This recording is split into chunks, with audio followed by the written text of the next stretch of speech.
Minister or Haryana Chief Minister, they are giving their side of the story. They are saying everything is being provided to the farmers, but despite providing all the equipment to the farmer are still continuing this stubble burning. If we can talk about the farmer side, they also say they are not able to get the proper assistance from the state government. They don't have any alternative, and that could be reasons why they are forced to go for this stubble burning. Right now in Punjab, we have seen a lot of precautions are being taken by the state government, and they say they are also holding to various camps at various districts so that they will educate the farmer.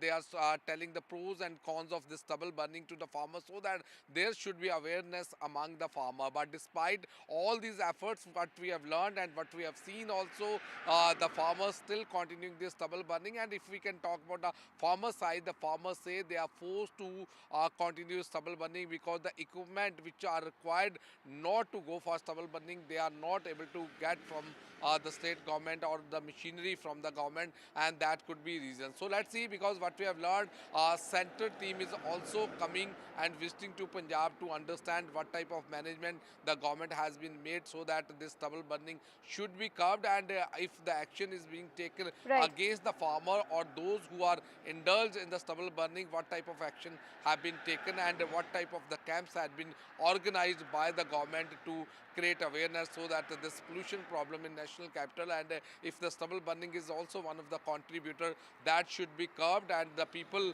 in the national capital, Right. they should not face any health issues because of this pollution, which is already increased because of the stubble burning in the neighboring state. Right. Back to studio. Right. Thank you, Gurpreet and Shreya, for joining us and bringing us those details from the ground. Now, in a span of just 24 hours, Delhi witnessed 3 firing incidents, leaving 2 people dead and several injured. The police are actively investigating these cases, which have raised concerns over the growing violence in the city. A former Tihar jail inmate was shot dead by bike-borne assailants in Mundka. In Kabir Nagar, 3 suspects on a motorcycle opened fire on 2 men, killing 1. In Jyoti Nagar, a resident reported that his house was targeted by 3 men on a scooty who fired multiple rounds. My colleague Tanushka joins us with more details. Tanushka, take us through the latest on these cases in terms of the investigation. We're learning that some arrests have been made in the case as well. Well, Aarti, this is a definitive law and order situation and concern in the national capital, especially considering that we're looking into the Delhi State Assembly elections also in just a few months now. And what we are, of course, understanding is that these incidents that have happened, the latest one being in Mundka in central Delhi, wherein one person has died. This person was lodged in the Tihar jail in a robbery case, but he got released recently. And investigation is still underway into all of these 3 incidents that happened in a span of 24 hours yesterday. One in Kabir Nagar, the other in Jyoti Nagar, and the last one, the most recent one, being in Mundka. Investigation is, of course, underway, and the angle of personal enmity as well as gang war also is being looked into. Remember, the Delhi is known to have these gang wars between different gangs as well, and this is what we have been seeing in the past couple of incidents of such firings as well. In the Mundka case, there were 6 rounds of gunshots that were fired at this one individual by bike-borne assailants, and they fled right after killing this person on the spot dead. So police are still looking into the investigation in both of these three separate incidents, and the gang war angle is also being probed into. Thank you, Tanushka, for joining us and bringing us those details. Shifting focus, BJP worker was found dead inside a party office in South 24 Paraganas district of West Bengal. The body was found inside the BJP office in Deeparmoor area under the jurisdiction of the Ushti police station in Mathurapur Lok Sabha constituency. Now, Prithviraj Naskar, the BJP worker, had gone missing 4 days ago. The family of the BJP worker, believed to be associated with the party's IT cell in the area, had filed a missing complaint with the police, and the police had begun an investigation and then uncovered information that led them to the body inside the party office. Now, while the BJP had pointed fingers at the Trinamool, the TMC had strongly denied any connection to the incident. The police say the former lover of the deceased leader has confessed to killing him. Listen in. The deceased person was having multiple relationships with more than one ladies, and due to that relationship, due to enmity, within the ladies, one lady, namely Sujata Poddar, was taken into our custody. He was interrogated and she confessed that she had done this crime. Right, Saurabh. Now, are the police ruling out political involvement in this case at all? Because the TMC as well has denied any connection to this murder.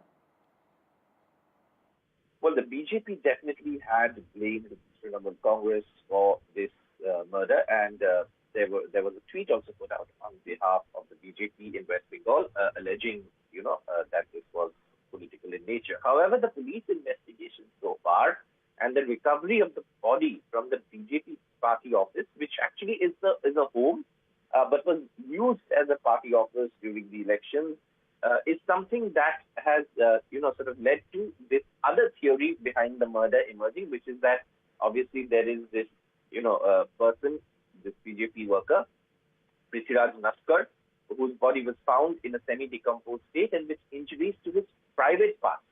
And in that context, they've also made an arrest. The police have made an arrest, and a woman has confessed to committing the crime. And she, of course, has also told the police that this was done because, there was an attempt to have physical relations with her, but also there were, promises that were not kept. Now, the police, in their investigation, say, as you heard in that soundbite, that this man had multiple relationships, but obviously this crime was a result of, animosity in those relationships. And the place where they found the body, the police say, is actually a home where it was locked from outside, but they say that there could have been access even with the lock there in place to that house. That is something that the police clarified. So this is an ongoing investigation. The body has been sent for a post-mortem. The woman has been arrested. She will be probably taken into, she has been taken into custody and will be produced in a court. And this, of course, has obviously, the theory of whether it's a political killing has definitely been put into question with the police, making that arrest behind and this lady, of course, also admitting while being taken away by the police that she has done it, this incident. So obviously this is now being looked at as a crime that has been committed by a woman who was upset with this man. Right, Saurabh, stay on with us. There's some more news coming in from West Bengal. A delegation of TMC leaders visited the Election Commission's office on Saturday and submitted 2 memoranda accusing the West Bengal BJP chief Sukanta Majumdar of insulting the state emblem of India and the state police. And on the issue of deployment of central forces for the bypolls as well, the 5-member delegation had met with the Election Commission. Listen into what Sushmita Dev, who was part of the delegation, had to say. It is the Election Commission's deployment rules of 2003 that categorically states that where central deployment is made, in that case they have to have a representative of the state police with them. But what we have seen unfolding in the Bengal by-election is the central forces are working in coordination with the Bengal BJP leaders, not the state police, influencing the voters to vote for the BJP. And today we do not get a hearing before the Election Commission of India. And a minister of the union government is saying what to the state police? That take off your Ashoka symbol and put a chappal there. Shifting focus now, the latest development in Jammu and Kashmir. 1 terrorist was killed in an encounter with the security forces in the Sopore Rajpura area of Jammu and Kashmir's Baramulla district.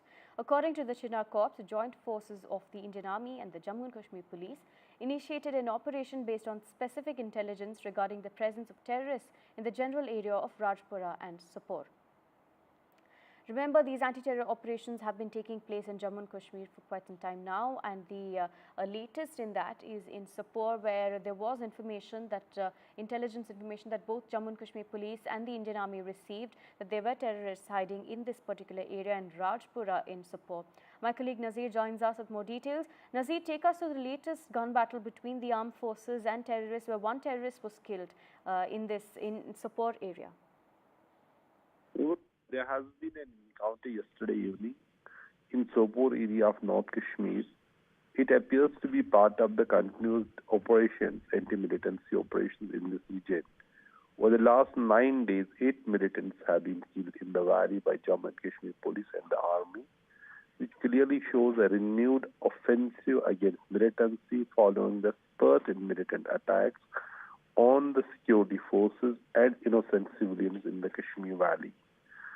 So yesterday there was an encounter, and it appears that this militant may have fled from an encounter in Badipur few days back, where 2 militants were holed up. One was killed, another managed to escape, but he was somehow tracked down in Sopore area yesterday evening, and during a brief shootout he has been killed. So this operations against militancy continues. Even we saw just few days back 2 village defense guards were killed in Kishtwar area of Jammu province after they were kidnapped by militants.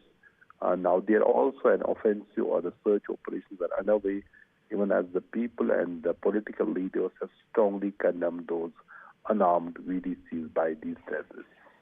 Right, Nazir, thank you for joining us and bringing us those details.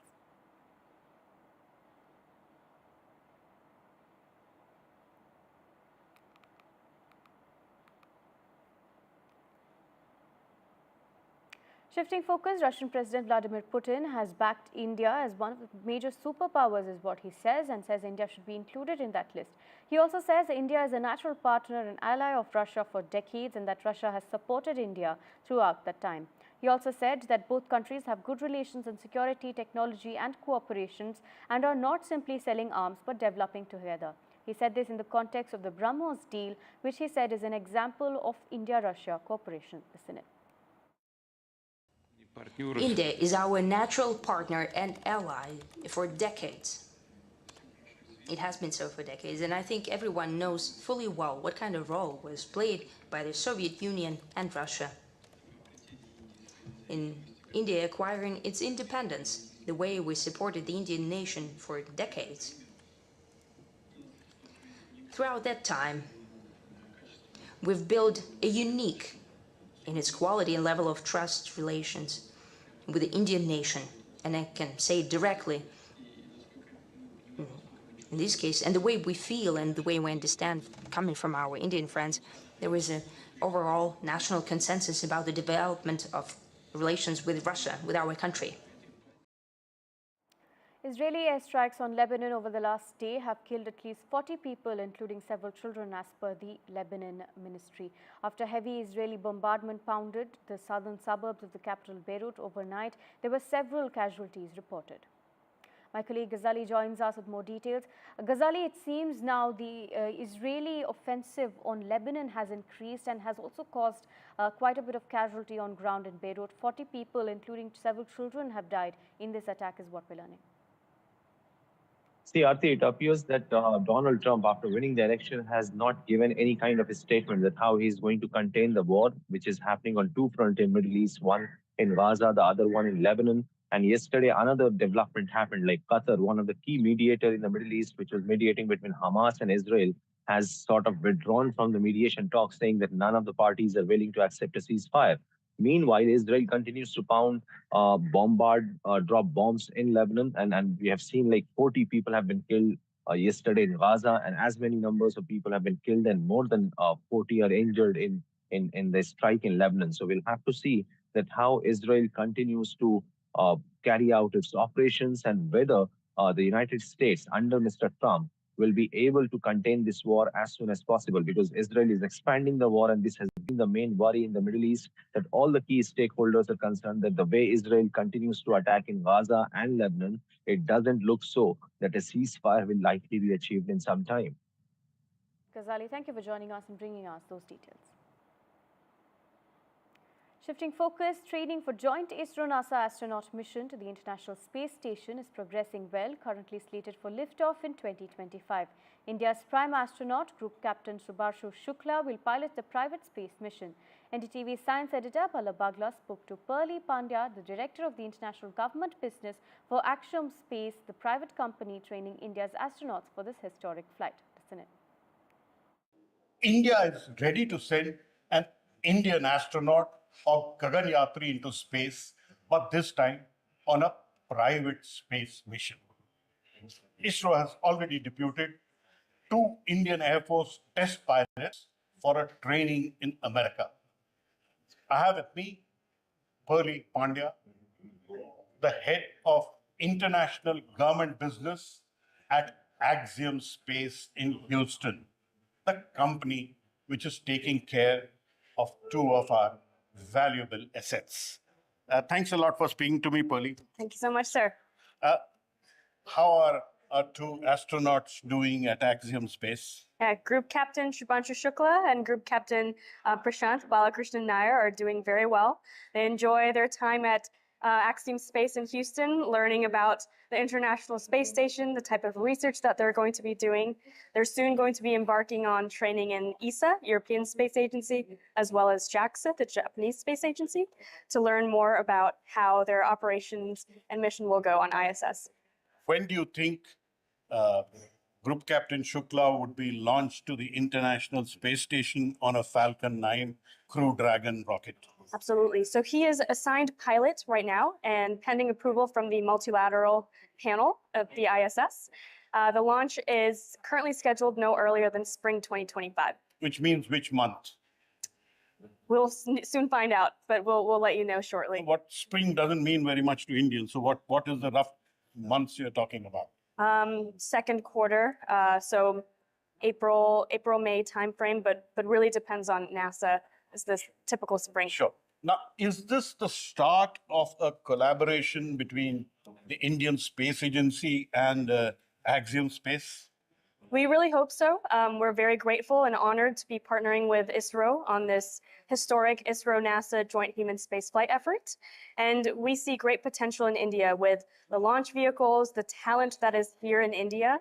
I think there's a lot of collaboration, of course, with human spaceflight, but also with Axiom Station as we build the intended successor of the ISS, as well as our spacesuits, which will be on the moon. So you think India can contribute to the upcoming private space station which Axiom is building?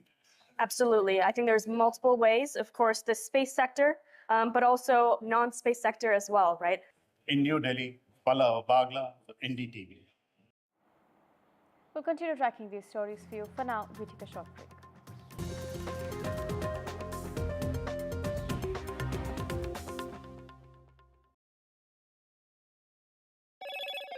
Hello, Moto.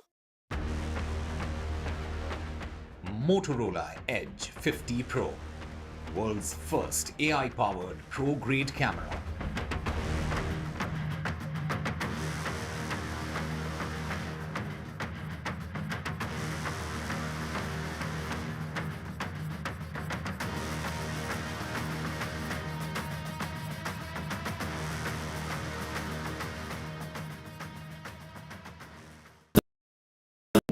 NDTV proudly presents NDTV World Summit 2024, the India Century. I now request the Honorable Prime Minister to launch NDTV World and address the summit. Prime Minister Narendra Modi's inaugural session at the NDTV Summit outlined his vision for the India Century, driven by aspirational India. हमारा प्रयास होगा भारत की century सिर्फ भारत की नहीं बल्कि पूरी मानवता की जीत की सेंचुरी बने. The summit brought together prominent global leaders, highlighting India's pivotal role on the world stage. Not just Indians trusting India's leadership, but the global South especially trusting India's leadership. Permanent seat on the UN Security Council is something that should be India's right. Canada is concerned, I think there are some very specific issues. I think a lot of people know that.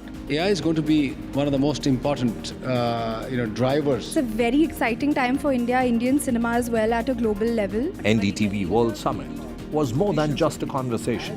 It was a confluence of ideas poised to shape our global future.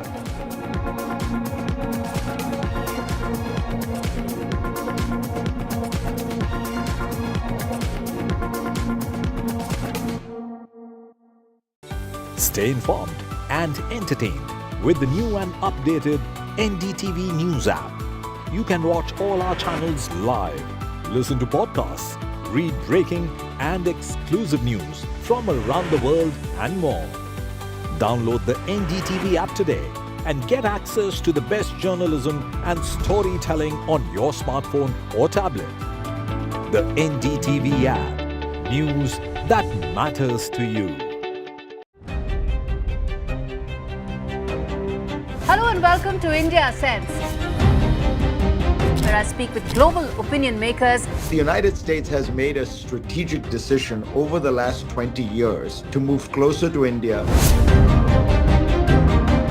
Our $7 trillion economy seems a perfectly conceivable number. If you want to be a national party, it's that you sort of accept the way the world is rather than want to endlessly hark back to how it was. Modi is promoting the digitization of the economy, which is accelerating growth in the country. I want to thank the American people for the extraordinary honor of being elected your 47th president. Donald triumphs. What does Trump's win mean for America, for the world, for the wars, and for India-US relations? Non-stop coverage on NDTV. Top analysts and voices from the ground. Extensive coverage on NDTV. तालियों के साथ हम स्वागत करेंगे आदरणीय मोदी जी का। छत्रपति शिवाजी महाराज की। त्यांचा अजेंडा फक्त करप्शन फर्स्ट, आमचा अजेंडा आहे नेशन फर्स्ट. घोषणा आणि जनतेचे पैसे लुटणं. कट कमिशन आणि करप्शनला आमच्याकडे थारा नाही. त्यांचा परिवारवाद आमचा महाराष्ट्रवाद. महाराष्ट्रामध्ये 1,75,000 जागा रिक्त आहेत. मग का भरत नाही? राज्याची जनतेच्या घमाच्या पैशाची तिजोरी लुटण्यासाठी हे सरकार आहे. पूर्वीच्या सरकारच्या काळामध्ये निधी देताना त्यांना असं वाटतं.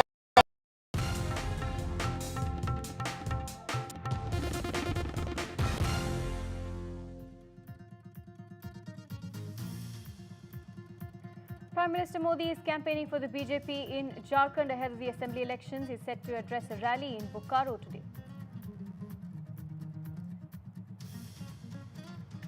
Home Minister Amit Shah is set to launch the Mahayuti Alliance's manifesto for the Maharashtra assembly elections.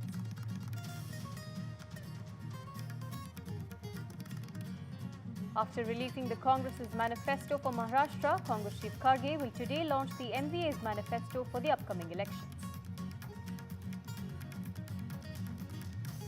Delhi AQI remains in very poor category, but drone-based mist-spraying has started at hotspots in the national capital.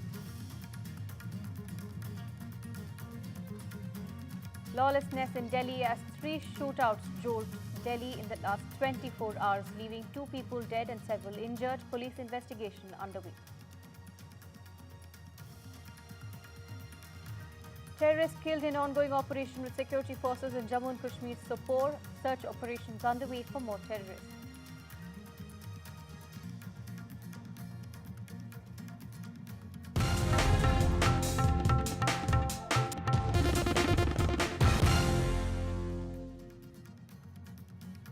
With less than 2 weeks left for polling in Maharashtra, all major political parties have ramped up their campaigns in Maharashtra. In this 2-day visit to the Pulwam state, Prime Minister Modi addressed several rallies for the BJP and took a swipe at the opposition as well. Union Minister Amit Shah will launch the Bharatiya Janata Party's Sankalp Patra, the manifesto for the upcoming elections today as well. Now, AICC President Mallikarjun Kharge, in fact, will release the MVA's manifesto. The MVA manifesto has been drafted by a committee headed by former Chief Minister Prithviraj Chavan, former MP and former member Planning Commission Balachandra Mungekar, and NCP SP former MP Vandana Chavan as well. My colleague Anuj joins us with more details. Anuj, take us through what we can expect from the MVA's manifesto this time around. We already know that the Congress's manifesto has been released for Maharashtra, but what interesting additions would be made in the MVA manifesto? The Congress manifesto, which was released last week, was called Panchatantra, and it had 5 major promises for people in different sections of population here in the state. And after that, we also saw that Shiv Sena UBT faction also released their own manifesto, focusing on multiple things, mostly on infrastructural basis thing. And there was a mention to Dharavi project. There was also a mention to to the redevelopment, which the planned redevelopment, which might happen in Kozhikode with Mahayuti in power. But what we might see in the MVA manifesto as a whole is an elaborate version of all of these things. We can expect Mahalakshmi to stay a part of it. Mahalakshmi is MVA's counter to Majhi Ladki Bahin Yojana put forth by Mahayuti. Besides, all the major pointers might remain the same, be it the 3 lakh loan waiver for the farmers, or the health insurance for families up to 25 lakh rupees.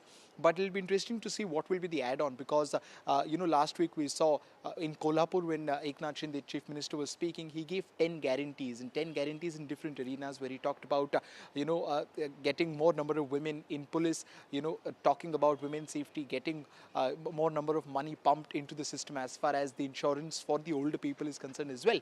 Now those were very specific pointers, whereas the Panchatantra put forth by the Congress and the 3 to 4 points put forth by Shiv Sena UBT were rather broad. So in today's manifesto, which will be released at 12 noon, we can expect a lot more detailed pointers on all of those things that have been mentioned by the Mahavikas Agadi partners up until now. And it is going to be extremely crucial, because that will set the tone for their campaign, and that will set the tone for the elections which will be taking place on the 20th. It will be interesting to see how would they approach something like caste census. It is primarily been pushed by the Congress party as of now, and Shiv Sena also made a reference to it when Uddhav Thackeray was releasing his manifesto. But will it become a part of the unified manifesto as far as MVA is concerned? Is an interesting pointer to look at. We'll also have to look at the claim made by Uddhav Thackeray during his Dasera Melava, where he talked about a temple for Chhatrapati Shivaji Maharaj in every district of the state. Now, is it only a Shiv Sena thing, or is it something that the entirety of the Mahavikas Agadi is also supporting? Will also be interesting to see. But before that, we have Home Minister Amit Shah, Union Home Minister Amit Shah, addressing the press conference at 10 a.m. in a very short while from now onwards. And there we are expecting a Sankalp Patra from the Bharatiya Janata Party. The other two Mahayuti partners, that is Shiv Sena, Shinde faction and NCP, Ajit Pawar faction, have already released their manifesto. Ajit Pawar faction has released a manifesto for every single constituency where they are fielding candidates, where Shiv Sena has relied on 10 major guarantees across different fields and different demographics. It will be interesting to see how the Bharatiya Janata Party approaches this particular manifesto. Right, thank you, Anuj, for joining us and bringing us those details. Prime Minister Modi will hold a road show in Jharkhand's Ranchi on Sunday ahead of the assembly elections in the state. The around 5-hour-long road show will cover 4 assembly constituencies, as Ranchi, Hatia, Kanke and Khejri. These are the latest that we're getting for you as far as the BJP's campaign in Jharkhand is concerned. My colleague Prabhakar joins us with more details. Prabhakar, take us to this massive road show that Prime Minister Modi is going to be holding in Ranchi. Yeah, Prime Minister is arriving in Ranchi at around 12 p.m. today, and then he'll straight away head for Bokaro and Gumla. There he has scheduled election meetings to be held, both at Bokaro and Gumla, and then he'll be returning back to Ranchi, and there he has a mega road show planned. As you mentioned, it caters to 4 of the adjoining constituencies in and around Ranchi, which is Ranchi, Hatia and other adjoining constituencies. So it would be a mega show, the first road show by the Prime Minister for the Jharkhand Assembly elections, as it has picked up. We saw Home Minister Amit Shah holding public rallies, making announcements, and now basically Prime Minister would be taking the line which Amit Shah had actually triggered off, talking about snatching away of reservation from the tribals, from the scheduled caste, scheduled tribes and Dalits, and actually giving them away to minorities. So that is the narrative which Amit Shah had set in, and Prime Minister is expected to toe that line today, and actually would be reiterating this narrative which BJP has floated. So basically, if you see the public meetings of both the factions, that is the NDA and the India Alliance, it is revolving around the tribal voters. It is revolving around the reservation, the enhancement of reservation, which the India Alliance has already announced in Jharkhand. Right. They have said that if they are voted back to power in Jharkhand, they would substantially enhance the reservation quota for tribals and OBCs and Dalits, and that is what the BJP is hitting upon now. Thank you, Prabhakar, for joining us and bringing us those details. Shifting focus, the national capital has been reeling under heavy pollution for the last few days, with the AQI crossing 375. Pollution levels in the national capital saw a spike during Chhath Puja. Now, while the CAQM urges stronger GRAP action, the Delhi government will hire 3 mist spray drones to combat dust pollution in hotspot areas as well as gather real-time data on major pollutants. On the other hand, in Mumbai as well, the air quality continues to worsen. But what measures has the government taken? My colleague Anuj joins us from Mumbai to bring us those details. Shreya joins us as well from Delhi to bring us the latest from the ground. Let me first go over to Anuj. Anuj, in terms of Mumbai is concerned, we did see that there is fluctuating AQI from area to area. But as far as the government is concerned and measures that are taken, what is the latest that's being done to combat pollution? Pollution has been a problem here in the Mumbai city in the Mumbai region rather for the last 30 to 50 days. We are seeing every day ever since October 1, Mumbaikars are waking up to this thick layer of smog across the city. Of course, as you said, it changes from area to area, and when you talk about areas like Bandra East, Kandivali, Vasai, the northern suburbs, and when you talk about the southern part, except for Kolaba and Baikala, the rest of the parts are doing pretty fine. But then the parts that I mentioned, the regions that I mentioned, are the ones which are posing a major challenge in front of the authorities and in front of the people there as well. Now, talking about the measures been introduced by the government, the BMC did bring in measures, and but the implementation is the problem. They brought in the measures last year around where they tried to put control over the incessant construction that goes on in the city round the year. About burning the open garbage, but that doesn't just seem to be all at the very moment. We are seeing that in the last 2 days there were several vehicles from the BMC, several volunteers who are on ground sprinkling water at different parts of the city, just to combat the rising smog levels. But that seems to be too little, to combat the kind of pollution that we are seeing. Although numerically, the pollution the AQI level in Mumbai is still moderate, because the AQI today morning rather, was not more than 130 or 140. But the whole point is that it is very unusual for a city like Mumbai to even experience that. It is soon, it will soon cross the levels of 150 when it comes to average or moderate AQI, and that only talks about how glim the chances are as far as the future of pollution in the city is concerned. But controlling the construction over a certain limit and increasing the surveillance as far as the vehicular movement is concerned is going to be a major challenge in front of the authorities, and especially the BMC. Right, thank you, Anuj, for joining us and bringing us those details. Shreya, as far as Delhi is concerned, there are going to be drones that are going to be spraying mist to combat the pollution, but the other GRAP measures, however, seem to have failed in the national capital.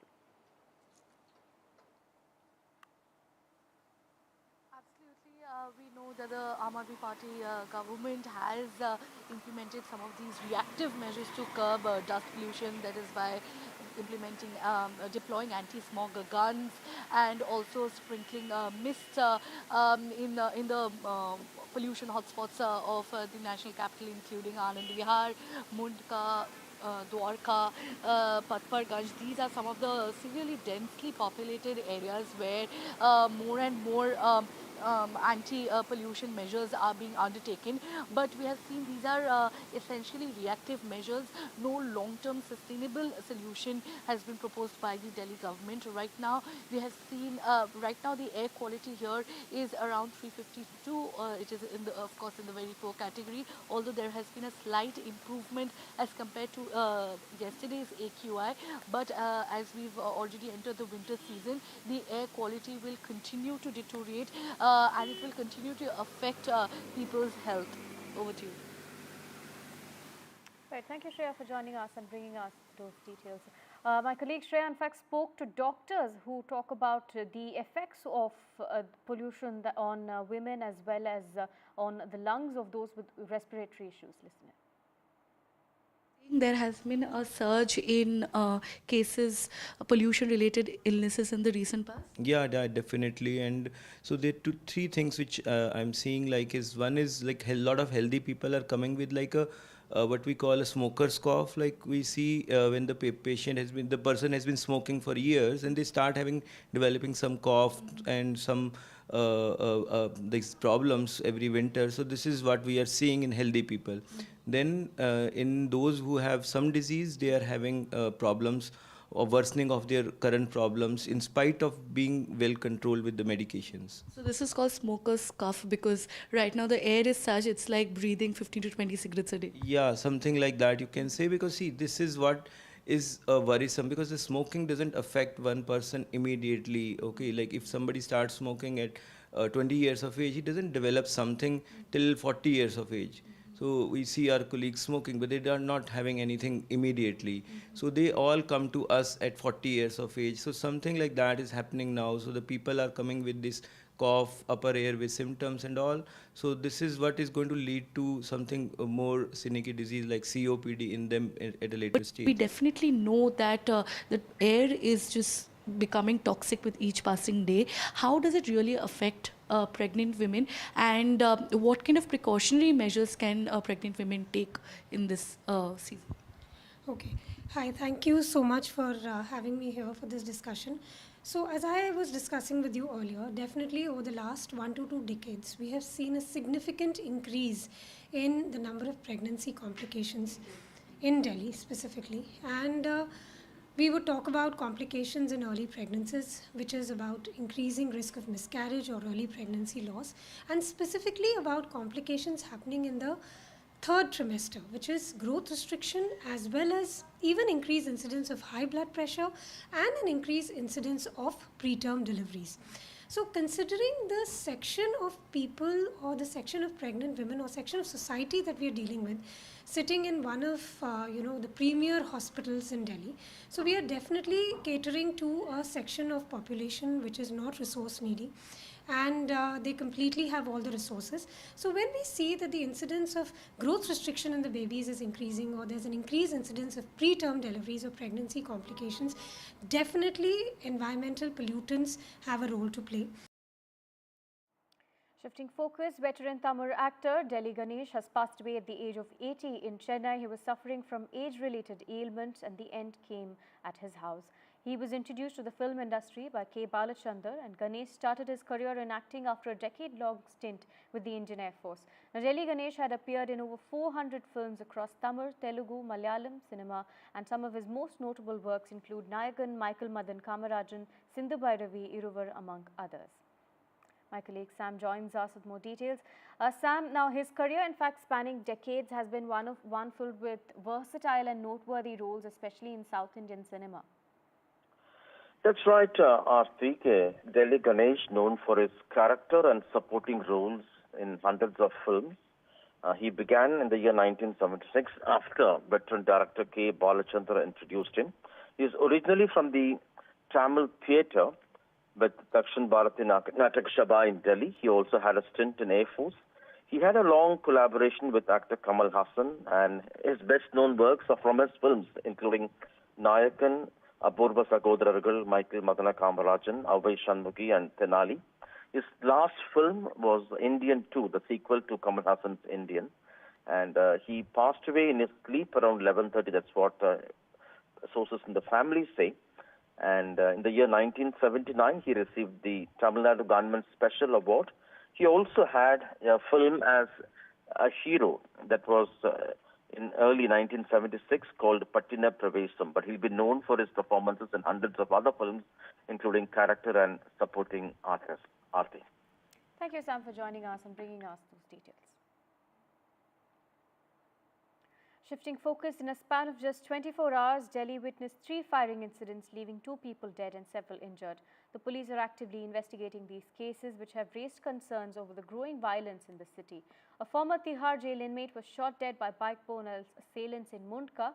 In Kabir Nagar, 3 suspects on a motorcycle opened fire on 2 men, killing 1. And in Jyoti Nagar, a resident had reported that his house was targeted by 3 men on a scooty who had fired multiple rounds.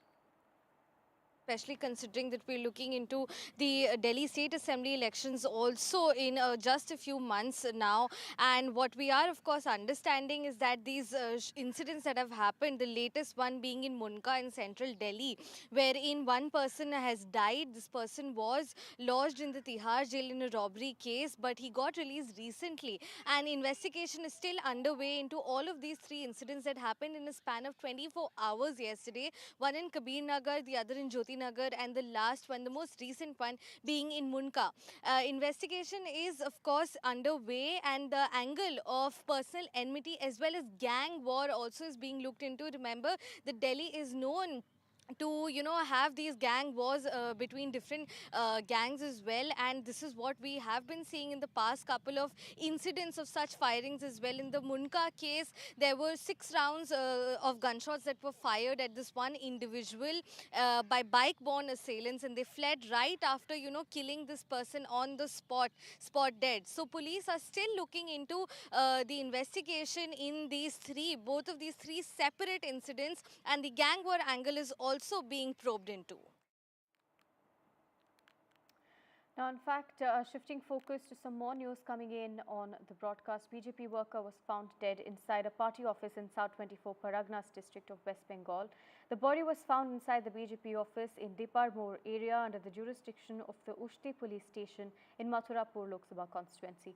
Prithviraj Naskar, the BJP worker, had gone missing 4 days ago. The family of the BJP worker, believed to be associated with the party's IT cell in the area, had filed a missing complaint with the police.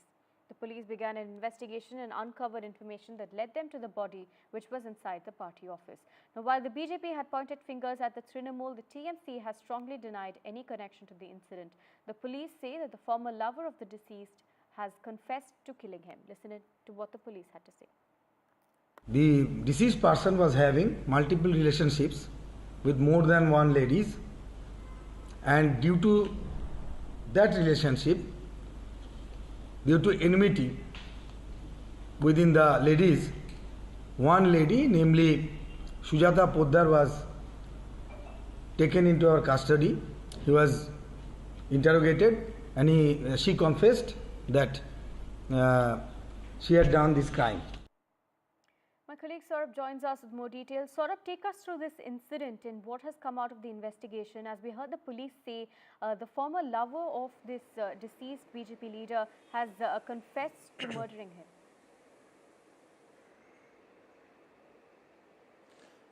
That's right. The body of this BJP functionary, Prithviraj Naskar, was found in a house which was also used as a party office for the BJP at some point. And Prithviraj Naskar, what the police so far have figured, was a regular visitor to this place, which was party office, a house which had walls all around it. The house was locked from outside, but it was clearly possible, that those who were familiar with this house could have access to the entry and exit. Now, obviously, the police say they've recovered the body, and interestingly, they also say that there were injuries to his private parts.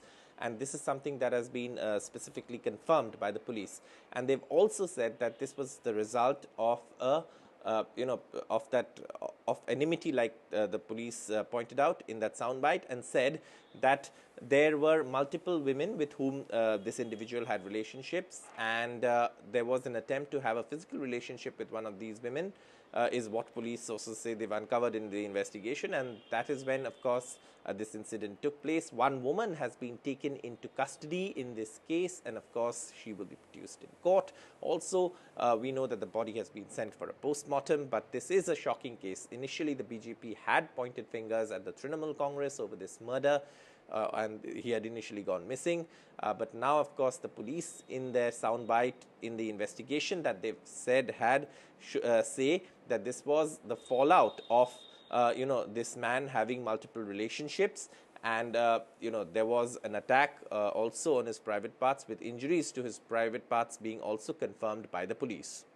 Right, Saurabh, thank you for joining us and bringing us those details. Now, Shubhanshu Shukla will be the pilot for the ISRO-NASA joint astronaut mission to the International Space Station for the first time. The mission is expected to launch between April and June next year. The training for the joint ISRO-NASA astronaut mission to the International Space Station is progressing well, currently slated at liftoff in 2025. NDTV science editor Pallab Bagla spoke to Pearly Pandya, the director of the International Government Business for Axiom Space, the private company training India's astronauts for this historic flight. India is ready to send an Indian astronaut or Gaganyatri into space, but this time on a private space mission. ISRO has already deputed 2 Indian Air Force test pilots for a training in America. I have with me Pearly Pandya, the head of international government business at Axiom Space in Houston, the company which is taking care of 2 of our valuable assets. Thanks a lot for speaking to me, Pearly. Thank you so much, sir.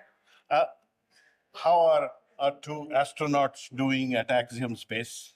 Group Captain Shubhanshu Shukla and Group Captain Prashant Balakrishnan Nair are doing very well. They enjoy their time at Axiom Space in Houston, learning about the International Space Station, the type of research that they're going to be doing.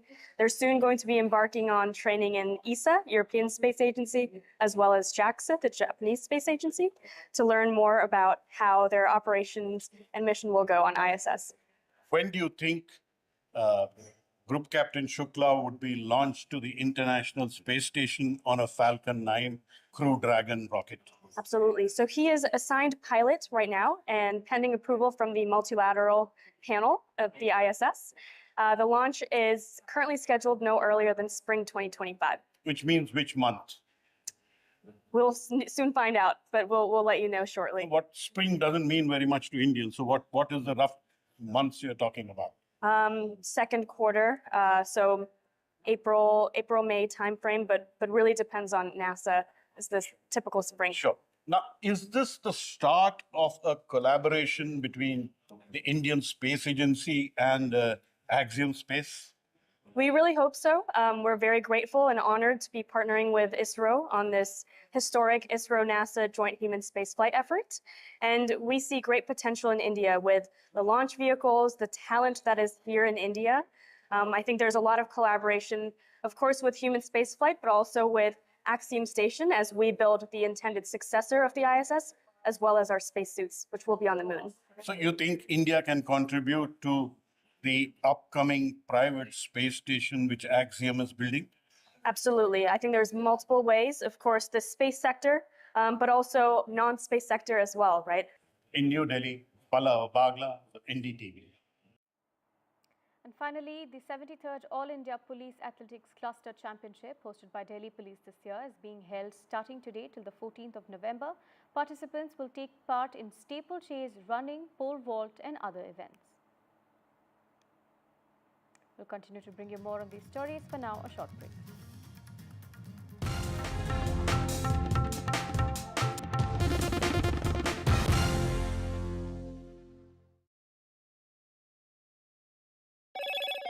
Hello, Moto. Motorola Edge 50 Pro, world's first AI-powered pro-grade camera.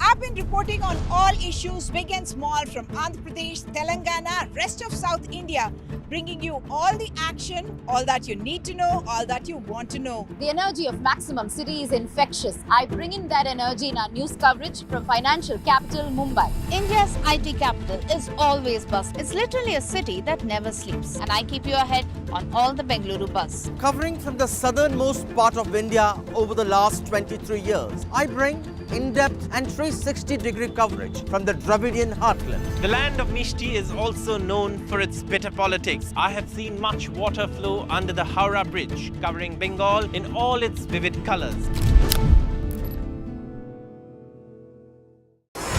NDTV proudly upholds its legacy of trust and credibility. According to the prestigious Reuters Institute's Digital News Report 2024, NDTV is the topmost news platform in the country. #1 in both online and offline reach in India. Beating all its competition, NDTV stands for trust. I now request the Honorable Prime Minister to launch NDTV World and address the summit. It was the grand launch of NDTV World by Prime Minister Narendra Modi. NDTV World, as he laid out his vision for the India century at the NDTV World Summit. ऐसी सदी जिसमें भारत के प्रयासों से दुनिया में स्थिरता आए. In the presence of those who are shaping our future. मेरी तरफ से आपको ढेर सारी शुभकामनाएं हैं. NDTV World, your new home for global news is here.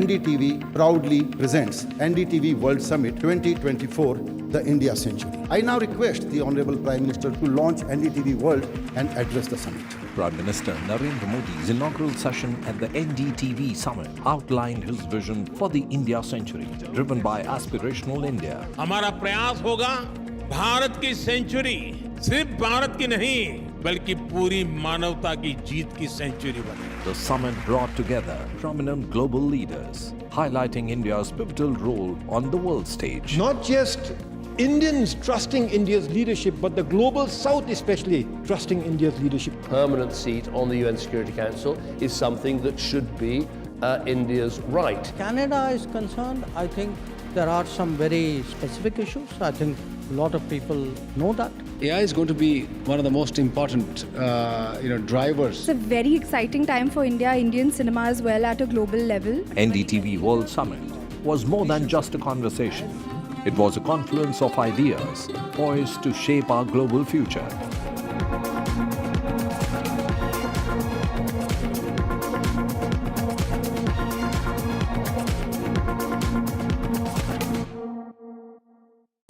Stay informed and entertained with the new and updated NDTV News app. You can watch all our channels live, listen to podcasts, read breaking and exclusive news from around the world and more.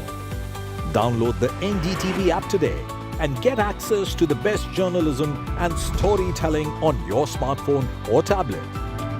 The NDTV app. News that matters to you.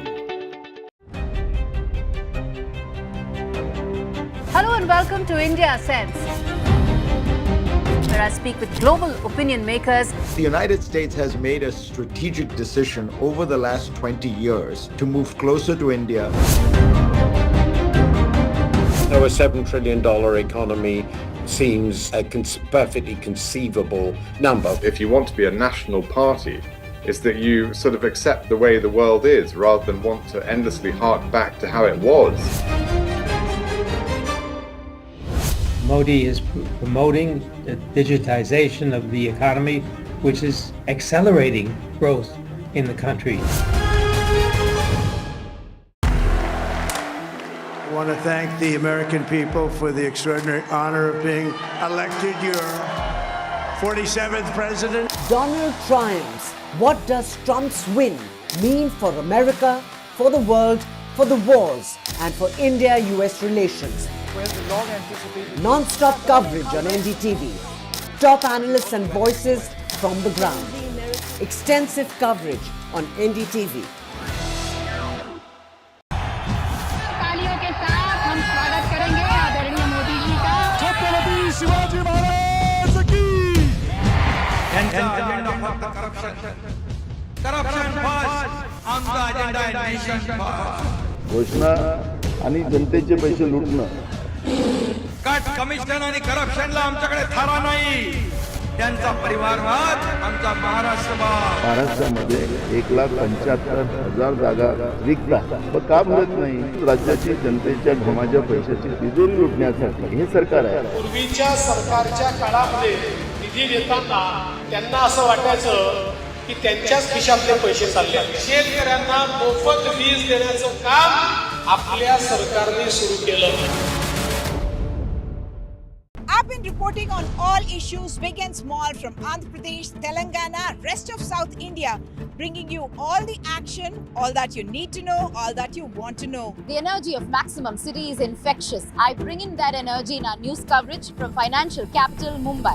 India's IT capital is always buzz. It's literally a city that never sleeps. And I keep you ahead on all the Bengaluru buzz. Covering from the southernmost part of India over the last 23 years, I bring in-depth and 360-degree coverage from the Dravidian heartland. The land of Mishti is also known for its bitter politics. I have seen much water flow under the Howrah Bridge, covering Bengal in all its vivid colors.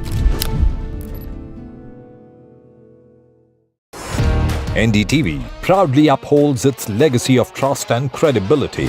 According to the prestigious Reuters Institute's Digital News Report 2024, NDTV is the topmost news platform in the country. #1 in both online and offline reach in India. Beating all its competition, NDTV stands for trust. I now request the Honorable Prime Minister to launch NDTV World and address the summit. It was the grand launch of NDTV World by Prime Minister Narendra Modi. As he laid out his vision for the India century at the NDTV World Summit. कैसी सदी जिसमें भारत के प्रयासों से दुनिया में स्थिरता आए. In the presence of those who are shaping our future. मेरी तरफ से आपको ढेर सारी शुभकामनाएं हैं. NDTV World, your new home for global news is here. NDTV proudly presents NDTV World Summit 2024, the India Century. I now request the Honorable Prime Minister to launch NDTV World and address the summit. Prime Minister Narendra Modi's inaugural session at the NDTV Summit outlined his vision for the India Century, driven by aspirational India. हमारा प्रयास होगा भारत की century सिर्फ भारत की नहीं बल्कि पूरी मानवता की जीत की सेंचुरी बने. The summit brought together prominent global leaders, highlighting India's pivotal role on the world stage. Not just Indians trusting India's leadership, but the global South especially trusting India's leadership. Permanent seat on the UN Security Council is something that should be India's right. Canada is concerned, I think there are some very specific issues. I think a lot of people know that. AI is going to be one of the most important, drivers. It's a very exciting time for India, Indian cinema as well at a global level. NDTV World Summit was more than just a conversation. It was a confluence of ideas poised to shape our global.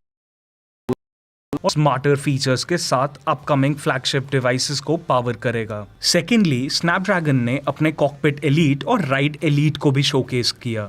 ये दोनों ही Snapdragon Orion CPU पर based हैं. Qualcomm का automotive elite portfolio advance solutions offer करता है जो automotive industry को next gen technology से एम्पावर करते हैं.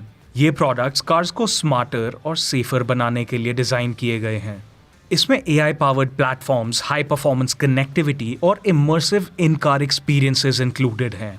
Qualcomm aims to incorporate advanced infotainment, driver assistance and connectivity features to offer a better driving experience.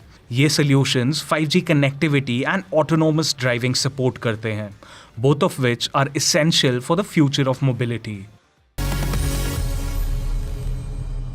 दोस्तों एक फैक्ट मुझे आपके साथ में शेयर करना है and it is kind of very important for all of you smartphone users because आपने एक बात नोटिस करी होगी in all modern day smartphones we have just one port it is the USB-C port and हमको लगता होगा या it's all looking the same they all should be the same.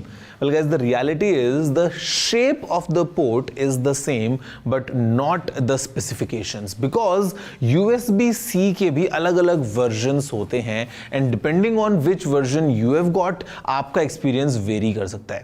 On the baseline we have the USB-C 2.0. तो basically on the budget phones जहां पे आपको USB-C port मिल रहा है, यू हैव दिस स्टैंडर्ड जहां पे जो डेटा ट्रांसफर की स्पीड्स होती हैं वो इतनी ज्यादा हाई नहीं होती हैं. It is around 480 Mbps. But on the higher side we have USB 3.0 and then we have the USB 3.1 and like so on and so fourth.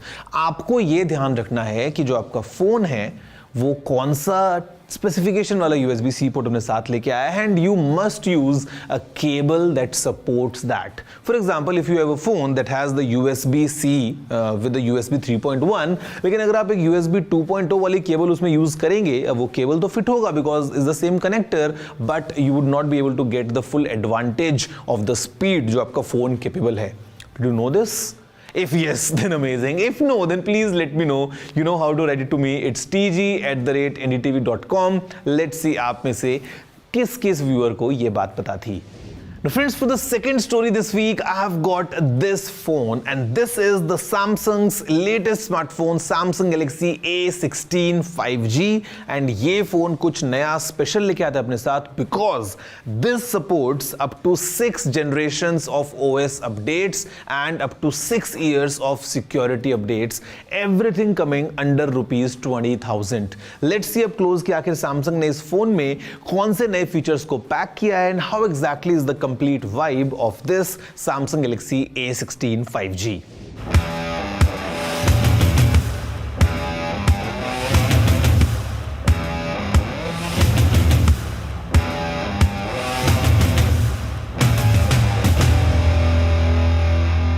Samsung's A16 5G is the latest budget offering from the brand with 5G capabilities. The smartphone comes equipped with a 6.7-inch Super AMOLED 90Hz display. ये smartphone 2.4 GHz का processor use करता है. And if I talk about the camera system, the A16 5G has a 50 megapixel triple camera setup that can record videos up to 1080p 30 fps. Selfies के लिए इस smartphone में 13 megapixel का camera है. It uses a USB Type-C port and a hybrid SIM slot. ये phone एक side mounted fingerprint sensor use करता है. This one uses a 5000 mAh battery and runs on Samsung's One UI 6.1 जो Android 14 पर based है, and the brand claims that this phone will get up to 6 major Android upgrades. ये smartphone 3 colour variants में available है: gold, blue black and light green.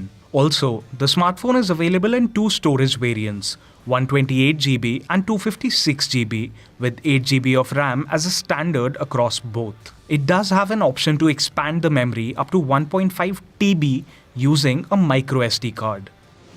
So guys, there you have it, the Samsung Galaxy A16 at a starting price of rupees 18,999, bringing in some industry first features like 6 years of OS updates and security updates. लेकिन break के बाद आपको मैं दोबारा मिलने वाला हूँ क्योंकि मैं आपको अपडेट करने वाला हूँ about something new by sharing some tech tip with you और आपके सवालों का जवाब भी देने वाला हूँ. Everything your way right after this short break.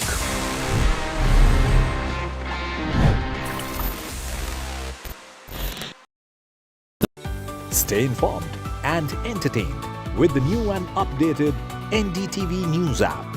You can watch all our channels live, listen to podcasts, read breaking and exclusive news from around the world and more. Download the NDTV app today and get access to the best journalism and storytelling on your smartphone or tablet. The NDTV app. News that matters to you. Hello and welcome to India Sense, where I speak with global opinion makers. The United States has made a strategic decision over the last 20 years to move closer to India. Our $7 trillion economy seems a perfectly conceivable number. If you want to be a national party, it's that you sort of accept the way the world is rather than want to endlessly hark back to how it was. Modi is promoting the digitization of the economy, which is accelerating growth in the country. want to thank the American people for the extraordinary honor of being elected your 47th president. Donald triumphs. What does Trump's win mean for America, for the world, for the wars, and for India-US relations? Non-stop coverage on NDTV. Top analysts and voices from the ground. Extensive coverage on NDTV. तालियों के साथ हम स्वागत करेंगे आदरणीय मोदी जी का। छत्रपति शिवाजी महाराज की।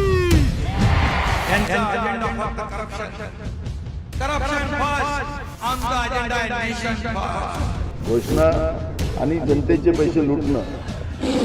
Cut commission आणि करप्शनला आमच्याकडे थारा नाही. त्यांचा परिवारवाद आमचा महाराष्ट्रवाद. महाराष्ट्रामध्ये 1,75,000 जागा रिक्त आहेत. पण का भरत नाही? राज्याची जनतेच्या घमाच्या पैशाची तिजोरी लुटण्यासाठी हे सरकार आहे. पूर्वीच्या सरकारच्या काळामध्ये निधी देताना त्यांना असं वाटायचं की त्यांनी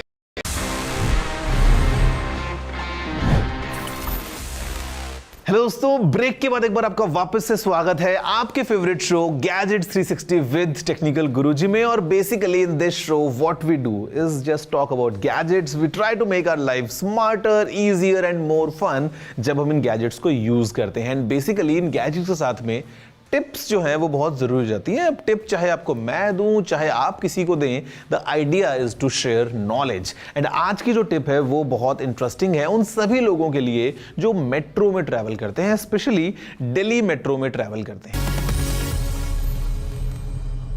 अब या तो आप रेगुलर ट्रैवलर हैं तो you might have a metro card and all, it's pretty easy. But if you are a first timer या आप कभी कभी ट्रैवल करते हैं तो आपको टिकट के लिए if you are to stand in a long queue, I mean what's the point guys? We are using the latest gadgets.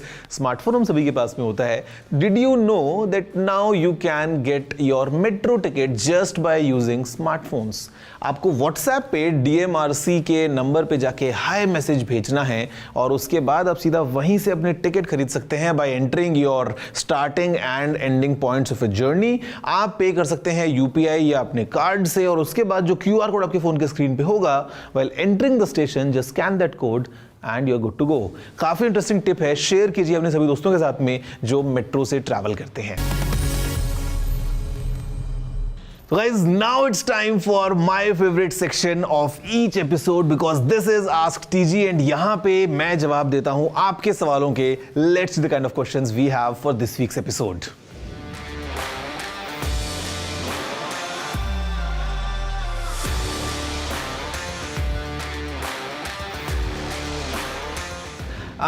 I get your pain. मतलब sometimes it is कि आपको फोन एक यूज लेना है if you want to get a second hand smartphone but you're not too sure कि यार वो जो फोन है वो कैसा है, how's been the history, repair हुआ नहीं हुआ वगैरह वगैरह। तो guys let me tell you a simple solution। आप जिस भी ब्रांड का फोन ले रहे हैं आपको उनके लिए कुछ सीक्रेट कोड्स मिलते हैं। They are kind of like testing menus और आप सीधा वहीं से सब कुछ टेस्ट कर सकते हैं including the selfie camera, the rear camera, the network, the vibration, the speakers, screen, everything you can test by using these sample, testing menus. तो you just Google about it। आप अगर फोन ले रहे हैं for example Samsung का, आप अगर phone ले रहे हैं for example OnePlus, Realme, Oppo, whatever, यहाँ से आप चेक करके निश्चिंत हो सकते हैं कि yes, the phone that you are getting वो एकदम ठीक ठाक काम कर रहा है। Sir, is Apple planning to discontinue the Apple Vision Pro? Well, it's not about discontinuing, it's about how the strategy of Apple is regarding Vision Pro. Because आपको पता है कि mixed reality और augmented reality, the future is still to be explored कि आगे चल के हम किस डायरेक्शन में मूव करते हैं। Now, while Vision Pro is a great spatial computer, हम जो सुन रहे थे कि Apple एक अफोर्डेबल वर्जन भी लॉन्च कर देगा, वो अभी लगता है कि Apple थोड़ा सा लेट उसको पुश कर चुका है बिकॉज ये होने वाला है 2027 में जाके। तब तक के लिए we have this Vision Pro priced at $3,500। अभी ये और ज्यादा ग्लोबल रिलीज में स्प्रेड होने वाला है, इंडिया में लॉन्च होना बाकी है। We will see how exactly the response is and उसके बाद Apple might take some decision. Hi Gaurav, क्या हमें लैपटॉप पर स्क्रैच गार्ड लगाना चाहिए? If you're asking about the screen protector, I would say no, क्योंकि जो screens हैं लैपटॉप्स के वो अलग थोड़े से delicate होते हैं. While applying and removing it later on, it might get damaged. हाँ, लेकिन अगर आप लैपटॉप की बॉडी को कवर करना चाहते हैं, you can do that using skins या there are different methods available. तो वो आप कर सकते हैं ताकि जो लैपटॉप की बॉडी है वहाँ स्क्रैच ना पहुँचे. बट स्क्रीन पे एक स्क्रीन गार्ड लगाना just like your smartphone, I would not advise that.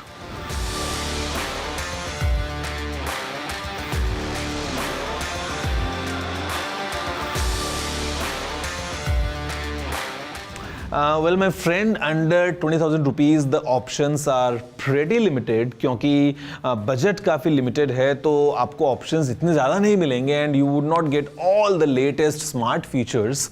तो मैं बोलूँगा कि गेट लाइक टीवी जो आपको सबसे बड़ा साइज देता है एंड देन प्लीज़ इन्वेस्ट. थोड़ा एक्स्ट्रा आपका खर्चा लगेगा but if you can get something like an Amazon Fire Stick तो उससे होगा क्या, यूजुअली जो टीवीज़ होते हैं ना 20,000 के नीचे के बजट के, उसके अंदर आपको इतना अच्छा प्रोसेसर नहीं मिलता है. तो if you are trying to let's say watch YouTube या कुछ स्मार्ट कंटेंट तो वो इतना ज़्यादा अच्छे से रिस्पॉन्सिवनेस नहीं शो करता है. But if you have a TV जिसका स्क्रीन आपको बड़ा मिल गया है and then you just add on the Amazon Fire Stick, वो आपको एक एक्सपीरियंस बढ़ाएगा. तो जस्ट सर्च अराउंड कि आपको सबसे बड़े स्क्रीन साइज का टीवी कौन सा मिल रहा है, add in the Fire Stick and you will have all the entertainment.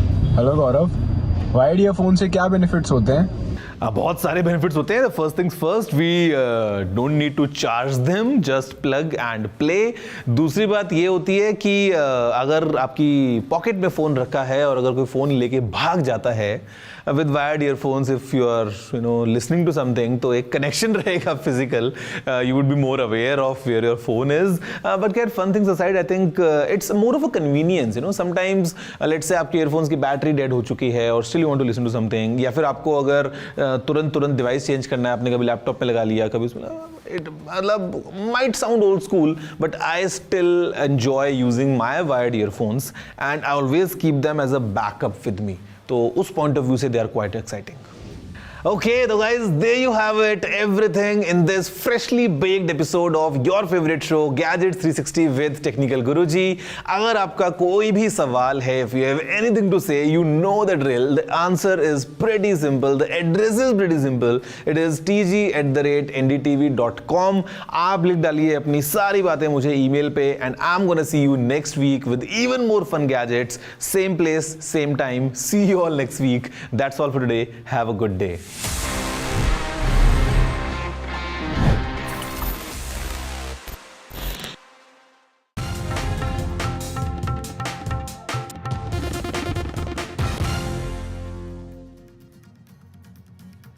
With less than 2 weeks left for polling in Maharashtra, all major political parties have ramped up their campaigns in Maharashtra. In this 2-day visit to the Pulwam state, Prime Minister Modi addressed several rallies for the BJP and took a swipe at the opposition as well. Union Minister Amit Shah will launch the Bharatiya Janata Party's Sankalp Patra, the manifesto for the upcoming elections today as well. Now, AICC President Mallikarjun Kharge, in fact, will release the MVA's manifesto. The MVA manifesto has been drafted by a committee headed by former Chief Minister Prithviraj Chavan, former MP and former member Planning Commission Balachandra Mungekar, and NCP SP former MP Vandana Chavan as well. My colleague Anuj joins us with more details. Anuj, take us through what we can expect from the MVA's manifesto this time around. We already know that the Congress manifesto has been released for Maharashtra, but what interesting additions would be made in the MVA manifesto?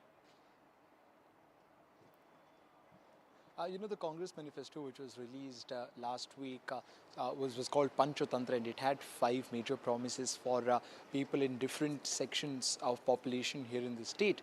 And after that, we also saw that Shiv Sena UBT faction also released their own manifesto, focusing on multiple things, mostly on infrastructural basis thing.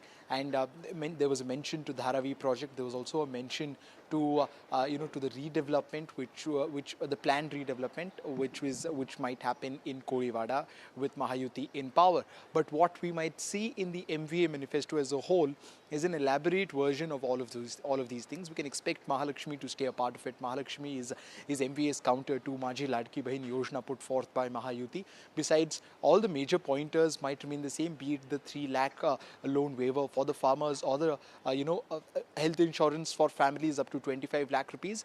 But it'll be interesting to see what will be the add-on, because last week we saw in Kolhapur when Eknath Shinde, Chief Minister, was speaking, he gave 10 guarantees in different arenas, where he talked about getting more number of women in police, talking about women's safety, getting more number of money pumped into the system as far as the insurance for the older people is concerned as well.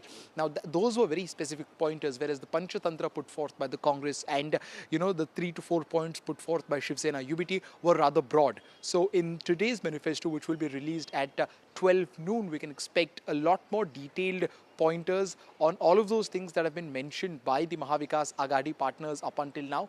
And it is going to be extremely crucial, because that will set the tone for their campaign, and that will set the tone for the elections which will be taking place on the 20th. It will be interesting to see how would they approach something like caste census. It is primarily been pushed by the Congress party as of now, and Shiv Sena also made a reference to it when Uddhav Thackeray was releasing his manifesto. But will it become a part of the unified manifesto as far as MVA is concerned? It is an interesting pointer to look at.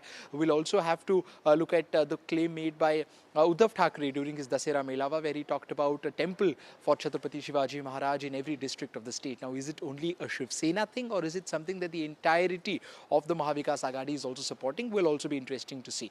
But before that, we have Home Minister Amit Shah, Union Home Minister Amit Shah, addressing the press conference at 10 a.m. in a very short while from now onwards. And there we are expecting a Sankalp Patra from the Bharatiya Janata Party. The other two Mahayuti partners, that is Shiv Sena, Shinde faction and NCP, Ajit Pawar faction, have already released their manifesto. Ajit Pawar faction has released a manifesto for every single constituency where they are fielding candidates, where Shiv Sena has relied on 10 major guarantees across different fields and different demographics. It will be interesting to see how the Bharatiya Janata Party approaches this particular manifesto.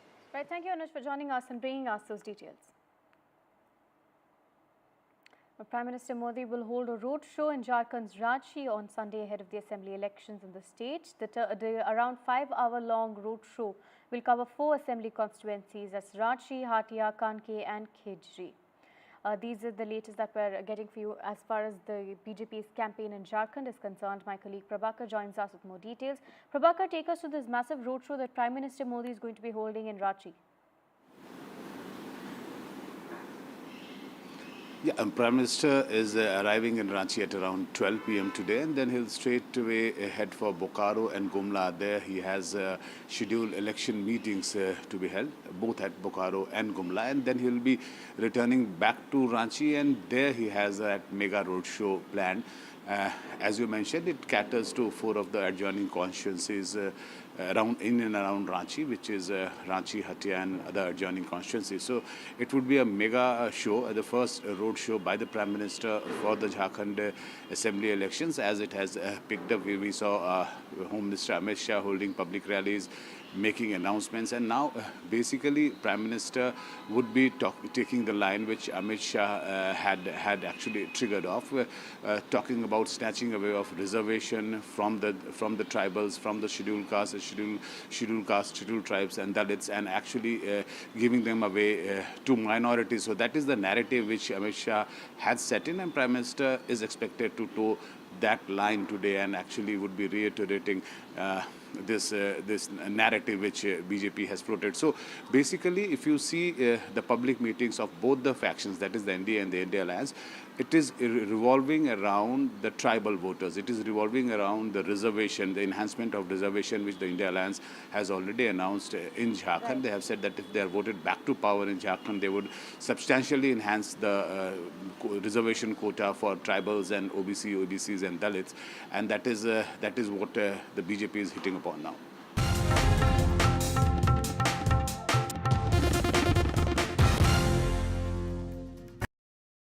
आप been reporting on all issues, big and small, from Andhra Pradesh, Telangana, rest of South India, bringing you all the action, all that you need to know, all that you want to know. The energy of Maximum City is infectious. I bring in that energy in our news coverage from financial capital Mumbai. India's IT capital is always buzz. It's literally a city that never sleeps. And I keep you ahead on all the Bengaluru buzz. Covering from the southernmost part of India over the last 23 years, I bring in-depth and 360-degree coverage from the Dravidian heartland. The land of Mishti is also known for its bitter politics. I have seen much water flow under the Howrah Bridge, covering Bengal in all its vivid colors. NDTV proudly upholds its legacy of trust and credibility. According to the prestigious Reuters Institute's Digital News Report 2024, NDTV is the topmost news platform in the country. Number 1 in both online and offline reach in India. Beating all its competition, NDTV stands for trust. I now request the Honorable Prime Minister to launch NDTV World and address the summit. It was the grand launch of NDTV World by Prime Minister Narendra Modi. NDTV World, as he laid out his vision for the India century at the NDTV World Summit. कैसी सदी जिसमें भारत के प्रयासों से दुनिया में स्थिरता आए. In the presence of those who are shaping our future. मेरी तरफ से आपको ढेर सारी शुभकामनाएं हैं. NDTV World, your new home for global news is here. NDTV proudly presents NDTV World Summit 2024, the India Century. I now request the Honorable Prime Minister to launch NDTV World and address the summit. Prime Minister Narendra Modi's inaugural session at the NDTV Summit outlined his vision for the India century, driven by aspirational India. हमारा प्रयास होगा भारत की century सिर्फ भारत की नहीं बल्कि पूरी मानवता की जीत की सेंचुरी बने. The summit brought together prominent global leaders, highlighting India's pivotal role on the world stage. Not just Indians trusting India's leadership, but the global South especially trusting India's leadership. Permanent seat on the UN Security Council is something that should be India's right. Canada is concerned, I think there are some very specific issues. I think a lot of people know that. AI is going to be one of the most important, drivers. It's a very exciting time for India, Indian cinema as well at a global level. NDTV World Summit was more than just a conversation. It was a confluence of ideas poised to shape our global future.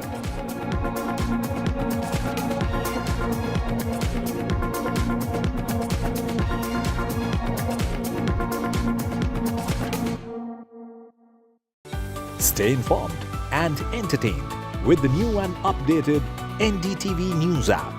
You can watch all our channels live, listen to podcasts, read breaking and exclusive news from around the world and more.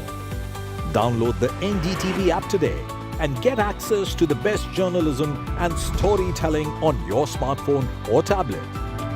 The NDTV app. News that matters to you. Hello and welcome to India Sense, where I speak with global opinion makers. The United States has made a strategic decision over the last 20 years to move closer to India. There was $7 trillion.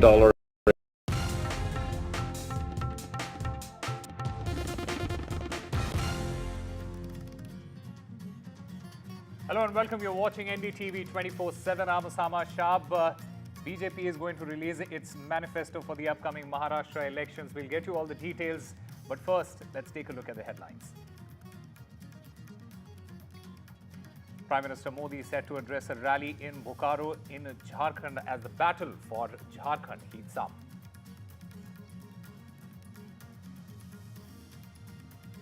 Meanwhile, Home Minister Amit Shah is set to launch the BJP's manifesto for the Maharashtra's assembly elections.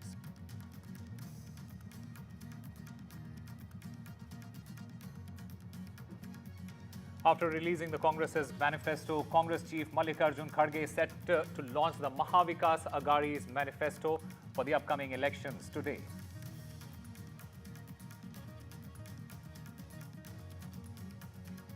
The air pollution situation in Delhi NCR as well as in Mumbai worsens. Delhi and Mumbai grapple with toxic air.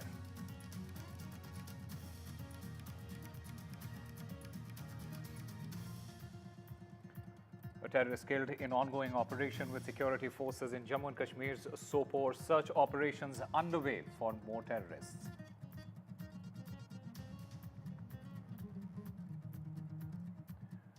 Veteran Tamil actor Delhi Ganesh dies at the age of 80.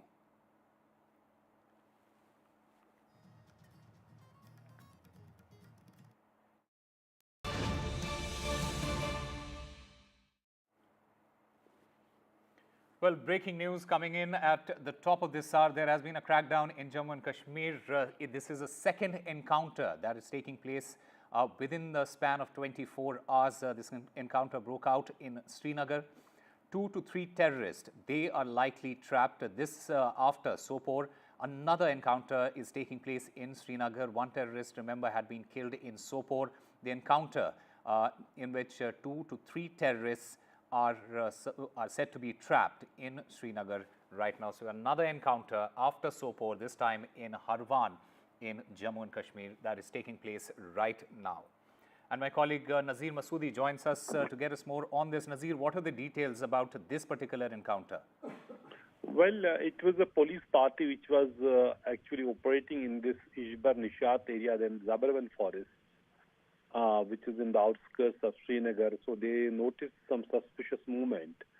Then there was exchange of fire, and it is believed 2 to 3 militants could be operating there, and the area has been cordoned off. There was heavy firing, whether it was a firing from the security force or there was some firing from militants. It's not very clear, but security force resorted to heavy firing on we just see the target area. This is the forest area, and operation is underway. And this is the 7th major encounter in the valley in last 10 days. On one side, it may see the rise in militancy, but the fact is that it clearly shows an offensive, proactive anti-militancy operations by the security force in Jammu and Kashmir. So we have seen recently there was a grenade attack in Srinagar, but within days, police were able to track down the attackers, and all the 3 terrorists who were behind that grenade attack were arrested. And yesterday there was an encounter in Sopore area. 1 foreign militant has been killed, and who was believed to have escaped during an encounter in Bandipur. So overall, if we see just few days back, 2 village defense guards were killed after they were kidnapped in Kishtwar. So since then that search and cordon operation in that particular area is on. But while we see this rise in some encounters in the valley, but Jammu still remains the biggest challenge because of the topography, because of the dense forest, because of the vast area. But right now this encounter or the operation is underway. Reinforcement has been rushed to the area. So as we have been reporting, 2 to 3 militants are believed to be holed up in this cordon area in Zabarwan forest of Srinagar. Right, Nazir Masoodi, thank you very much for getting us all the latest. So a spate of encounters that have taken place in Jammu and Kashmir, and the latest in that line is is taking place right now in Harwan in Jammu and Kashmir right now. Well, with less than 2 weeks left for polling in Maharashtra, all major political parties, they have ramped up their campaigns in Maharashtra. In his 2-day visit to the poll-bound state, Prime Minister Modi, he addressed several rallies for the BJP and took a swipe at the opposition. In the meanwhile, Union Home Minister Amit Shah, he is set to launch the BJP's Sankalp Patra, or the manifesto, for the upcoming Maharashtra Assembly elections on Sunday. Meanwhile, the All India Congress Committee President Mallikarjun Kharge, he will release the Mahavikas Aghadi manifesto. The MVA manifesto has been drafted by a committee which was headed by former Chief Minister Prithviraj Chavan, former MP and former member Planning Commission Balchandra Mungekar and NCP Sharad Pawar's former MP Vandana Chavan. And my colleague Anuj joins us to get us more on this. Anuj, what can we expect from, especially from the Mahavikas Aghadi and the BJP's manifesto today? Just in a short while from now, in a few minutes, we'll see Home Minister Amit Shah address the presser where he'll release the manifesto of the Bharatiya Janata Party. This is something that a lot of people have been waiting for because it becomes interesting to see what is it that the Bharatiya Janata Party eventually promises in their Sankalpa Patra, as they like to call it. From what we know as of now, we are certain that the Bharatiya Janata Party is going to play it big on the employment. Unemployment has been an issue that the opposition has been criticizing time and again. Be it the businesses being taken away from Maharashtra to Gujarat, be it the dilution of the industries, be it employment in the government or in the private sector, or the lack of job creation is something that the entirety of the Mahavikas Aghadi has been targeting, not just at the face of the election, but ever since the Mahayuti came to power as it is today in 2022. So we can see that the Bharatiya Janata Party might try and play on it and, promise something big when it comes to employment. Secondly, we can also expect the Bharatiya Janata Party to try and woo the senior citizens by announcing some sort of measures for them, either in the way of pensions or in some other monetary forms as well. We're also expecting the Bharatiya Janata Party to include another pointer in their manifesto in line with what the NCP Ajit Pawar faction and Shinde Sena faction included in their own independent manifestos, and that is about the increment as far as the Maji Ladki Bahin Yojana is concerned from 1,500 rupees to 2,100 rupees. Besides that, of course, health insurance will also be something that will be closely looked at, and Asha workers and Anganwadi teachers payments might also be something that the Bharatiya Janata Party would be targeting or looking to increase at the phase of the election.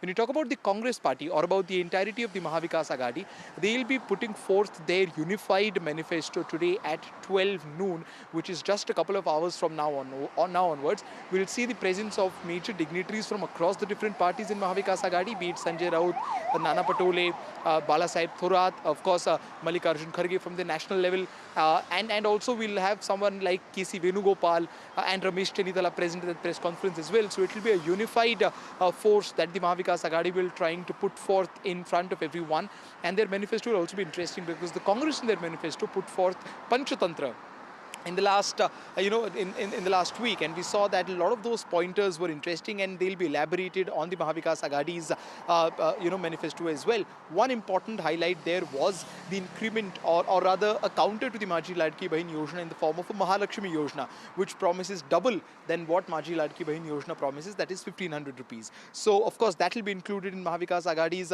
unified manifesto. Besides that, there will also be promises made regarding the construction and the development projects, especially happening in Mumbai, be it Worli, be it Koliwada, or be it Dharavi. So a counter to that will also be presented as far as Mahavikas Aghadi's manifesto is concerned, and they will be also targeting jobs, especially having women in police force or the safety of women, because that is what the Mahavikas Aghadi has been playing its politics on, especially since the Badlapur incident in the last couple of months. So it will be interesting to see what are the exact pointers that are put forth by the Mahavikas Aghadi. But as of now, we can expect a relief, or at least as of now, from the manifesto for the farmers, because they've already announced a loan waiver of close to 3 lakh rupees by the Congress Party. So that will again become a part of the Mahavikas Aghadi's manifesto as well. But what do they have in their manifesto for youth? What do they have in their manifesto for jobs and for small or medium-sized businesses is something that we'll have to wait and watch out for.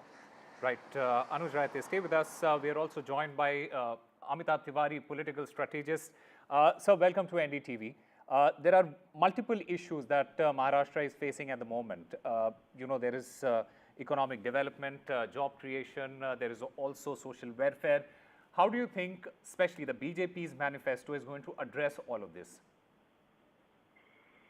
No, essentially, if you see, any manifesto has promises or schemes for different segments of society. So if you look at the demographics, it is clearly Mahila, Kisan and Yuva. These three are the focus areas or pointers for any coalition. Now, in the last 6 months, the BJP has announced a slew of schemes for these three main cohorts. One, of course, is the Ladki Bahin Yojana, where there are they are already distributing 1,500 rupees as cash income support. Now this is touted to be increased to rupees 2,100. There are schemes for youth skill development and youth apprenticeship programs for which thousands of crores were already provided in the budget. And then there is, of course, the increase of the PM Kisan Nidhi from rupees 12,000 to rupees 15,000, because in the state adds around 3,000 rupees currently to the national scheme of 6,000 rupees. That is touted to be increased to 9,000 rupees. So 6,000 the central government will provide, and 9,000 is what the state government will add to it. So these are the main schemes or announcements for the various demographics. Now, when we come to issues, rural distress, agri-distress, farmer suicides, inflation, unemployment, these bread and butter issues also dominate in various parts of Maharashtra, largely the backward regions, which is Vidarbha, Marathwada, and some parts of North Maharashtra. So there is likely to be some announcement of some price stabilization fund of sorts for keeping inflation in check. There may be some schemes on farm loan waiver. We are not sure, because farm loan waiver is something which the Mahavikas Aghadi is looking at and has already announced, and which could put Mahayuti government on the back foot. So these are some of the schemes and measures which not only BJP but both will see from both alliances promises focusing on these issues. Right, absolutely. And in fact, I'm also currently joined by Matthew Antony, spokesperson of the Congress. Sir, there are multiple issues that Amitabh Tiwari was also referring to. How does the Mahavikas Aghadi look to counter all of that? And what are going to be the key points? Because we haven't seen the Mahavikas Aghadi come out with its manifesto. It is going to come out at 12 today. What are some of the key areas that the Mahavikas Aghadi is going to look at? See, Osama, Mahavikas Aghadi, or the Congress as a leading alliance partner, has made its announcement the other day that we are going to give 3,000 rupees a month, for the women, 4,000 rupees for the educated unemployed youth per month, and then farm loan waivers up to 3 lakhs. Then we are going to bring in new schemes, for the development of the state as well as the business development of the state. Now, what we see is this, that the BJP, led by Prime Minister Narendra Modi and Amit Shah, who is running and manufacturing a factory of 8, and then spreads the thing that the Mahavikas Aghadi is on, and spreads the news that that Mahavikas Aghadi is lying, whereas they are actually putting hate on one against the other. Now, Amit Shah made a remark on, that there will not be any reservations for the minority community. Now, then I have a question back to the BJP and Amit Shah. Then why are they doing a double standard of increasing the salaries of the madrasa teachers in Maharashtra, whereas, they're not doing it in any other state? Isn't that election gimmick, or, is it only kind of a one rule for one state and one rule for another state? Whereas we, as Congress, we have a policy which is originating from the Constitution, where we say that the caste census will bring in equality and social justice to the people of Maharashtra as well as to people of all other states. So we have a principle, underlying principle, which originates from the Constitution to the people of India, irrespective of the state. Whereas BJP does it like a business-like, and then they spread hate in every state when they go. They try to divide the people, and they put this blame back to the Congress, whereas they are actually doing that by themselves. So we are very clear that the law and order system of the Maharashtra at this point of time is completely broken down under the Mahayuti rule. And the farmer suicide, almost 8,000 farmers suicided in the last 3 years' time, and 566 in Amaravati in the last 6 months' time. And this is exactly what is happening in the state. So we are going to come back, and we are going to bring in peace as well as progress to the state of Maharashtra in the coming election. All right. I'm also joined by Anila Singh, BJP spokesperson. Ma'am, welcome to NDTV. Respond to what Mr. Matthew Antony just said, and all these allegations that he has put on BJP and Mr. Amit Shah there. My Ramadan to all, and I just have to say that this is a reaction of the Congress party or Mahagadis, they know it very well that they are going to be defeated in upcoming elections. Mahayukti is doing fantastic. Their governance has been absolutely marvelous. People of Maharashtra are standing with Mahayukti. And if I talk about Narendra Modi ji, if I talk about Amit Shah ji, if I talk about Shinde ji, if I talk about Fadnavis ji, like these are the people who have given vision to the state. Before that, we know it very well that what type of governance Maharashtra had. So they were toppled down. So people in Maharashtra, they know it, that it is a state, it is the area of Maharaj Shivaji. They know it very well that what ideals were of Maharaja Shivaji. This is what Mahayukti is doing. We are moving towards Swaraj. Statue had a fall. Come to you. We'll come to you, Mr. Do you want to limit? Let Anila Singh complete. Yes, yes, ma'am. Go ahead, please. Do you want to limit Shivaji with mere statue? Is his stature so small? Are you going to ridicule Shivaji? So this shows that you do not have any understanding of Maharaja Shivaji. Absolutely none. I just have to say here, whether we talk about the law and order situation, which Congress spokesperson just now mentioned, whether we talk about the growing economy, whether we talk about the women empowerment, whether we talk about the steps taken for the farmers, agriculture, they all have been on the positive direction. We're going towards north. Maharashtra was pulled down when they were there. So I'm 100% sure that Maharashtra people are going to endorse whatever Mahayukti is going to bring for them. And definitely the manifesto, which is going to tell the blueprint of Mahayukti government in the future, they are going to be very happy about it. Ours is not the empty words like the people standing in front of us.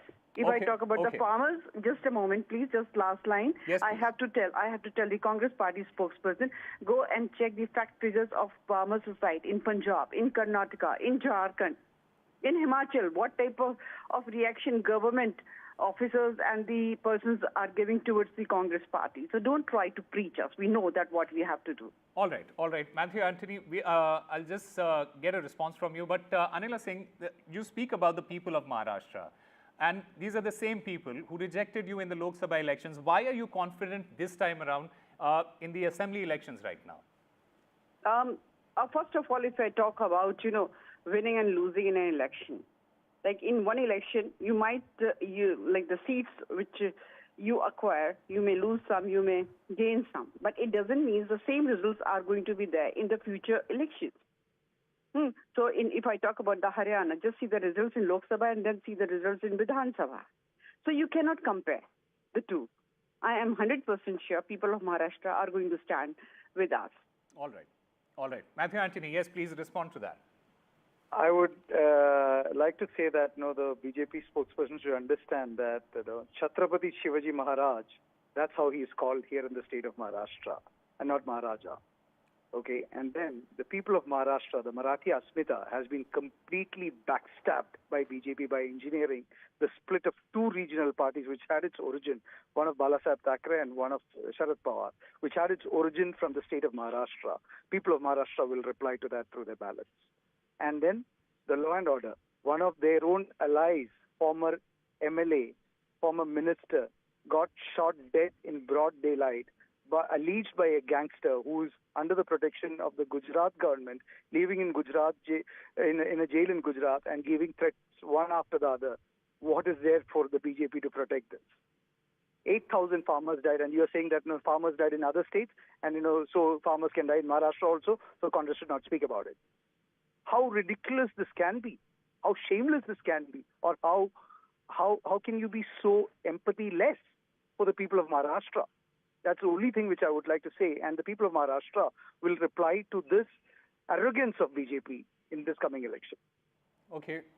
Anila Singh, two very key important points that Mr. Matthew has raised there. One is the law and order situation in Maharashtra, and we've seen what has transpired in the last couple of months there, with threats being given to film stars, leaders getting murdered.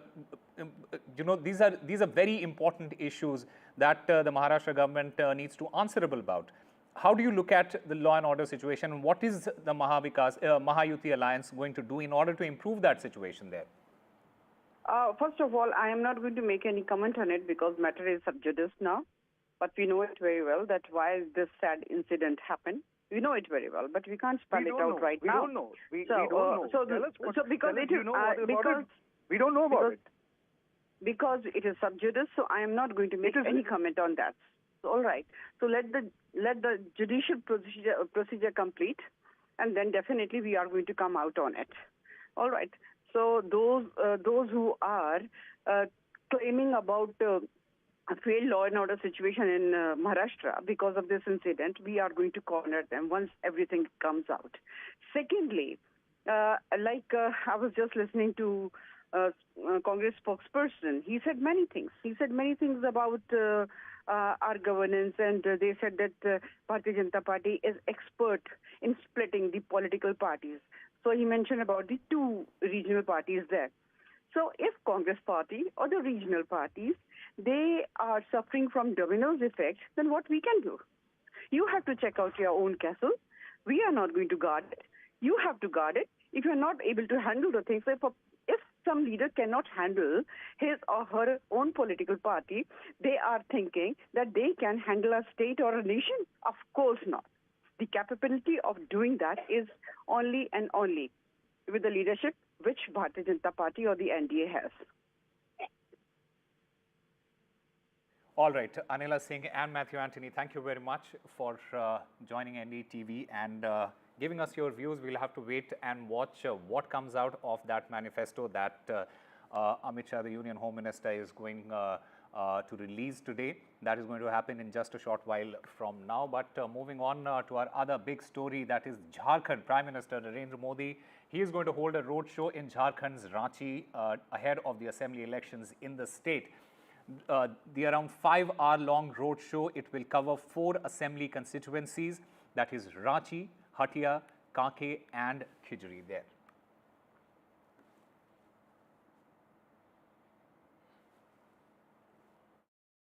Yeah, Prime Minister is arriving in Ranchi at around 12 p.m. today, and then he'll straight away head for Bokaro and Gumla. There he has scheduled election meetings to be held, both at Bokaro and Gumla, and then he'll be returning back to Ranchi, and there he has that mega roadshow planned.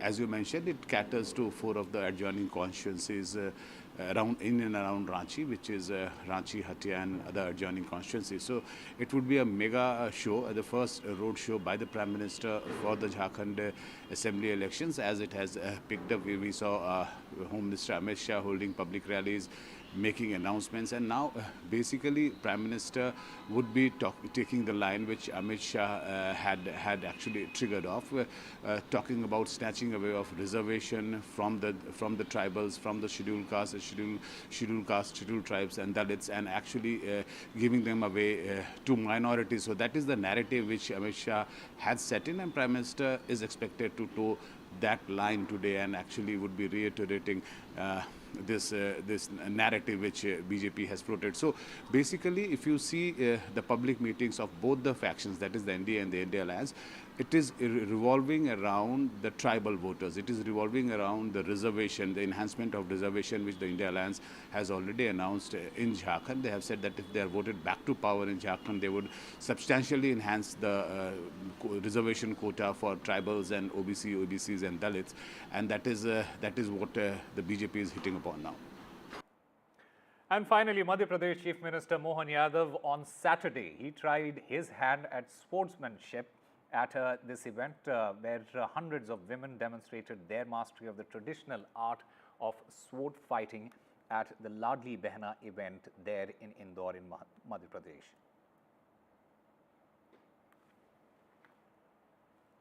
That's all we have for you. Keep watching NDTV.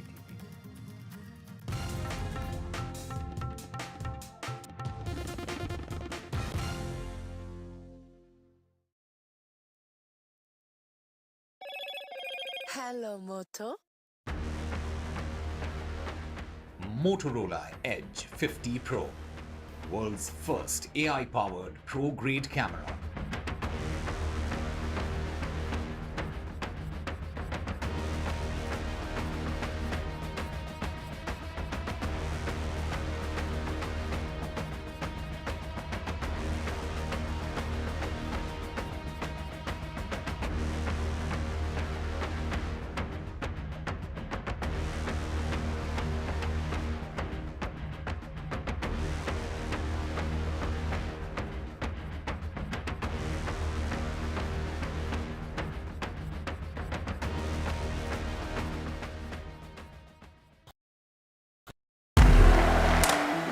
want to thank the American people for the extraordinary honor of being elected your 47th president. Donald triumphs. What does Trump's win mean for America, for the world, for the wars, and for India-US relations? Non-stop coverage on NDTV. Top analysts and voices from the ground. Extensive coverage on NDTV. तालियों के साथ हम स्वागत करेंगे आदरणीय मोदी जी का। छत्रपति शिवाजी महाराज की। Corruption first, on the agenda and nation first. घोषणा आणि जनतेचे पैसे लुटणं. कट कमिशन आणि करप्शनला आमच्याकडे थारा नाही. त्यांचा परिवारवाद आमचा महाराष्ट्रवाद. महाराष्ट्रामध्ये 1,75,000 जागा रिक्त आहेत. पण का भरत नाही? राज्याची जनतेच्या घमाच्या पैशाची तिजोरी लुटण्यासाठी हे सरकार आहे. पूर्वीच्या सरकारच्या काळामध्ये निधी देताना त्यांना असं वाटायचं की त्यांच्याच खिशातले पैसे चालले. शेतकऱ्यांना मोफत वीज देण्याचं काम आपल्या सरकारने सुरू केलं.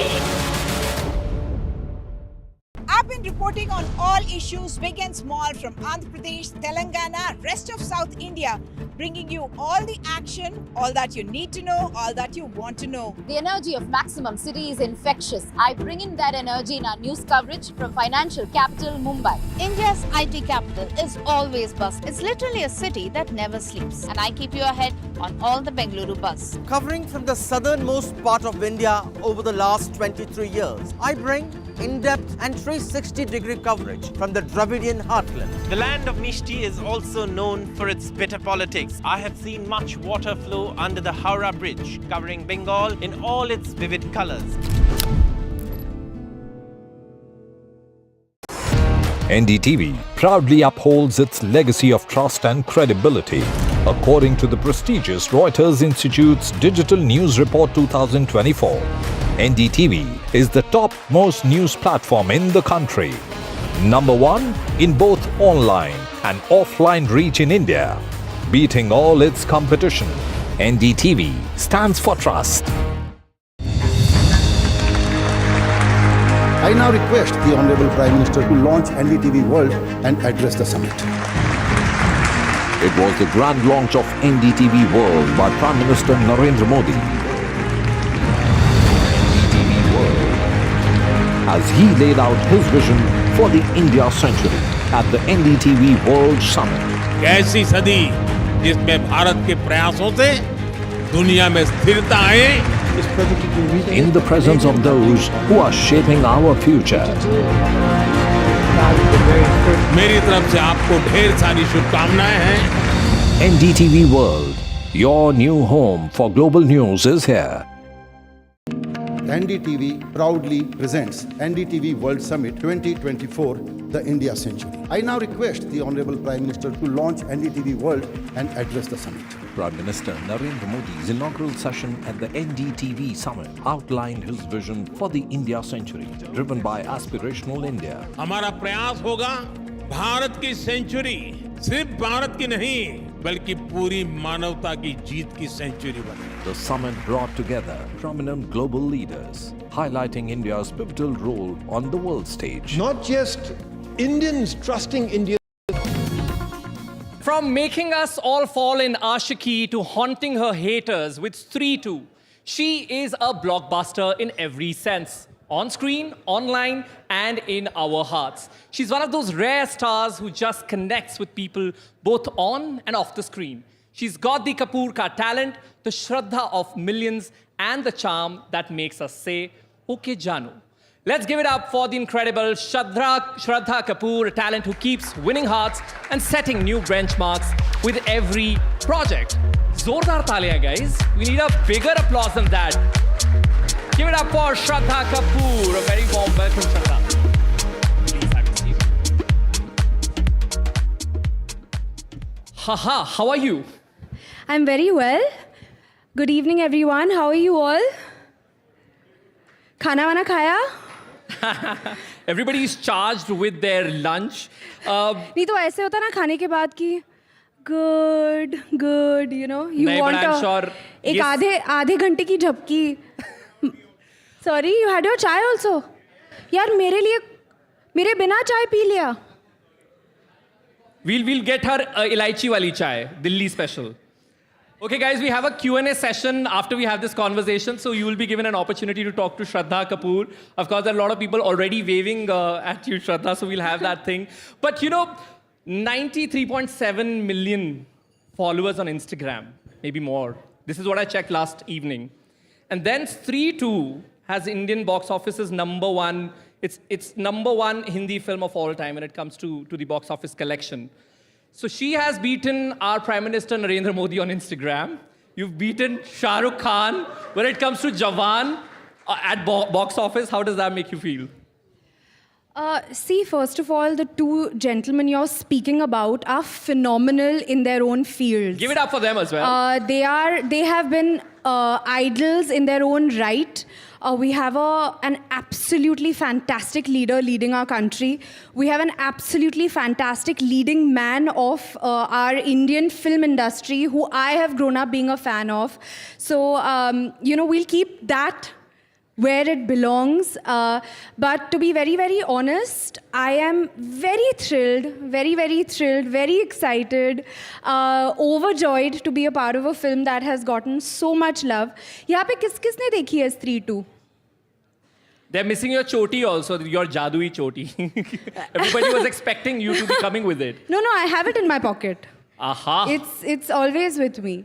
But it's so nice to see everyone, mostly everyone's hands went up. So this is what I mean. I feel like to be a part of something, to be a part of a film where people have made that effort to go and watch it in theaters and, hopefully all of you got entertained. I'm guessing you all did. And it feels great. It's been my childhood dream. So for me to get to do what I've been wanting to do as a child and be a part of really good films with fabulous filmmakers. Our director of Stree is amazing. He is, he has consistently proved his craft. So for me to be a part of a film like this with fabulous actors, the first part was, it paved the way for horror comedy in Bollywood. So to be a part of something that's a first as well is fabulous. Yeah, it's an absolutely new niche that you guys have created. So kudos to that. You said बचपन से you've been aspiring to be an actress और ऐसी projects का ऐसी films का हिस्सा बनने का आपका हमेशा से ख्वाब रहा है. क्या आपकी conversations होती थी with your parents because they are from the industry? Your dad has ruled it for several decades. So किस तरह की conversation होती थी? Did you ever confront Shakti Kapoor ji कि मैं ये बनना चाहती हूँ? And what was that conversation like? I'm sure there are a lot of Shakti Kapoor fans also over here. Please raise your hands, Shakti Kapoor fans. Because I have to tell you the kind of feeling that I get when people come up to me and say that, we're a big fan of your father. It's another feeling altogether. So, and my father was not from a film family. He has come from Delhi. This is his home. मैंने बहुत ज़्यादा वक्त यहाँ पे बिताया है in my childhood. And, he had no background. He studied in acting school after he told his parents कि, मुझे actor बनना है. And मेरे दादाजी की एक clothing की दुकान थी.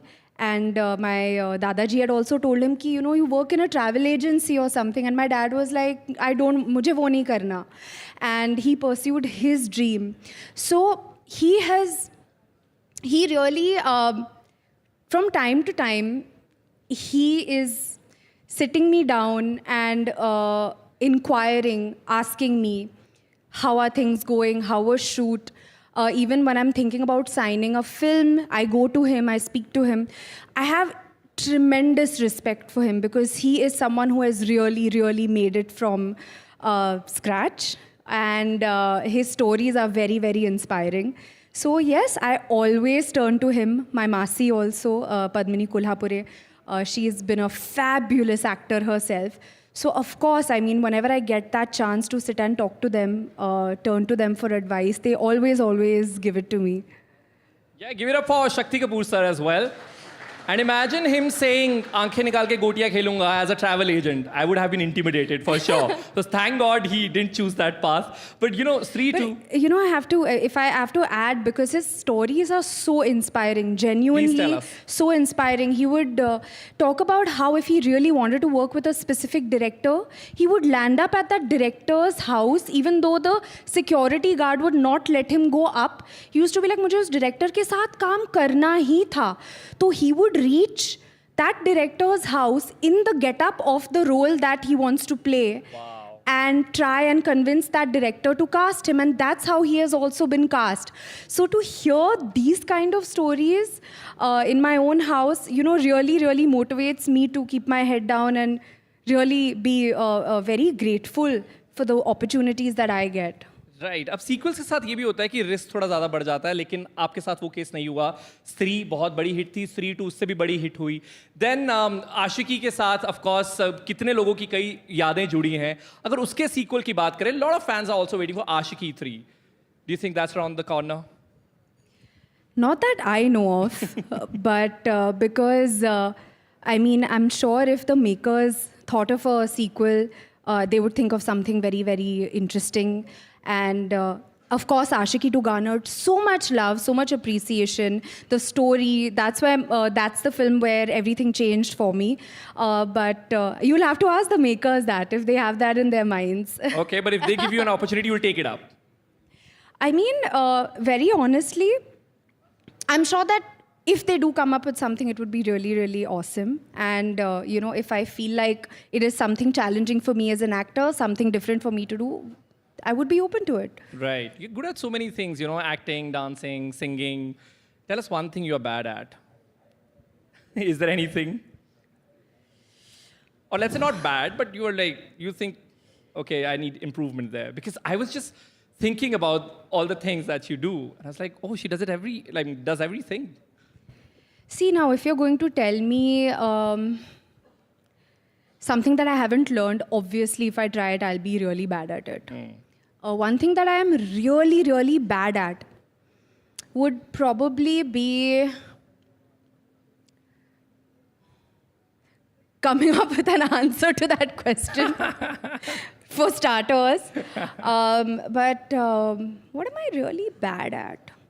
It's fine if No, you're not bad at anything. now I have to you think should be about really proud about it. No, I have to think about it. See, I will not be able to cook anybody a 7-course meal or something like that. If somebody tells me to do that, वो नहीं हो पाएगा मुझसे. But if you tell me to eat a 7-course meal, I will ace that. What's one thing which you love the most? Sorry? What one thing which you love the most? खाने में? हाँ. Diet पे भी होगे और वो चीज़ सामने आ जाए, you'll have it. यार खाने में एक चीज़ चूज करना तो बड़ा मुश्किल है. मतलब दिल्ली का कुछ special?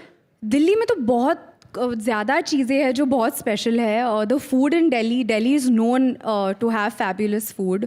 Of course chole bhature, of course aloo parathe, और क्या, and what else would I say, kali dal, paneer makhani. All of that. Now we are at the NDTV Global Summit. Let's talk about Indian entertainment industry's global scene as well. We've had amazing past few years at global platforms, RRR in Oscars, Payal Kapadia winning Grand Prix at the Cannes, then Diljit in Coachella. These are projects and these are people, who were working towards this global goal. Will that be on your list? How do you think the entertainment industry is really putting us on the global map? Is that on your wish list? I feel like the kind of journey that I have had as well, it's been very, it's been full of surprises, very, very honestly. So I don't specifically have a wish list. I also like to evaluate each opportunity for what it is. But of course, it's such a proud feeling to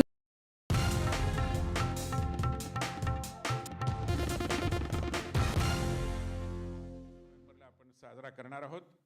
आणि या वर्षाखेरीस आपण आपल्या सगळ्यांचे प्रिय अटल बिहारी वाजपेयी यांच्या जन्मशताब्दीचा कार्यक्रमही करणार आहोत. त्यामुळे अशा या अत्यंत महत्त्वपूर्ण वर्षामध्ये भारतीय जनता पार्टी आत्मविश्वासाने निवडणुकीला सामोरी जात असताना विधानसभेसाठीचं संकल्पपत्र आता काही क्षणातच आपल्या समोर विमोचनाच्या All माध्यमातून right, so the Union सादर Home होईल. Minister Amit या Shah कार्यक्रमामध्ये there sitting, आज, as you can see in those visuals, भारताचे he is set to गृहमंत्री, release भारतीय the जनता BJP's पार्टीचे manifesto or the Sankalp माजी Patra राष्ट्रीय as the अध्यक्ष, BJP calls it. सगळ्यांचे नेते, This अमित भाई less शाह than 2 weeks देखील left उपस्थित आहेत. for polling in Maharashtra. All the major political parties, they are ramping up their campaigns.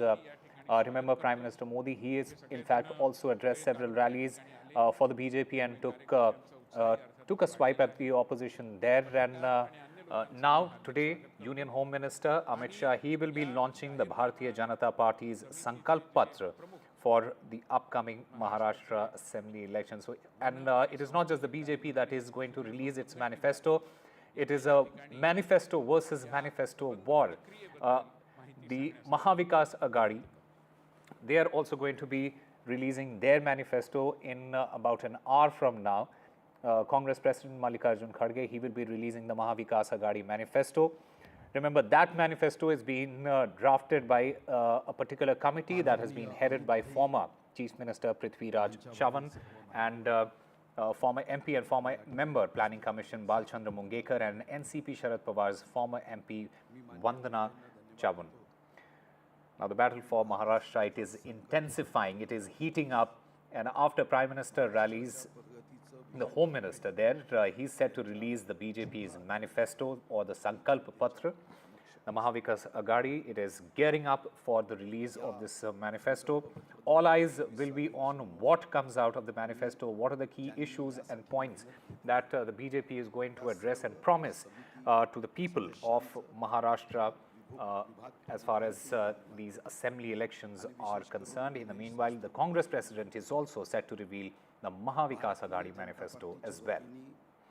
संकल्प पत्र या राज्यासाठी आपण प्रस्तुत करतो आहे, जो संकल्प आपण करतो आहे, हा संकल्प महाराष्ट्राच्या प्रगतीचा, महाराष्ट्राच्या विकासाचा आणि छत्रपती शिवाजी महाराजांच्या रयतेच्या राज्याच्या संकल्प पूर्तीचा आहे. हे आम्ही या अगोदरही करून दाखवलं. हे आकड्यावरून लक्षात येईल की या राज्याचा GSDP हा 1 मे 1960 ते 2014 15,37,366 कोटी होता आणि मागच्या 10 वर्षात यामध्ये वाढ होऊन 40.44 लक्ष कोटी झाला. एवढी वाढ वेगाने ही युती भारतीय जनता पार्टीच्या सरकारमध्ये झाली. आपण बघितलं असेल की महाराष्ट्राचं दरडोई उत्पन्न हे 1 मे 1960 पासून 2013-14 The Prime Minister as well as the Union Home Minister there. Job creation is another very important issue that is plaguing Maharashtra. Will the manifesto promise to create more jobs for the youth of Maharashtra? That is one question that needs to be answered. Will the Sankalp Patra, will BJP's manifesto address that? That is another question. पण 2-3 छोटी उदाहरणं देऊन मी माझं प्रास्ताविक संपवेल की मागच्या 54 वर्षात पायाभूत सुविधा या 61 मध्ये 2300. Now, apart from job creation, agriculture is another big issue that the government, that the BJP is going to be looking at. What measures will the BJP as well as the Maha Yuti Alliance take in order to provide credit to the farmers at reasonable rates? How will the new organization, how will the new government facilitate this this particular function? That is another question that is that the BJP's manifesto might answer. There is another infrastructure development that we have been speaking about.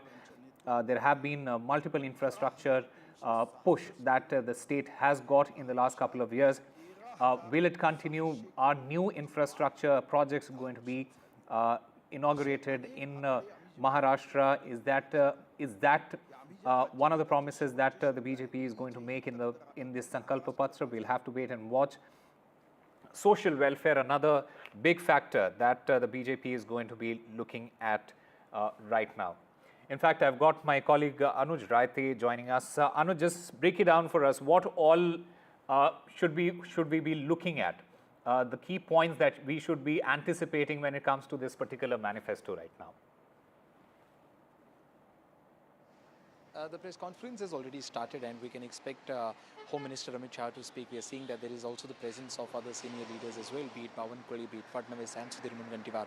Talking about the content of the manifesto, we can expect that the Bharatiya Janata Party to promise big on employment, because we're seeing that the opposition has been targeting the Mahayuti government and specifically BJP, considering that they speak about the double engine sarkar at the state and at the center on the issue of employment. So we can expect the Bharatiya Janata Party to promise big when it comes to employment. They might give a number of the amount of jobs they would like to create in the coming years.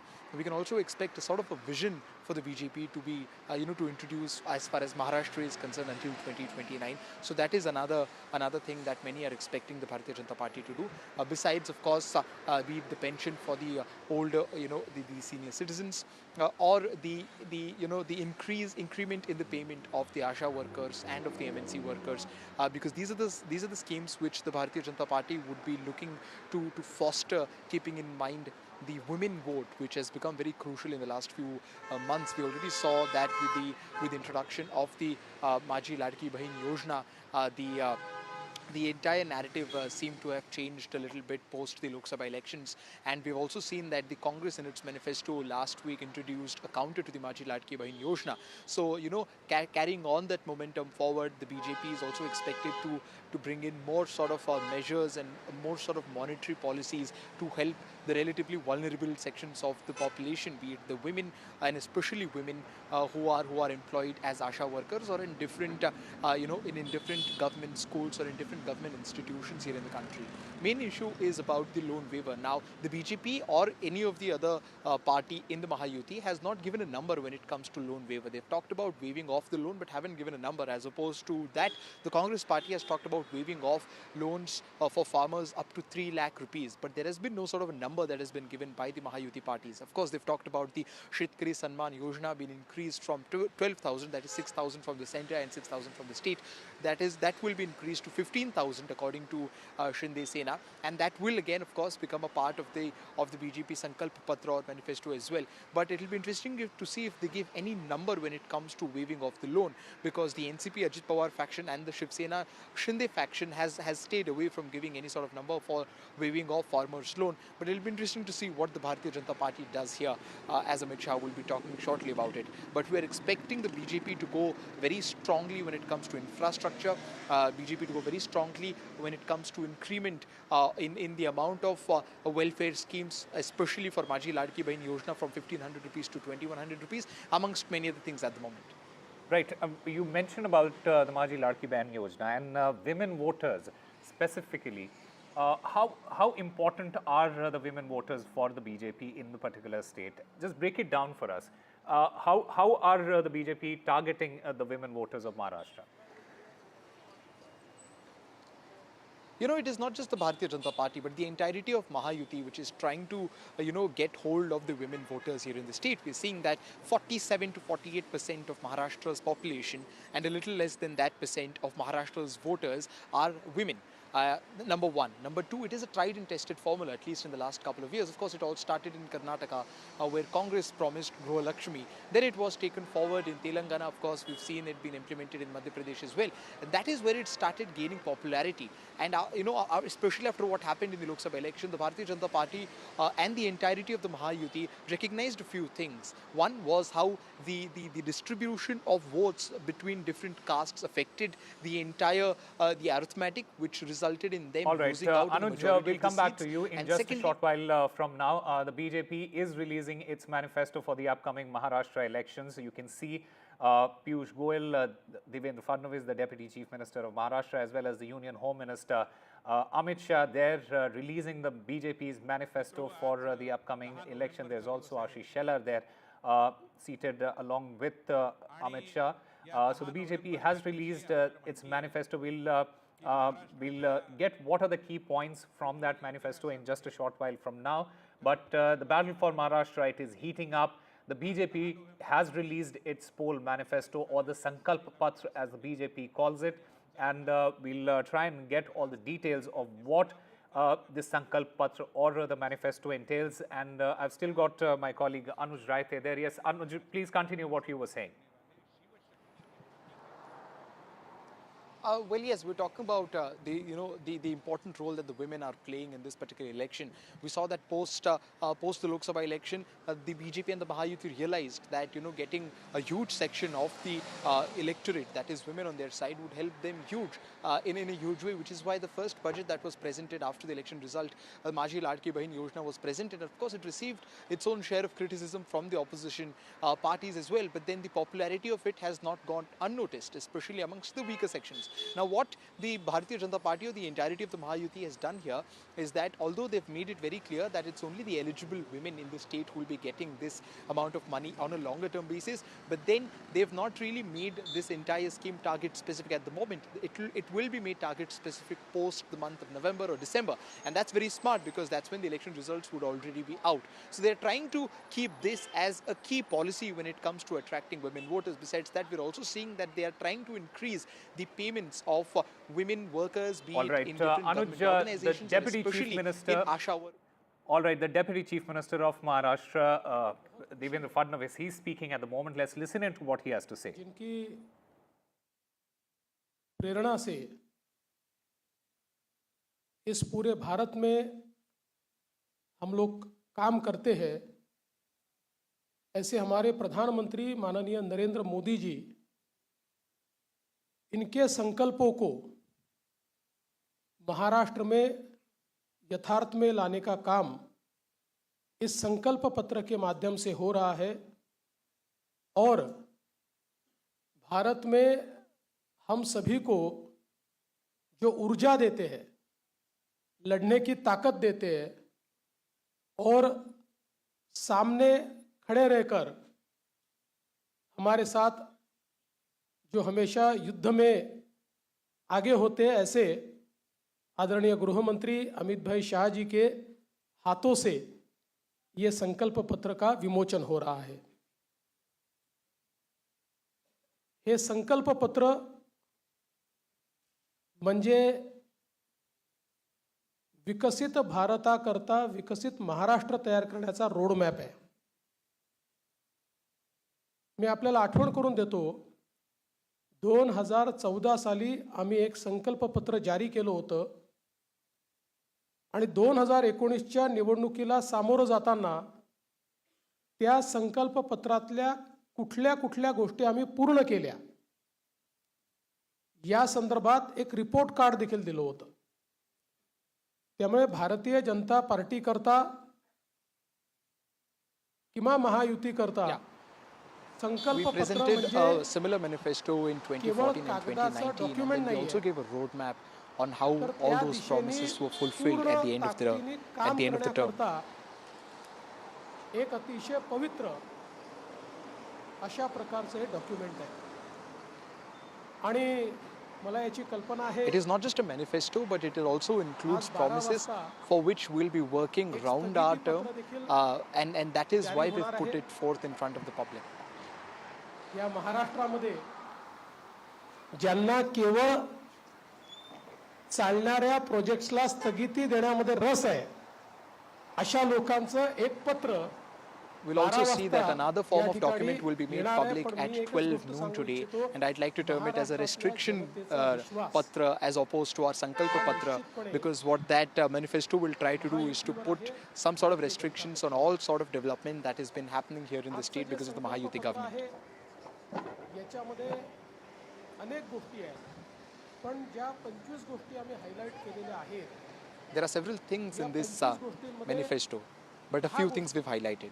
आमचे पहिले 10 मुद्दे हे जो आम्ही महायुतीचा 10 कलमी कार्यक्रम म्हणून घोषित केला, तेच 10 मुद्दे आमचे असणार आहेत। त्याच्यामध्ये लाडक्या बहिणींना There are 25 broad points, but 10 pointers become very important, and that is what we have highlighted. Firstly, for the Maaji Ladki Bahin Yojana, we've increased it from 1,500 rupees to 2,100 rupees. मोफत वीज दिलेली आहे, पण We've decided to waive off the loans for farmers. आणि त्यासोबत We are giving them free electricity, and now we'll waive off their loans.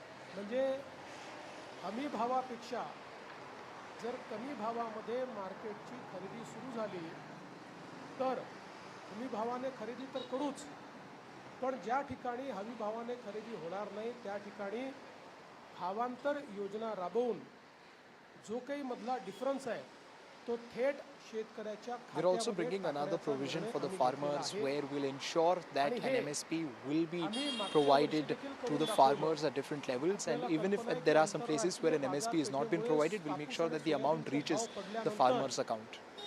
आम्ही लोकसभेपूर्वी निर्णय घेतला होता की भावांतर योजनेतून आम्ही पैसे देऊ. आचारसंहिता संपल्याबरोबर ते पैसे थेट शेतकऱ्यांच्या खात्यामध्ये आम्ही दिले आहेत. आम्ही या ठिकाणी Due to the equations in the international market, we saw that the price of soybean and cotton fell, which is why we introduced a new scheme, and because of that we'll be providing a bare minimum price for all the farmers who faced loss after cultivating soybean and cotton after the MCC is lifted. अशा प्रकारच्या सहाय्यतेच्या जेवढ्या योजना आहेत मागच्या काळामध्ये महायुतीच्या सरकारने 1500 रुपये केले होते. ते 1500 रुपयाचे 2100 रुपये आता पुन्हा महायुतीचं सरकार आल्यानंतर आम्ही त्या ठिकाणी करणार आहोत. यासोबत ज्या जीवनावश्यक वस्तू आहेत त्यांचे भाव स्थिर ठेवण्याकरता आम्ही त्या ठिकाणी मार्केट इंटरव्हेन्शन करणार आहोत. येत्या काळामध्ये We've also decided to intervene into the market to make sure that the prices of all the important ingredients is kept stable. महाराष्ट्रामध्ये औद्योगिकरण होत आहे आणि we'll be creating 25 lakh jobs for the youth of the state. मला विश्वास आहे की 25 लाख रोजगाराच्या संधी आम्ही तयार करू आणि त्यासोबत 10 lakh We've seen that a huge amount of FDI has come to Maharashtra. Over 50% FDI has come to Maharashtra, which is why jobs can be created very easily. रोजगार देण्याकरता अग्रसर असणार आहोत. दुसरं मागच्या 2.5 वर्षामध्ये आम्ही will be providing education payments to close to 10 lakh students, which is 10,000 per month for their educational pursuits. पण 1 लाखपेक्षा जास्त नोकऱ्या या सरकारी क्षेत्रामध्ये त्या ठिकाणी दिलेल्या आहेत आणि यासोबत आमचा प्रयत्न आहे We've already given more than 1 lakh jobs in the government sector alone. याला सौर आणि अक्षय ऊर्जेचा वापर करून त्याच्या वीज बिलामध्ये 30% सूट हे आम्ही त्याला देण्याचा प्रयत्न करणार आहोत. त्यासोबत सरकार स्थापनेच्या 100 दिवसामध्ये we'll try to reduce the electricity bill of the lower middle class and the middle class people by giving or by promoting solar energy more.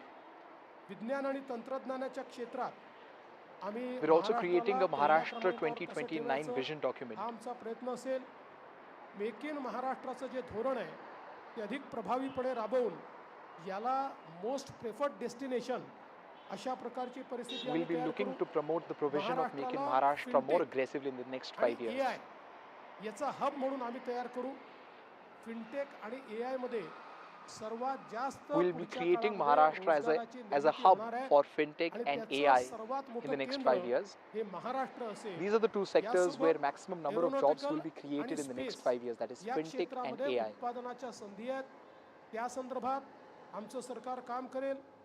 आम्ही असं ठरवलं आहे की शेतकरी या ठिकाणी जे काही खत खरेदी करतात त्याच्यावर जो SGST आम्हाला मिळतो तो SGST आम्ही शेतकऱ्यांना परत करणार आहोत.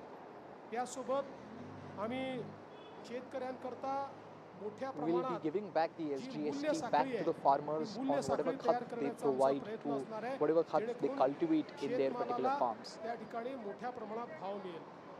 2027 पर्यंत By bringing in several schemes for the agrarian community, we are trying to make sure that their income is increased eventually. 50 lakh लखपती दीदी या महाराष्ट्रामध्ये तयार करण्याचा आमचा संकल्प आहे. अक्षय अन्न By 2027, we are aiming to create as many as 50 lakh Lakhpati Didi. आहे आणि या ठिकाणी महारथी म्हणजे Maharashtra advance robotic and AI training hub initiative या नावानं मोठ्या प्रमाणात लॅब्स आम्ही तयार करणार आहोत ज्यातनं या क्षेत्रातली trend manpower We'll be creating a lot of labs to promote the AI ventures here in the state, which would require manpower, and we've got several students in our colleges and schools, and that will also result in more number of job creations in the coming days. वेगवेगळ्या सेक्टरमध्ये कुठे intervention करण्याची गरज आहे आणि कशा प्रकारे त्या स्किलचा वापर करण्याची गरज आहे. We'll be conducting a skill census where we'll see that which areas, which sectors in the state need more attention, need more intervention, and that's what we'll be providing. Working spaces असतील, इन्क्युबेशनच्या सुविधा असतील, ज्यातनं स्टार्टअप्समध्ये मोठ्या प्रमाणात विद्यार्थी असो किंवा startup We'll also be creating a Chhatrapati Shivaji Maharaj Akanksha scheme which will provide a co-working space and will promote the cause of different startups here in the state. Investment न करता आपला व्यवसाय They'll be provided with as many amenities as possible by the state, नवीन उद्योजक तयार and it will result in the promotion of different industries and creation of more jobs. बिनव्याजी कर्ज हे देण्याचा आमचा प्रयत्न आहे. आमचे जे विविध महामंडळ आम्ही तयार केलेले आहेत विविध घटकांकरता त्यांना हे बिनव्याजी कर्ज 15 लाखापर्यंत देण्याचा आमचा निर्णय. यासोबत ओबीसी असतील, ईबीसी असतील, ईडब्ल्यू असतील, NT असतील, VJNT असतील आणि अर्थातच SC आणि ST असतील, या सगळ्यांना शिक्षण शुल्क आणि परीक्षा शुल्काची प्रतिपूर्ती करायची हा निर्णय देखील या ठिकाणी आम्ही घेतलेला आहे. युवांमध्ये मोठ्या प्रमाणात fitness All the backward classes will be helped when it comes to exam fees in the coming years. आरोग्य आणि फिटनेस कार्ड आम्ही तयार करणार आहोत आणि युवांच्या फिटनेस करता एक मोठी मोहीम हातामध्ये घेऊन क्रीडा क्षेत्रामध्ये आणि फिटनेसच्या We're क्षेत्रामध्ये also starting a big movement to promote fitness amongst the youth. We'll be creating sports centers across the state and make sure that fitness becomes a priority of the youngsters. मानस आहे. मागच्या काळात काही गड किल्ल्यांकरता आपण केला पण सर्व गड किल्ल्यांचं संवर्धन करणारं एक प्राधिकरण हे या ठिकाणी आम्ही तयार करणार आहोत आणि ज्येष्ठ नागरिकांना प्राधान्य We'll also be working aggressively for the conservation of the forts which are lot in number as far as Maharashtra is concerned. We started this a few years ago, but now we'll be taking up this project more aggressively. हे तयार करण्याचा आमचा प्रयत्न आहे. एकूणच जर आपण विचार केला तर प्रधानमंत्री महोदयांनी आपल्याला जो काही संदेश या ठिकाणी दिला आहे की गरीब, शेतकरी, महिला आणि युवा हे जे चार घटक Whatever message Prime Minister Narendra Modi has given us, which is about the 4 important elements here in the state: the poor, the youth, the women and the backward. सर्व जाती धर्माचे लोक Them, along with the senior citizens, along with people of all the castes and religions, will be the beneficiaries of the schemes that will be brought in by the Mahayuti, by the BJP in the coming years. Roadmap देखील आम्ही दिलेला आहे. त्या क्षेत्रांमध्ये काय होणार आहे हे देखील आम्ही सांगितलेलं आहे. This is a fundamental document which has a roadmap for development in all the sectors.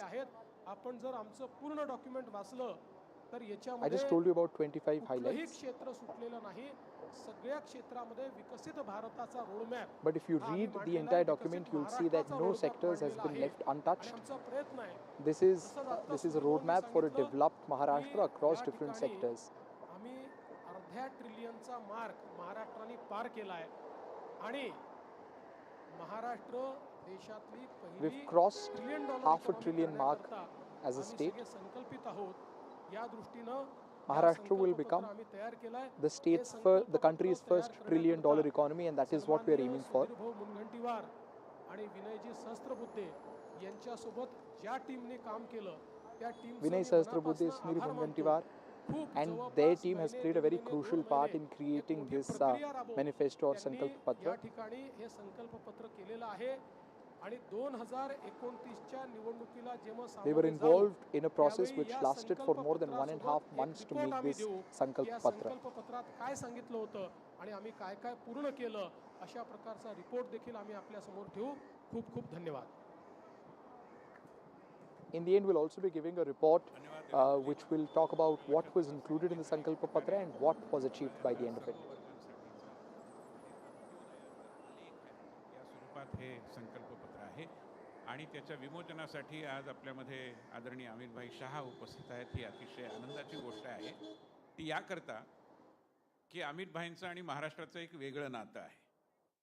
नातं म्हटल्यानंतर आपल्याला असंच वाटेल की ते महाराष्ट्राचे जावई आहेत. ही गोष्ट आपल्याला मी सांगेन, पण केवळ ते कारण नाही.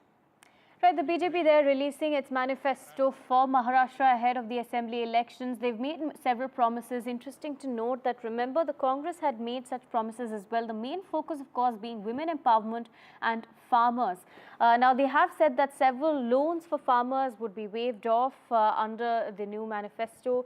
They've also made promises, interestingly, in fields such as AI as well as robotics. They've said that they aim to make Maharashtra a hub of fintech, of AI. They're going to be creating several labs as well.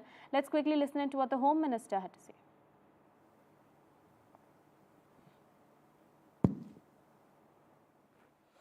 आज के कार्यक्रम में मंच पर उपस्थित Maharashtra Bharatiya Janata party के प्रदेश अध्यक्ष श्रीमान बावनकुळे जी, भाजपा के वरिष्ठ नेता और हमारे उप मुख्यमंत्री श्रीमान देवेंद्र फडणवीस जी, मोदी जी की मंत्रिपरिषद में मेरे साथी पीयूष गोयल जी, राव साहब दानवे पाटिल जी, मुंबई भाजपा के अध्यक्ष श्री आशीष सेलार जी, आज जिस संकल्प पत्र पर हम बात करने के लिए एकत्रित आए हैं, ये बनाने की समिति के हमारे अध्यक्ष श्री मुनगंटीवार जी, हमारे राष्ट्रीय महासचिव विनोद तावड़े जी, विनय सहस्त्रबुद्धे जी, और आज यहाँ पर उपस्थित सभी पत्रकार छायाकार बंधु भगिनी, आप सभी का मैं मन से स्वागत करता हूं। आज यहाँ पर अभी जिस संकल्प पत्र का विमोचन हुआ, वो संकल्प पत्र ये महाराष्ट्र की महान भूमिका, सारी जनता के आकांक्षाओं का प्रतिबिंब है। महाराष्ट्र एक प्रकार से कई युगों से हर क्षेत्र में देश का नेतृत्व कर रहा है। एक जमाने में जब जरूरत थी तब भक्ति आंदोलन की शुरुआत भी महाराष्ट्र से हुई। जब जरूरत पड़ी तब गुलामी से मुक्ति का आंदोलन भी शिवाजी महाराज ने यही भूमि से किया, और जब जरूरत पड़ी तब सामाजिक क्रांति की शुरुआत भी यही महाराष्ट्र ने की। और ये महाराष्ट्र की पूरी जनता के आकांक्षाओं का प्रतिबिंब आज हमारे इस संकल्प पत्र के अंदर दिखाई पड़ता है। आज यहाँ पर मैं आप सबके सामने उपस्थित हूं। इस वक्त हमारे एनडीए की जो सरकार, महायुति की सरकार चल रही है, उसने किसानों का सम्मान करने की बात की है, गरीबों का कल्याण करने को जमीन पर उतारने का काम किया है, महिलाओं का स्वाभिमान बढ़ाने के लिए हम योजनाएं लेके आए हैं, और विरासतों का पुनरुत्थान करने का काम भी महायुति सरकार ने किया है। मित्रों, आज मुझे बहुत खुशी है कि जब मैं अंबेडकर जी की भूमि पर खड़ा हूं, तब अभी अभी कश्मीर में जो चुनाव हुआ, आजादी के बाद पहली बार कश्मीर का चुनाव के बाद मुख्यमंत्री का शपथ अंबेडकर जी ने बताए हुए संविधान से हुआ है। इससे बड़ी श्रद्धांजलि अंबेडकर जी की वो नहीं हो सकती। धारा 370 हटने के बाद पहली बार कश्मीर में भारत के संविधान की शपथ लेकर सरकार बनाने का काम हुआ, और इसका पूरे देश को आज नाज है। हमने इस संकल्प पत्र के माध्यम से महापुरुषों की परंपराओं को, सांस्कृतिक विरासत को आगे बढ़ाने के संकल्प भी रखे हैं। अराजकता फैलाकर विकास के नाम पर विफल राज देने वालों की विफलताओं से बोध लेते हुए मजबूत, समृद्ध और सुरक्षित महाराष्ट्र कैसे हो, इसका भी इसके अंदर आपको योजना दिखाई पड़ेगी। आज चुनाव में हमारा मुकाबला अघाड़ी से है। मैं निश्चित रूप से कहना चाहता हूं कि अघाड़ी की सारी योजनाएं सत्ता के लालच में तुष्टीकरण की है, विचारधाराओं का अपमान करने वाली है, और महाराष्ट्र की संस्कृति से छल कर कर केवल सत्ता प्राप्ति के लिए आगे बढ़ने वाली विचारधारा है। मित्रों, मुझे गत चुनाव का परिणाम याद है। आज मैं महाराष्ट्र की जनता के सामने कहने आया हूं कि आप लगातार तीसरी बार महायुति की सरकार को आपका मैंडेट दीजिए। पहली बार 2014 में महाराष्ट्र की जनता ने महायुति को मैंडेट दिया, भारतीय जनता पार्टी के नेतृत्व में महायुति की सरकार बनी। 19 में भी मैंडेट भारतीय जनता पार्टी और महायुति के लिए था, मगर जनादेश का द्रोह कर कर सत्ता की लालच में वो जनादेश को नकारा गया और अंतोतगत्वा जो कृत्रिम होता है, जो बनावटी होता है, वो लंबा टिकता नहीं है। वो सरकार गिरी और फिर से महायुति की सरकार बनी। महायुति एक मुश्त होकर, एकजुट होकर मोदी जी के नेतृत्व में सिद्धांतों के आधार पर महाराष्ट्र का कल्याण करने के लिए आगे बढ़ रही है। और अघाड़ी की सरकार बनाने का जो लोग दावा कर रहे हैं, उनका चुनाव अभियान भी आंतरिक विरोधाभासों से घिरा हुआ है। मैं आज इस मंच से उद्धव ठाकरे जी को पूछना चाहता हूं, क्या वो कांग्रेस के नेता राहुल गांधी को इतनी विनती कर सकते हैं कि वीर सावरकर के लिए 2 अच्छे शब्द बोल दे? क्या कांग्रेस का कोई नेता सम्माननीय बाला साहब ठाकरे के सम्मान में 2 वाक्य अच्छे बोल सकता है क्या? ये अंतर विरोध के बीच में अघाड़ी की सरकार बनाने का स्वप्न लेकर जो लोग निकले हैं, उनको महाराष्ट्र की जनता जान ले, ये बहुत जरूरी है। भारतीय जनता पार्टी जब संकल्प लेकर आती है, संकल्प पत्र लेकर आती है, हमारे संकल्प पत्थर पर की लकीर होती और पूरे देश ने देखा है, चाहे राज्य हो, केंद्र हो, भारतीय जनता पार्टी की सरकार, एनडीए की सरकार, महायुति की सरकार जब जब बनी, हमारे संकल्पों को सिद्धि में परिवर्तित करने का काम हमने प्रयास पूर्वक किया। कोई नहीं मानता था कि धारा 370 का वादा समाप्त हो जाएगा, इस देश से धारा 370 चली जाएगी, मगर आज धारा 370 को समाप्त करने का काम मोदी जी के नेतृत्व में एनडीए सरकार ने किया। कोई नहीं मानता था इस देश में सीएए आएगा, कोई नहीं मानता था इस देश में यूसीसी की शुरुआत हो सकती है, कोई नहीं मानता था कि इस देश के अंदर ट्रिपल तलाक समाप्त हो जाएगा, कोई नहीं मानता था इस देश में राम जन्मभूमि का मंदिर 550 साल के बाद सम्मान के साथ राम जन्म के स्थान पर ही भव्य मंदिर दिखाई पड़ेगा। इसके साथ साथ हमने वादा किया था समृद्ध भारत का। 11वें अर्थतंत्र से हमने 10 साल के अंदर ही देश के अर्थतंत्र को 5वें नंबर पर पहुंचा है और हमारा वादा है कि 27 में हम भारत को 3रे नंबर का अर्थतंत्र बनाएंगे। इस वादे की ओर हम तेजी के साथ आगे बढ़ रहे हैं। 60 करोड़ गरीबों को घर, बिजली, गैस, शौचालय, पीने का पानी, मुफ्त अनाज और मुफ्त इलाज, ये देने का काम भी हमने किया है। और दूसरी ओर अघाड़ी है, कांग्रेस के अध्यक्ष ने भी कहना पड़ता है कि कांग्रेस के जब वादा करे तो सोच समझ कर करे, क्योंकि वादा पूरा नहीं करते हो और मुझे जवाब देना पड़ता है। हमारे सामने हिमाचल का उदाहरण है, कांग्रेस वादों से मुकरी है। तेलंगाना का उदाहरण है, कांग्रेस वादों से मुकरी है। कर्नाटक का उदाहरण है, कांग्रेस वादों से मुकरी है। ये अघाड़ी के वादों के विश्वसनीयता पाताल से नीचे गई है और युति के वादों पर पूरे देश की जनता को भरोसा है, भारत की जनता को भी भरोसा है।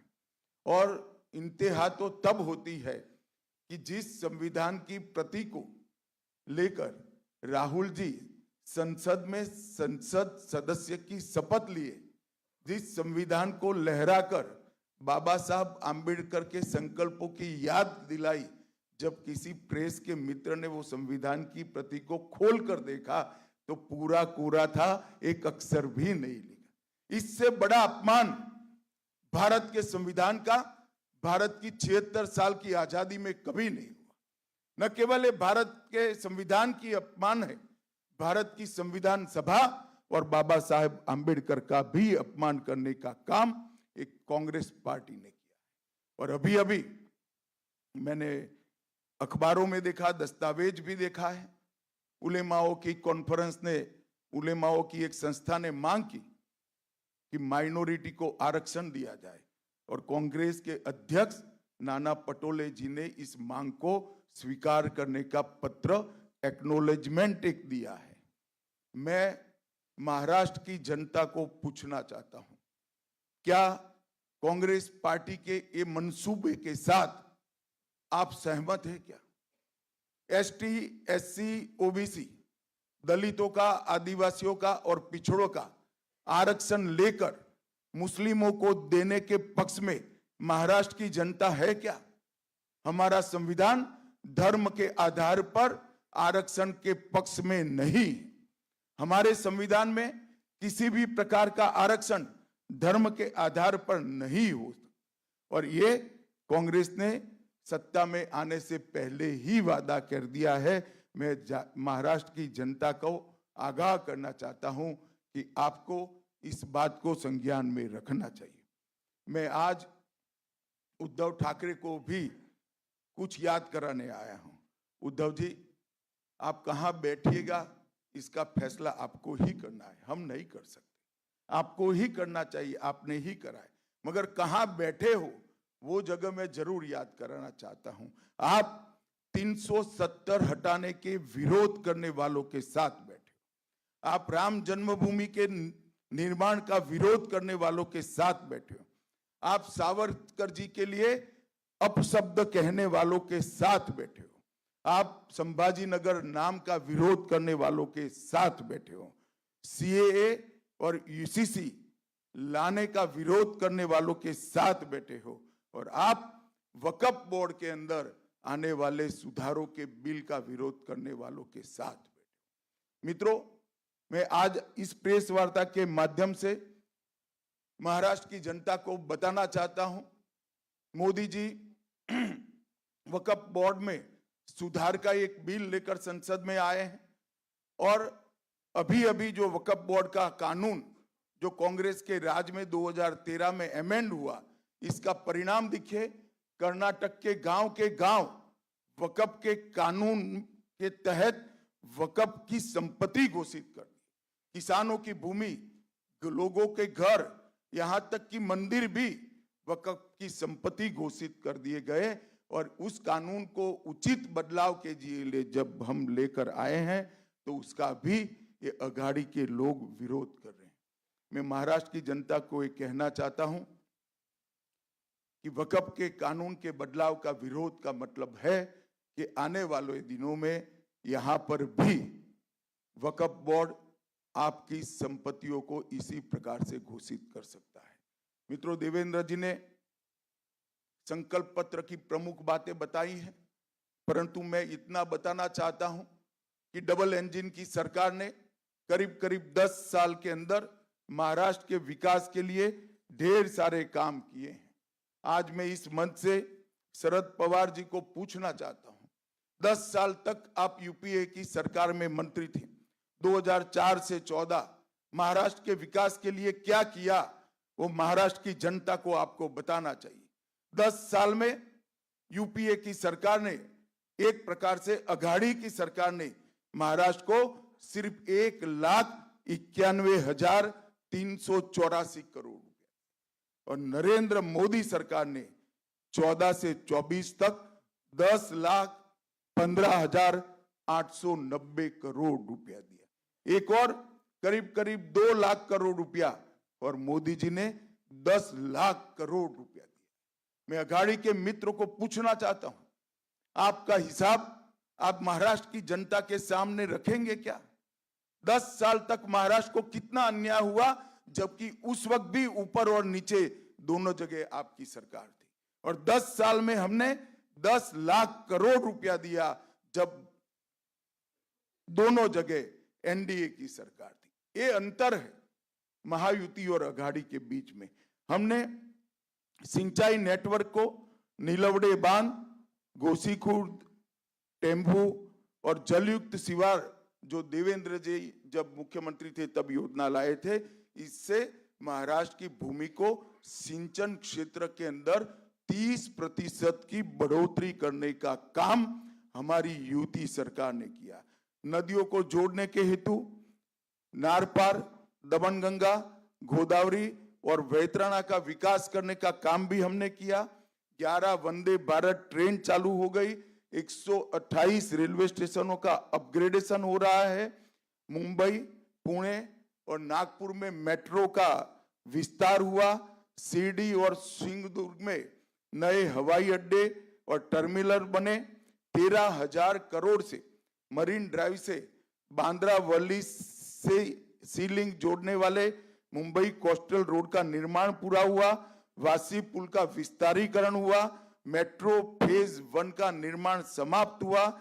Atal Setu trans harbour link का निर्माण हुआ और 76,000 करोड़ से वाधवान बंदरगाह का निर्माण का सैद्धांतिक निर्णय दिया गया, जो एशिया का सबसे बड़ा बंदरगाह होगा और सबसे ज्यादा कंटेनर उतारने की और चढ़ाने की आवागमन की क्षमता इसकी होगी। और बैनगंगा नलगंगा इंटरलिंक परियोजना, घोसी खुर्द परियोजना जो लगभग 63 टीएमसी पानी को मोड़कर विदर्भ में नागपुर, वर्धा, अमरावती, यवतमाल, अकोला और बुलढाणा जिले के 3,71,000 हेक्टेयर भूमि को सिंचित करने का काम करेगी। इससे विदर्भ की प्यासी धरती को बहुत बड़ा फायदा होने वाला है और ये 85,000 करोड़ की योजना अगले 10 साल में हम इसको पूरी करेंगे। 2200 करोड़ से खड़कवासला बांध से फुरसुंगी तक 34 किलोमीटर सुरंग बनाकर हमने एक बड़ा साहस करने का निर्णय किया है। 24 में सोलापुर हवाई अड्डे का उद्घाटन हुआ। पुणे और कोल्हापुर में नए टर्मिनल बने और पालघर जिले में बहुउद्देशीय बंदरगाह बनाने का भी हमने निर्णय किया। 13,000 करोड़ के निवेश से 2800 मेगावाट की संयुक्त क्षमता वाले 2 पंप हाइड्रो स्टोरेज प्रोजेक्ट शुरू हमने किए और सिरवाटा पुणे 1800 मेगावाट और भीवपुरी रायगढ़ में 1000 मेगावाट की योजनाओं को भी हम लेकर आए। इसके अलावे आज एक प्रचार हो रहा है कि महाराष्ट्र में इन्वेस्टमेंट नहीं आ रहा है। मैं अघाड़ी के मित्रों को याद कराना चाहता हूं, जब अघाड़ी की सरकार कुछ समय के लिए चली तब महाराष्ट्र इन्वेस्टमेंट में फिसल रहा था। महाराष्ट्र एफडीआई इन्वेस्टमेंट में 4थे नंबर तक फिसल गया था।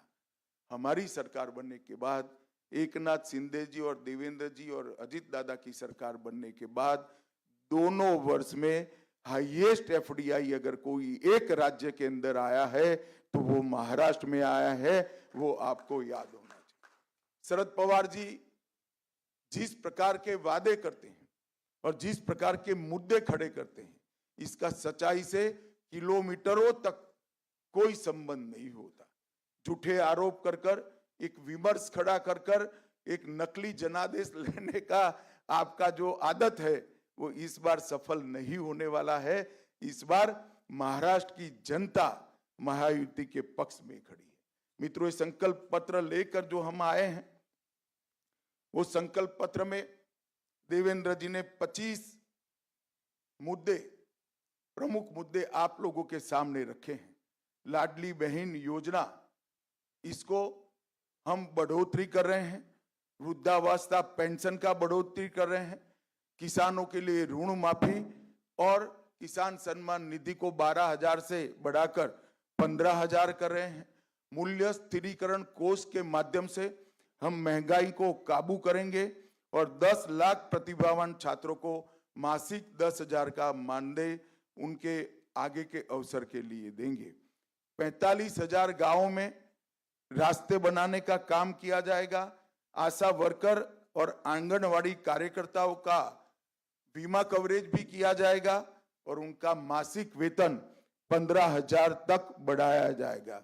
वीज बिल में 30% कपात सौर ऊर्जा और अक्षय ऊर्जा पर से भर दिया जाएगा और 2028 तक महाराष्ट्र की इकोनॉमी को $1 ट्रिलियन की अर्थव्यवस्था करने का लक्ष्य हमारी यूपी सरकार ने रखा है। मैं विश्वास दिलाना चाहता हूं महाराष्ट्र की जनता को कि $5 ट्रिलियन का जो मोदी जी ने लक्ष्य रखा है, इसकी पूर्ति महाराष्ट्र के $1 ट्रिलियन के इकोनॉमी के लक्ष्य से होने वाले ही। मेक इन महाराष्ट्र नीति के तहत भारत के प्रमुख उत्पादक राज्य के रूप में महाराष्ट्र को हम प्रस्तापित करेंगे। देश का पहला समर्पित AI विश्वविद्यालय, उसकी स्थापना की जाएगी। नागपुर, पुणे, संभाजीनगर, अहिल्यानगर, नासिक को आधुनिक एरोनॉटिकल और स्पेस उत्पादन के केंद्र बनाए जाएंगे और किसानों की आय बढ़ाने के लिए ढेर सारे उपाय भी हम लेकर आए हैं, जिसमें उर्वरकों पर SGST में से छूट और जो SGST है वो सब्सिडी के रूप में वापस दिया जाएगा। सोयाबीन के लिए प्रति क्विंटल 6,000 का MSP हम सुनिश्चित करेंगे और सोयाबीन को प्रोसेसिंग के लिए समर्पित मूल्य श्रृंखला सोयाबीन उत्पादित करने वाले क्षेत्रों के अंदर स्थापित की जाएगी।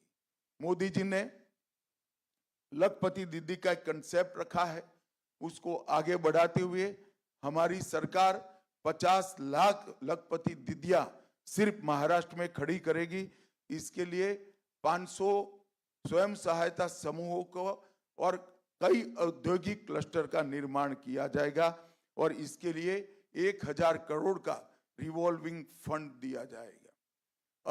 अक्षय अन्न योजना के तहत प्रति माह मुफ्त राशन में चावल, ज्वार, मूंगफली, तेल, नमक, हल्दी, सरसों, जीरा और मसाले, इस सबको समाहित किया जाएगा और कौशल जनगणना का देश में सबसे पहला प्रयोग हम महाराष्ट्र में करेंगे।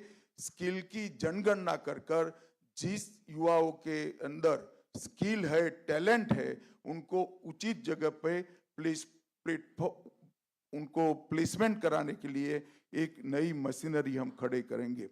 छत्रपति शिवाजी महाराज आकांक्षा केंद्र, जिससे 10 लाख नए उद्यमियों का निर्माण होगा।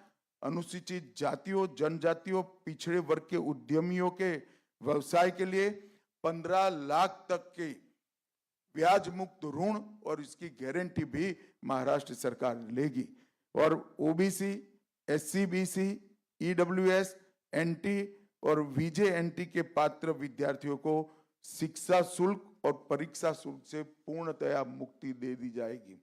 महाराष्ट्र में कई प्राचीन और ऐतिहासिक किले हैं जो राज्य के गौरव के प्रतीक है, एक महान संघर्ष के प्रतीक है और एक किला विकास प्राधिकरण बनाकर हम इसके संरक्षण और संवर्धन की भी नीति लेकर आएंगे और वरिष्ठ नागरिकों के लिए प्राथमिकता नीति अपनाई जाएगी, जिसमें आधार सक्षम सेवा वितरण को लागू किया जाएगा। जबरन और धोखाधड़ी से और लोभ से धर्मांतरण के खिलाफ कठोर कानून लाया जाएगा और कृषि और मानव बस्ती के क्षेत्रों में पशुओं से क्रॉप का जो हानि होता है उसको रोकने के लिए AI, ड्रोन और रेडियो कॉलर जैसी आधुनिक तकनीक का उपयोग किया जाएगा। भाई और बहनों, इस संकल्प पत्र महाराष्ट्र के हर वर्ग के, हर भौगोलिक क्षेत्र के और हर आयु वर्ग के, सामाजिक वर्ग के और आयु वर्ग के लोगों से सुझाव लेकर प्राप्त किया है, सुझाव प्राप्त कर बनाया गया है। ये एक प्रकार से समग्र महाराष्ट्र की जनता की आकांक्षाओं का प्रतिघोष है और मैं फिर से एक बार कहना चाहता हूं, महाराष्ट्र में जब जब युति की सरकार आती है भाजपा के नेतृत्व में सरकार बनती है, महाराष्ट्र आगे बढ़ता हुआ दिखाई पड़ता है। और जब जब अघाड़ी की सरकार आती है तब तब महाराष्ट्र में केवल और केवल राजनीति होती है।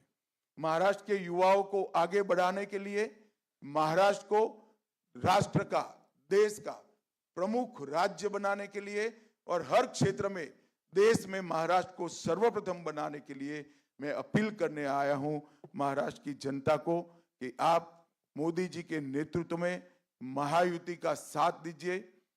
भारतीय जनता पार्टी, शिवसेना और एनसीपी अजीत दादा को आपका समर्थन दीजिए। कमल फूल, धनुष बाण और घड़ी पर अपना कीमती वोट देकर महाराष्ट्र के विकास में आप सहभागी बनिए। यही मेरी महाराष्ट्र की जनता से प्रार्थना है। धन्यवाद। Vande Mataram.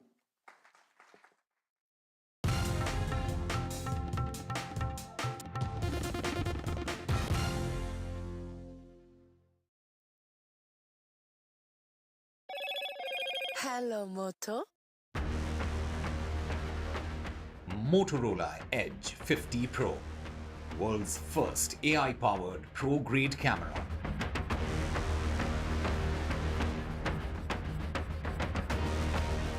Home Minister Amit Shah releases BJP manifesto in Maharashtra, slams Congress and Mahavikas Aghadi over quota and failed promises.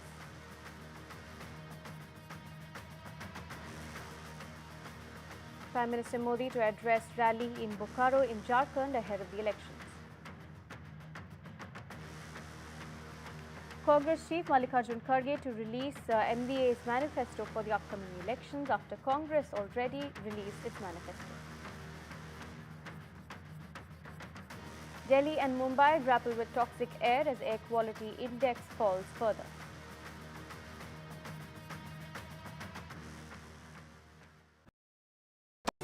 Stay informed and entertained with the new and updated NDTV News app. You can watch all our channels live, listen to podcasts, read breaking and exclusive news from around the world and more. Download the NDTV app today and get access to the best journalism and storytelling on your smartphone or tablet. The NDTV app. News that matters to you. Hello and welcome to India Sense, where I speak with global opinion makers. The United States has made a strategic decision over the last 20 years to move closer to India. So a $7 trillion economy seems a perfectly conceivable number. If you want to be a national party, it's that you sort of accept the way the world is rather than want to endlessly hark back to how it was. Modi is promoting the digitization of the economy, which is accelerating growth in the country. I want to thank the American people for the extraordinary honor of being elected your 47th president. Donald triumphs. What does Trump's win mean for America, for the world, for the wars, and for India-US relations? Non-stop coverage on NDTV. Top analysts and voices from the ground. Extensive coverage on NDTV. तालियों के साथ हम स्वागत करेंगे आदरणीय मोदी जी का। छत्रपति शिवाजी महाराज की। Corruption first, on the agenda and nation first. घोषणा आणि जनतेचे पैसे लुटणं. कट कमिशन आणि करप्शनला आमच्याकडे थारा नाही. त्यांचा परिवारवाद आमचा महाराष्ट्रवाद. महाराष्ट्रामध्ये 1,75,000 जागा रिक्त पण का भरत नाही? राज्याची जनतेच्या घमाच्या पैशाची तिजोरी लुटण्यासाठी हे सरकार आहे. पूर्वीच्या सरकारच्या काळामध्ये निधी देताना त्यांना असं वाटायचं की त्यांच्याच खिशातले पैसे चालले. शेतकऱ्यांना मोफत वीज देण्याचं काम आपल्या सरकारने सुरू केलं. I've been reporting on all issues, big and small, from Andhra Pradesh, Telangana, rest of South India, bringing you all the action, all that you need to know, all that you want to know. The energy of Maximum City is infectious. I bring in that energy in our news coverage from financial capital Mumbai. India's IT capital is always buzz. It's literally a city that never sleeps. And I keep you ahead on all the Bengaluru buzz. Covering from the southernmost part of India over the last 23 years, I bring in-depth and 360-degree coverage from the Dravidian heartland. The land of Mishti is also known for its bitter politics. I have seen much water flow under the Howrah Bridge, covering Bengal in all its vivid colors. NDTV proudly upholds its legacy of trust and credibility. According to the prestigious Reuters Institute's Digital News Report 2024, NDTV is the top-most news platform in the country. Number one in both online and offline reach in India. Beating all its competition, NDTV stands for trust. I now request the Honorable Prime Minister to launch NDTV World and address the summit. It was the grand launch of NDTV World by Prime Minister Narendra Modi. NDTV World, as he laid out his vision for the India century at the NDTV World Summit. कैसी सदी जिसमें भारत के प्रयासों से दुनिया में स्थिरता आए, इस पर आंसर कौन सी वाली होती है? Well, don't stress. I'll give you pretty easy answer. And guys, जो सबसे important wealth है, it is our own health. That's the reason we say health is wealth. अब देखो मैं philosophical reasons में नहीं जाऊंगा कि अच्छी health से क्या फायदा हो सकता है और कैसे हम wealth बना सकते हैं वगैरह वगैरह. But the simple thing is that our health is very important to all of us. And guys, इसी के लिए sometimes just to keep ourselves in good running condition, we go to hospitals for different checkups, for some treatments, and वहाँ पे we have numerous different machines, कुछ नए medical equipments. मजे की बात, everything has some bit of tech involved in them. Guys, my name is Gaurav aka TG. You are watching your favorite show Tech with TG. तो जल्दी से आगे बढ़ते हैं, चलिए शुरू करते हैं.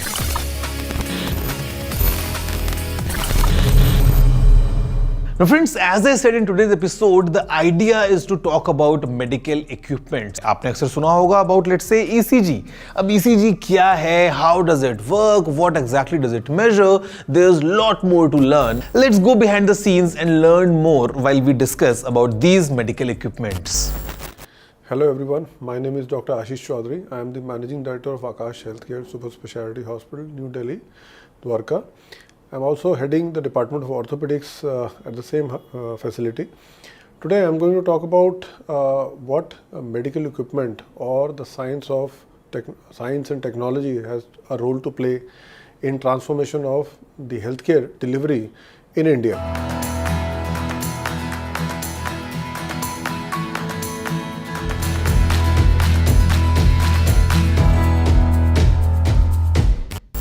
Starting from way back in 1980s, 90s, when it was in a very primitive form and the medical equipment and technology has not entered into the healthcare space in such a big way, most of the work was done manually. Most of the surgeries or the treatment were done in a basic open manner where not much of technology was used. I still clearly remember when I did my first surgery way back in 2004, I clearly remember the kind of instruments which I was using, especially related to orthopedic surgery. In fact, we were using all manual drills to actually fix the fractures and do some joint replacement and other procedures. And those were so primitive that a procedure which now takes hardly 15 minutes, we used to take almost two hours plus to actually do that surgery, and that too with a bigger incision, more morbidity and problems to the patient, complications after the surgery.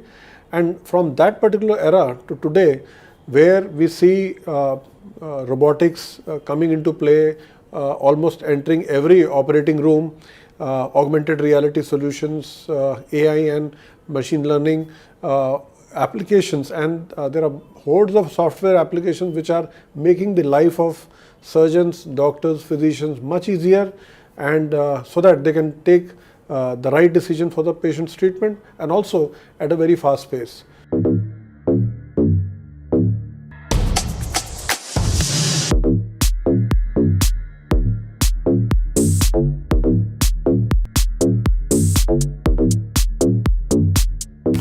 Talking about few technologies, robotics scores very high in today's time, where not only the orthopedic surgeries like joint replacements are being done through robot, but surgeries, complex surgeries like Whipple's procedures, the weight reduction surgeries like bariatrics procedures, head and neck cancers, and many such procedures are being done through a soft tissue robot, which has been there for almost like more than a decade.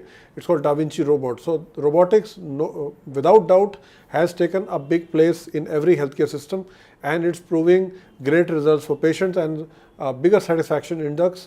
And at the end of the surgery, surgeon feels much more accomplished, and he feels he has done a good job. Apart from that, if we talk about cardiology, the machines like RotaPro, RotaAblation, and a special cath lab system which is called a biplanar cath lab system has proven great merit over the conventional systems, wherein we get a three-dimensional view of the entire cardiac problems, and the intervention cardiologist is able to carry out the procedure with minimum amount of complication and drug usage and maximum benefit to the patients. Very recently, we have seen the use of 3D printing coming big way in many specialties, majorly orthopedics, neurosurgery, pediatric cardiac surgery, where the surgeons find they land up in a difficult spot in a complex case where they are not able to operate or find a right solution because there are no standard implant, no standard procedure available. So before going for the surgery, they really want to witness how the problem is going to be when they open. So for that, 3D printing has come very handy for all those complex cases where we can do a simulation surgery or I would say a virtual surgery outside the operating room, prepare our mind, prepare our hands and the thought process very clearly before we actually go ahead and do the operation. So this becomes very critical for a pediatric cardiac surgeon, where the small heart is having a defect, and once they open, they are always racing against the time. But if they are prepared well before the operation, so the time wasted in deciding at the last moment, at the critical moment, becomes very less, hence leading to a better outcomes of the small babies suffering from congenital heart diseases. Likewise, in our orthopedics, we do a complex spine procedure like a scoliosis procedure, which almost can take 6 to 8 hours. And there is a great risk of radiation exposure, not only to the patient, but also to the surgeon and the assistant team. With the use of 3D printed surgical jigs and technology, we are able to cut down the surgical time by almost half. We are able to provide very accurate jig system, which can help us complete the surgery, put the implant in a very precise manner without causing any complication or harm to the patient. So likewise, many such specialties, endoscopies, arthroscopies. So there are multiple technologies which have found place in various specialties. You talk about gastroenterology, we have got endoscopes, colonoscopes. Almost every part of the gut now can be viewed as an office procedure, where you are sitting in your office, you want to check the upper GI system or you want to check the lower GI system. Within 10 minutes, you can prepare the patient and go and put the scope, and you can see on a big screen what is the problem. You can take a biopsy, you can do a treatment there, and patient can go back home within no time. And similarly, you talk about neurosurgery, we are able to do awake brain procedures. That's a very recent advancement in last few years.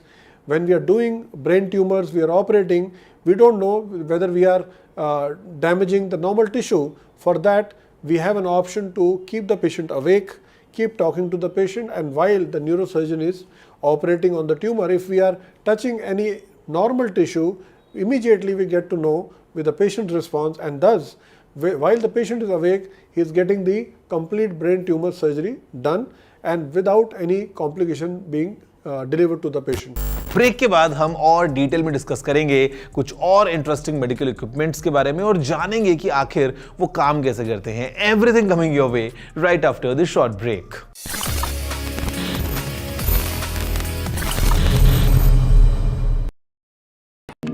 NDTV proudly presents NDTV World Summit 2024, the India Century. I now request the Honorable Prime Minister to launch NDTV World and address the summit. Prime Minister Narendra Modi's inaugural session at the NDTV summit outlined his vision for the India century, driven by aspirational India. हमारा प्रयास होगा भारत की century सिर्फ भारत की नहीं बल्कि पूरी मानवता की जीत की सेंचुरी बने. The summit brought together prominent global leaders, highlighting India's pivotal role on the world stage. Not just Indians trusting India's leadership, but the global South especially trusting India's leadership. Permanent seat on the UN Security Council is something that should be India's right. Canada is concerned, I think there are some very specific issues. I think a lot of people know that. AI is going to be one of the most important, drivers. It's a very exciting time for India, Indian cinema as well at a global level. NDTV World Summit was more than just a conversation. It was a confluence of ideas poised to shape our global future.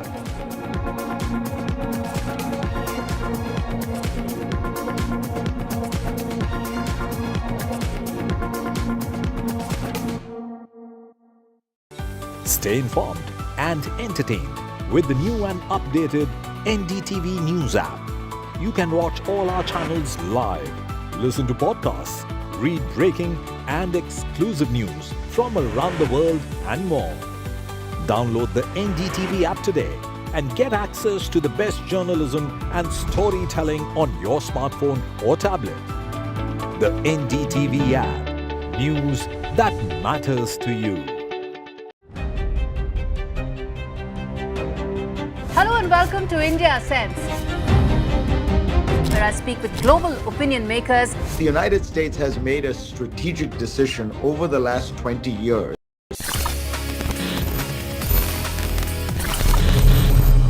Hello friends, welcome back after the break to your favourite tech show. It's tech with TG and ये एक ऐसा show है जहां पे हम हमेशा कुछ technology के बारे में इंटरेस्टिंग बातें डिस्कस करते हैं. मतलब चाहे वो बहुत ही सिंपल हो या बहुत ही complex, our idea is to just go behind the scenes and learn more about the technology.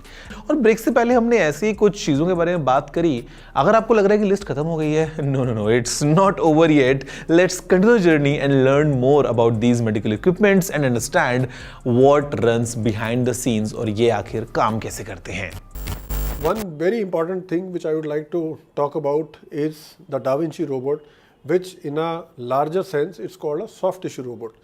Now this robot has the capability to enter into any cavity across the body and try and give that kind of access to the surgeon which a normal laparoscopy or an open procedure cannot do. So you talk about starting from the head and neck, where difficult lesions in the pharynx, behind the tongue, in the trachea or around the neck. This all area can be accessed easily with the Da Vinci robot. So all the tumors, all the infections, wherever it becomes very difficult to reach through the conventional methods, Da Vinci comes very handy for the oncologist and the head and neck surgeons. When we talk about cardiac surgery, so robotic procedures through Da Vinci, it can be done in a very small micro incision, wherein most of the young patients they suffer from congenital heart disease like ASD and VSD defects. There are multiple defects which unfortunately through a conventional method we have to give a complete separation of the chest. We do through a long incision in the center of the chest, whereas when we go use the Da Vinci robot and have the special instruments, we can just put two small incisions on the side of the chest wall and just go inside, repair the tissue of the heart and come out. So that gives a very good cosmetic result, and also because the incision is so less, the recovery is much faster. Then we come to the GI system, where you can have diseases like weight loss procedures, gallbladder surgeries, liver problems, pancreas problem, and sometimes the intestine problem where there is an obstruction or blockage. Robot has the capability, there's called multiple arms which can go inside, talk to each other, and surgeon is sitting far away on a console, and through a distance they can manage all the arms. And the arms, the fantastic part about these arms are that they can go into multiple 6-dimensional directions where a normal hand surgeon or a laparoscopy procedure will not be able to access. So that is the beauty of the Da Vinci robot, and that's why even with a small incision they can reach, far end of any part of the body, and that's how things become much easier for the procedure to be done by an experienced surgeon. Last but not the least, the area of prostate. Prostate surgery is becoming very common because prostate cancers, prostatitis, and so many urogenital issues are catching up in Indian scenario. So I feel that one of the very good indication for Da Vinci robot would be the surgeries related to the prostate problem, prostate cancer, and because of the small incision, because of the precision in the Da Vinci robot, we are able to carry out the procedure with minimum morbidity to the patient and best functional outcome. One very important thing with Da Vinci is that since the surgeon is sitting far away from the arms, away from the patient, this has the potential to operate even across the continents. I'm talking about telesurgery, where the surgeon only manage through a console, maybe sitting in USA, while the surgeon's surgery or the patient is there in an operating room thousands of kilometers away, and through that console the surgeon can guide the local surgeon here and get the surgery done and provide the same expertise across the border. So Da Vinci has not only improved the functional outcome, but it's going to be the future of all those complex procedures where one specialist can sit at his own location and can give advice, give support, and do a surgery right from his operating room, while the patients as far as 1,000 kilometers away, east or west of the globe, can get benefited through this technology and telesurgery. Let's talk about what is the future of this technology, how it's going to be seen 10 years down the line, 20 years down the line, what will be the adaptability across the countries and the globe. I can only say that the technology is here to stay. With every passing decade, we are seeing better and better adoption, and also it's a survival of the fittest. We have seen so many applications, software as well as hardware, coming into the market, dealing with the patients, dealing with the healthcare professionals, or trying to bring outcome changes in the healthcare delivery, but only that particular application or that particular technology survives the test of time, which actually changes the patient's outcome, which actually improves the surgeon's experience during the procedure. So I'm not sure if every technology will be adopted equally, but I can say somebody who has done a complete due diligence of the gap which is present here, and then trying to fill up that gap with the right technology which can adapt well in the patient's, in the surgeon's hand, and bring about actual outcome change at the end of the day. So that's why it becomes extremely important to do the I would say the beta testing of the application or the hardware in a clinical scenario, and then see whether it is really making difference in patient's life or the outcomes of the procedure. That's why all the regulatory authorities, drug controllers, FDA, US FDA, all these agencies make sure that whatever is introduced into the market, whether it is a medical device or an equipment or an instrument or an implant, ultimately it has to be the first and foremost priority is that it should be safe for somebody who is getting the technology being used. So in fact, in today's time, software has also been equally treated like a medical equipment, because software drives the a particular hardware, and that hardware actually makes or breaks or changes the course of treatment in the patient's outcome. So in fact, time has changed. Not only anything which has to do with the patient outcome will be categorized as a medical equipment, whether it is a physical equipment or a device, or even if it's a software code which helps in running a particular hardware for the patient surgery, for the patient's outcome. So friends, there you have it. मतलब आप खुद सोच के देखिए कि कितने सालों की मेहनत और नए innovations के बाद में today what we have in our hospitals are kind of these machines जो कि एकदम state of the art हैं और काफ़ी advanced तरीके से काम करती हैं. कुछ के fundamentals एकदम basic हो सकते हैं, कुछ बहुत complex हो सकती हैं, but I am sure after today's episode you now have a better idea about all these machines. Well guys, मैं आपसे मिलता हूँ अगले episode में with even more fun, even more interesting exciting things to talk about the field of tech. Till then, if you have any feedback, any questions, any queries, if you just want to talk to me, you know the email address जो है tg@ndtv.com. I'm gonna see you next week एक और fresh episode के साथ में. फिलहाल इतना ही. Take care and have a good day.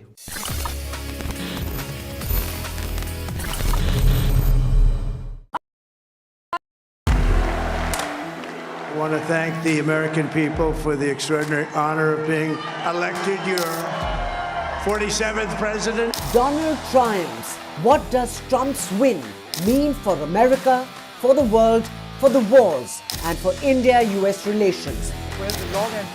Non-stop coverage on NDTV. Top analysts and voices from the ground. Extensive coverage on NDTV. तालियों के साथ हम स्वागत करेंगे आदरणीय मोदी जी का। छत्रपति शिवाजी महाराज की।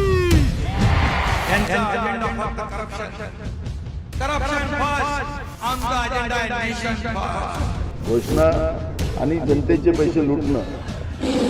कट कमिशन आणि करप्शनला आमच्याकडे थारा नाही.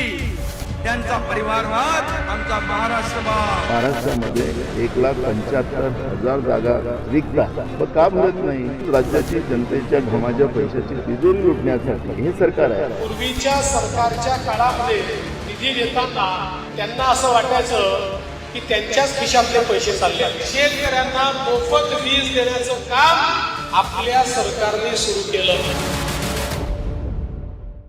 I've been reporting on all issues, big and small, from Andhra Pradesh, Telangana, rest of South India, bringing you all the action, all that you need to know, all that you want to know. The energy of maximum city is infectious. I bring in that energy in our news coverage from financial capital Mumbai.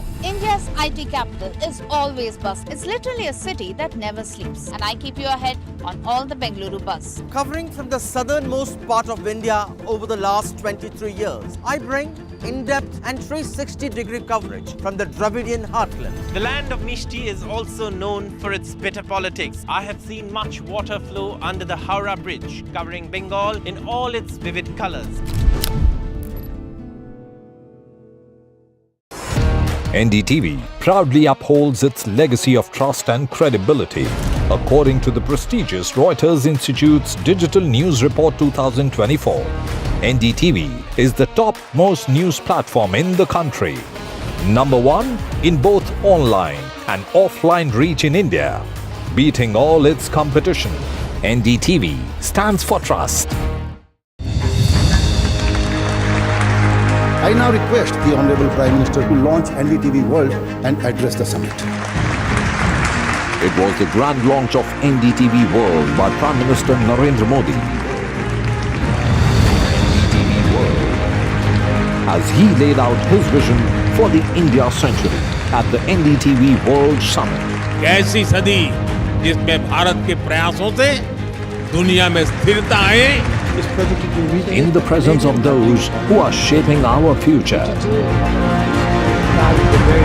मेरी तरफ से आपको ढेर सारी शुभकामनाएं हैं. NDTV World, your new home for global news is here. NDTV proudly presents NDTV World Summit 2024, the India Century. I now request the Honorable Prime Minister to launch NDTV World and address the summit. Prime Minister Narendra Modi's inaugural session at the NDTV Summit outlined his vision for the India century, driven by aspirational India. हमारा प्रयास होगा भारत की century सिर्फ भारत की नहीं बल्कि पूरी मानवता की जीत की सेंचुरी बने. The summit brought together prominent global leaders, highlighting India's pivotal role on the world stage. Not just Indians trusting India's leadership, but the global South especially trusting India's leadership. Permanent seat on the UN Security Council is something that should be India's right. Canada is concerned, I think there are some very specific issues. I think a lot of people know that. AI is going to be one of the most important, drivers. It's a very exciting time for India.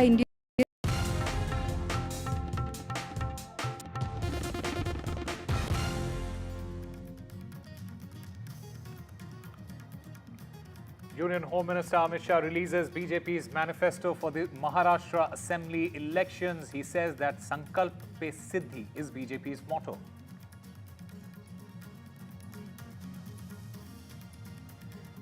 Prime Minister Narendra Modi is set to address a rally in Bokaro as the battle for Jharkhand heats up.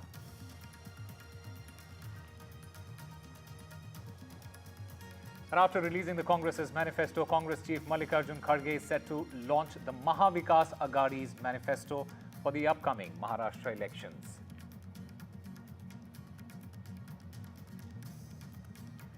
The air pollution situation in Delhi and NCR along with Mumbai worsens. Delhi and Mumbai grapple with toxic air.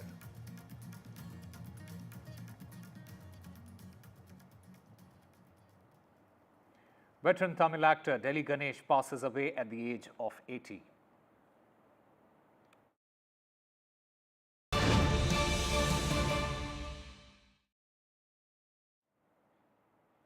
Hello and welcome. You're watching NDTV 24/7. My name is Osama Shah.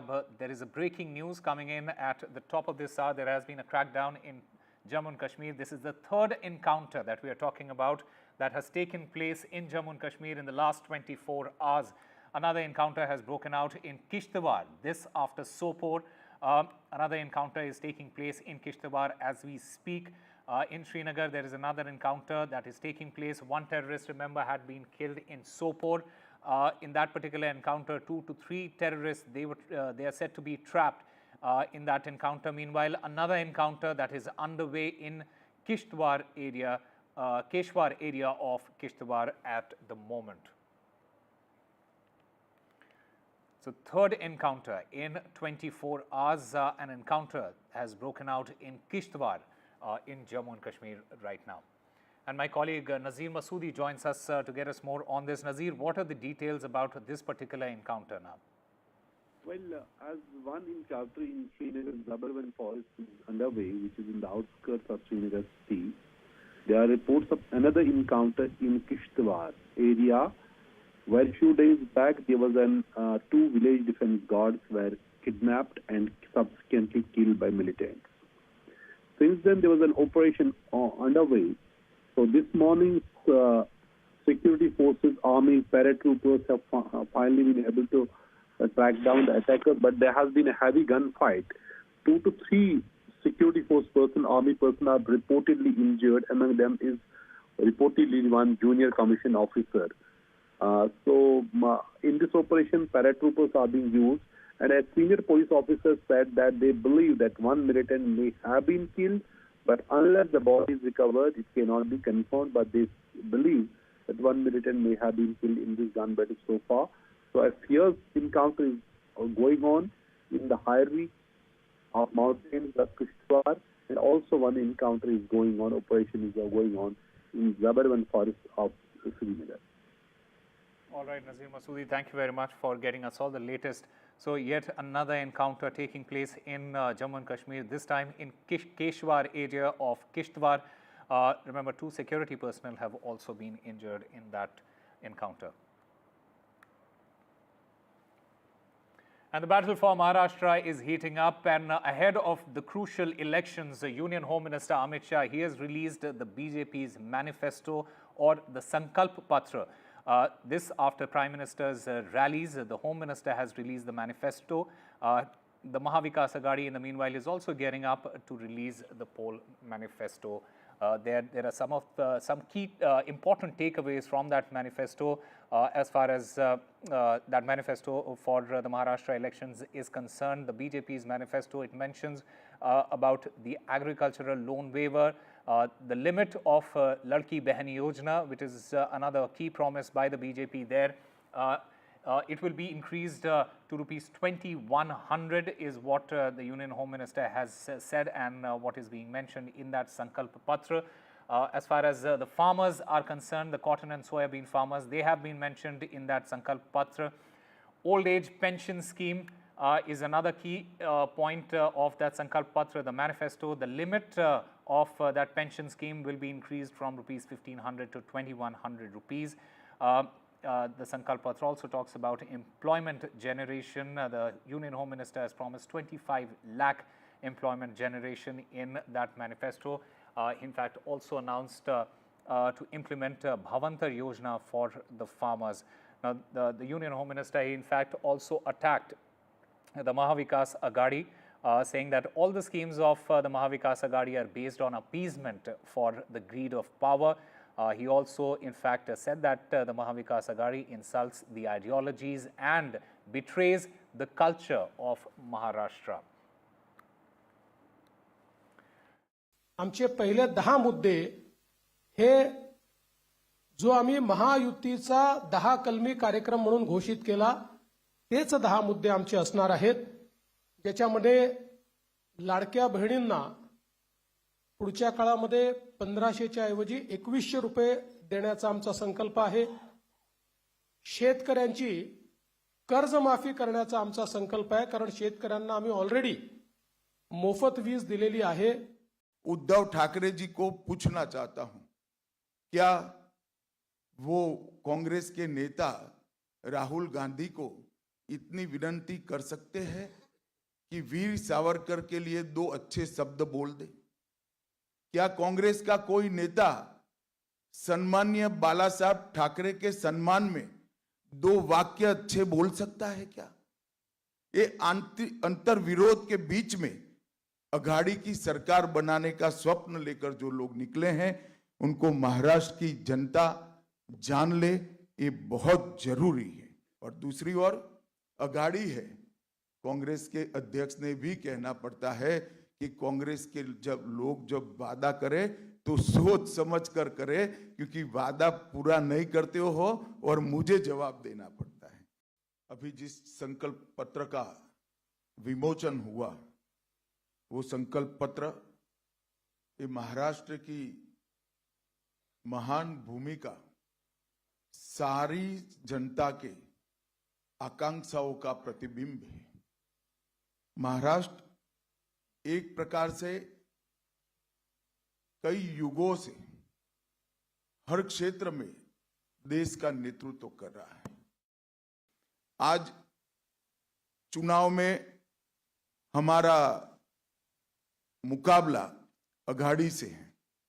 मैं निश्चित रूप से कहना चाहता हूं कि अघाड़ी की सारी योजनाएं सत्ता के लालच में तुष्टीकरण की है, विचारधाराओं का अपमान करने वाली है और महाराष्ट्र की संस्कृति से छल कर केवल सत्ता प्राप्ति के लिए आगे बढ़ने वाली विचारधारा है.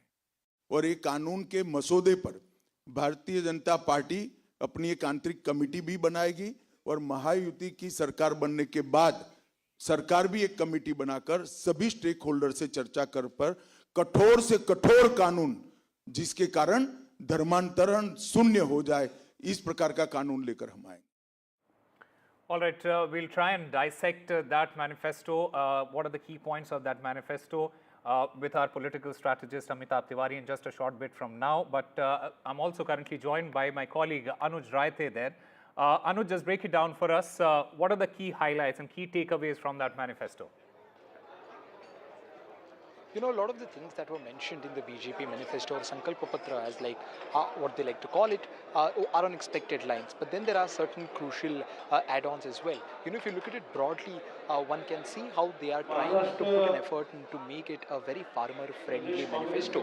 You know, of course, they've talked about how they'll be waiving off loans in the, in the state, but they haven't given a number. Unlike the Congress, I'm present here at the Trident Hotel, where the MVA will be releasing their unified manifesto very soon, and they have announced that they will be waiving off as much as 3 lakh, loans up to 3 lakh rupees, but no such number has been given by the BJP. They've talked about how they'll be promoting solar energy and would be providing houses to, providing houses and employment opportunities to lower and lower middle class people. Another important point in this particular manifesto is we've seen that an indirect counter to a caste census has been provided by the Bharatiya Janata Party, while the Congress Party is talking about caste census across the state and across the country. The BJP has come with its counter called skill census, where they're talking about how there will be an R&D done in different sectors here in the state, where they look at where does the state need to intervene, and to get more manpower in, and that is the census that they will be looking at, which is called the skill census according to them. Besides that, they also put forth a Vision 2029 for Maharashtra, where they are aiming to make Maharashtra a 1 trillion economy, and this economy will be be spread across different ventures, across different fields here in the state. More importantly, while talking about jobs, Devendra Fadnavis very categorically specified that they will be looking to generate as many as 25 lakh jobs in the next 5 years. Besides that, they'll also be looking at increasing jobs in a few specific sectors, that is AI, robotics, aeronautics and space. Now this is a venture that has not been touched by the state as of yet, at least here in Maharashtra, and that is what the Bharatiya Janata Party is trying to do. They believe that the manpower, or rather the quality of students that exists here in the schools and the colleges of Maharashtra can help them create not just several jobs in this particular regard, but can also help Maharashtra become an AI hub moving forward here in the country.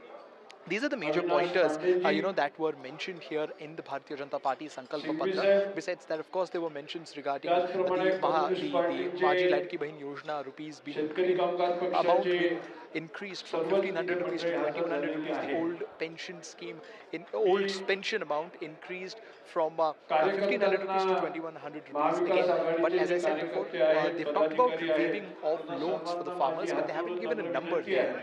What loans or loans up to what amount will be waived off by that government? Now I'm here at the MVA press conference where they've also, they've also come up with their manifesto, and their manifesto will be detailed out in a short while. Right, Anuj, stay with us. We are also joined by Amitabh Tiwari, political strategist there. So welcome to NDTV. As apart from all the key promises that the BJP has made in that Sankalp Patra, in that manifesto, two key takeaways from what the Union Home Minister there said. One is the Maratha pride factor, and the other one is the caste and reservation factor. How do you see those two factors work for the BJP and the Mahavikas Aghadi in these elections, and the Union Home Minister's attack on the Mahavikas Aghadi on those lines? No, essentially you see that the Maratha agitation factor did play a very big role in the Lok Sabha elections. However, this time Manoj Jarange Patil has decided not to back any political party in the elections. This has also led to some sort of a counter consolidation of the OBCs. If you see the promise of farm loan waiver by the Mahayuti is also to counter the farm loan waiver promise or the expected promise from the Mahavikas Aghadi, which is going to happen in some time now. See, on the caste census pitch, it is difficult for any state government to do a caste census. They can do a caste survey, but we've seen in the past that even where Congress is in power in states like Karnataka, they have done a caste survey, but they have not released the results yet. So what happens is that whenever you make some manifesto promise, people see the track record of those promises. And the problem with the Congress when it makes such promises is that it does not have a track record to show, neither of any model state, which Prime Minister Modi had when he came to the national scene in 2014, nor they have been able to implement this caste census thing in any of the states where they are in power. So that somehow limits the impact of those schemes. Right. Having said that, Amitabh Tiwari, what can be the counter narrative here from the Mahavikas Aghadi? Because they are also going to come up with their manifesto in just a short while from now. What do you think is going to be the counter narrative there? No, see, essentially, most of the alliances are going to focus on three vote blocks, which is Mahila, Kisan and Yuva. Now for Mahila, there is already a scheme of 1,500 rupees per month, 2.34 crore beneficiaries. By the way, that amounts to 80,000 female voters per seat. Now, MVA is likely to announce a bigger cash toll. But again, what happens is that a cash in hand is much more valuable than promise of cash in hand, because future is always uncertain. That's number one. So they might announce a higher amount, but how much impact it will have is very difficult to say, because this had a significant impact in Madhya Pradesh, where Congress was favored to win, but this one scheme which was implemented, because this scheme is already in implementation, it's not a promise.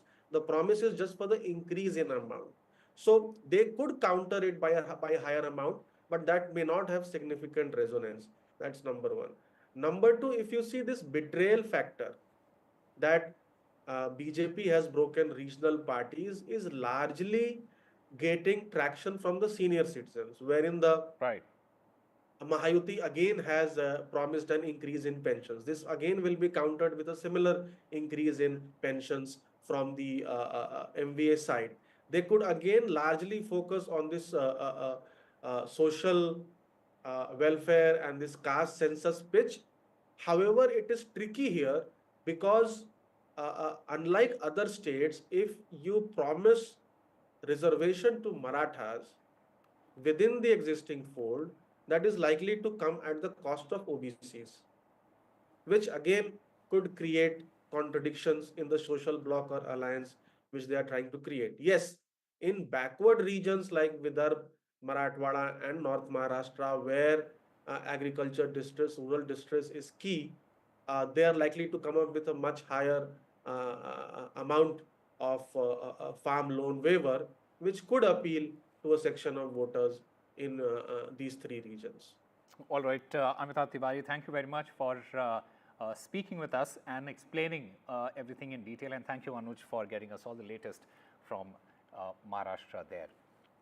Meanwhile, a powerful explosion struck the Telangana Spice Kitchen, a well-known restaurant on road number 1 in Hyderabad's Jubilee Hill early Sunday morning. And the blast it is suspected to be caused because of explosion of refrigerator's compressor. That blast sent shockwaves through the area, scattering debris and causing widespread alarm among the residents. So a massive explosion has taken place in Hyderabad. One person has been injured in that blast at this popular restaurant. This restaurant is based out of Jubilee Hills in Hyderabad, and this blast, as we understand at this moment, is likely to have taken place due to compressor explosion there. And my colleague Uma Sudhir joins us to get us more on this. Uma, what are the details about this incident? So the explosion occurred in the early hours. So it's not the restaurant, people in the restaurant who have got injured. What happens is that right next to the restaurant, there is a basti called the Durga Bhavani Nagar Basti, and therefore a lot of temporary kind of sheds and hutments are there in that area where people are living. And the impact of the explosion was such that the electric poles in the area were knocked down. There are, palm trees that have been also, knocked down because of the impact of the blast, and therefore there is also thatched houses that were just below, and those houses is the one that suffered the damage, and that is where one woman has sustained injuries after the explosion that happened. So the area DCP and the ACP went to the spot just to find out if there is more to it than the technical fault of a compressor blast. As of now, it does appear that there was some issue in the refrigerator because of which the compressor has exploded, causing this kind of an impact and the damage that has happened in the nearby area. Back to you. All right, Uma Sudhir, thank you very much for getting us the latest in that story.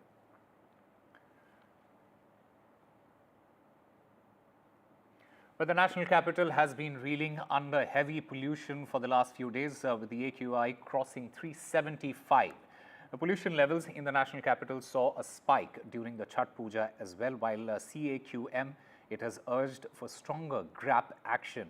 The Delhi government, it is going to hire 3 mist spray drones to combat dust pollution in hotspot areas, as well as gather real-time data on major pollutants. Meanwhile, in Mumbai, the air quality also continues to worsen. You're saying there has been a surge in cases, pollution-related illnesses in the recent past? Yeah, definitely. And so there are 3 things which I'm seeing, like, is one is like a lot of healthy people are coming with like a what we call a smoker's cough. Like we see when the the person has been smoking for years, and they start developing some cough and some these problems every winter. So this is what we are seeing in healthy people.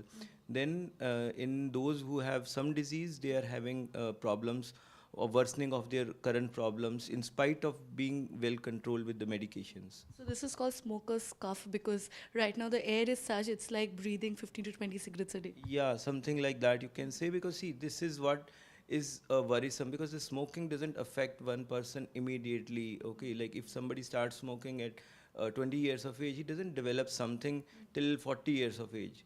So we see our colleagues smoking, but they are not having anything immediately. So they all come to us at 40 years of age. So something like that is happening now. So the people are coming with this cough, upper airway symptoms and all. So this is what is going to lead to something more cynical disease like COPD in them at a later stage. But we definitely know that the air is just becoming toxic with each passing day. How does it really affect pregnant women, and what kind of precautionary measures can pregnant women take in this season? Okay. Hi, thank you so much for having me here for this discussion. So as I was discussing with you earlier, definitely over the last 1 to 2 decades, we have seen a significant increase in the number of pregnancy complications in Delhi specifically. And we would talk about complications in early pregnancies, which is about increasing risk of miscarriage or early pregnancy loss, and specifically about complications happening in the third trimester, which is growth restriction, as well as even increased incidence of high blood pressure and an increased incidence of preterm deliveries. So considering the section of people or the section of pregnant women or section of society that we are dealing with, sitting in one of the premier hospitals in Delhi, so we are definitely catering to a section of population which is not resource needy, and they completely have all the resources. So when we see that the incidence of growth restriction in the babies is increasing, or there's an increased incidence of preterm deliveries or pregnancy complications, definitely environmental pollutants have a role to play. We are seeing every day ever since October 1, Mumbaikars are waking up to this thick layer of smog across the city. Of course, as you said, it changes from area to area. And when you talk about areas like Bandra East, Kandivali, Vasai, the northern suburbs, and when you talk about the southern part, except for Kolaba and Baikala, the rest of the parts are doing pretty fine. But then the parts that I mentioned, the regions that I mentioned, are the ones which are posing a major challenge in front of the authorities and in front of the people there as well. Now, talking about the measures being introduced by the government, the BMC did bring in measures, and but the implementation is the problem. They brought in the measures last year around where they tried to put control over the incessant construction that goes on in the city round the year, about burning the open garbage, but that doesn't just seem to be all at the very moment. Meanwhile, stubble burning continues in Delhi's neighbouring states despite the Supreme Court order. The Punjab Pollution Control Board has claimed a drastic decrease in stubble burning in the state, and annual occurrence often blamed for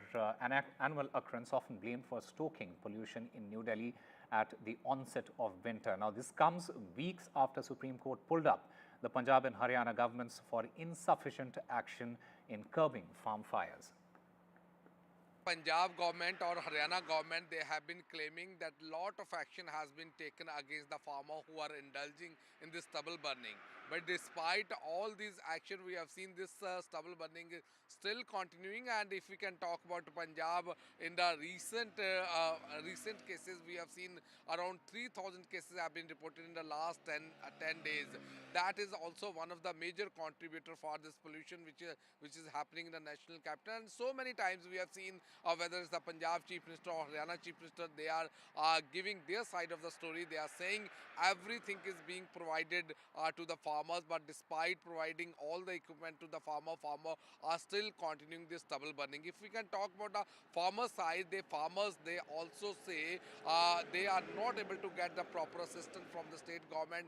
They don't have any alternative, and that could be reasons why they are forced to go for this stubble burning. Right now in Punjab, we have seen a lot of precautions are being taken by the state government, and they say they are also holding to various various camps at various districts so that they will educate the farmer.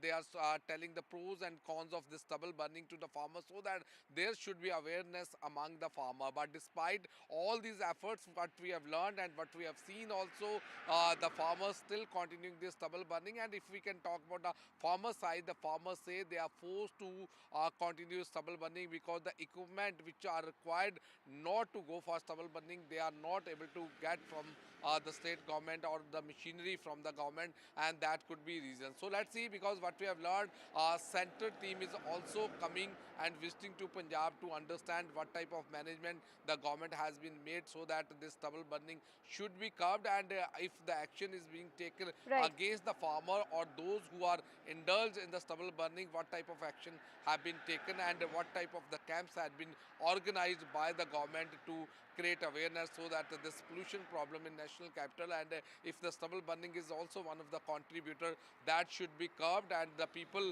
in the national capital, they should not face any health issues because of this pollution, which is already increased because of the stubble burning in the neighboring state. Time for a very short break. More news and updates on the other side.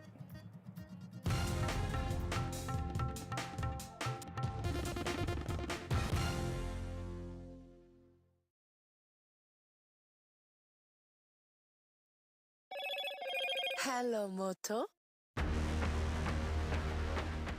Motorola Edge 50 Pro, world's first AI-powered pro-grade camera.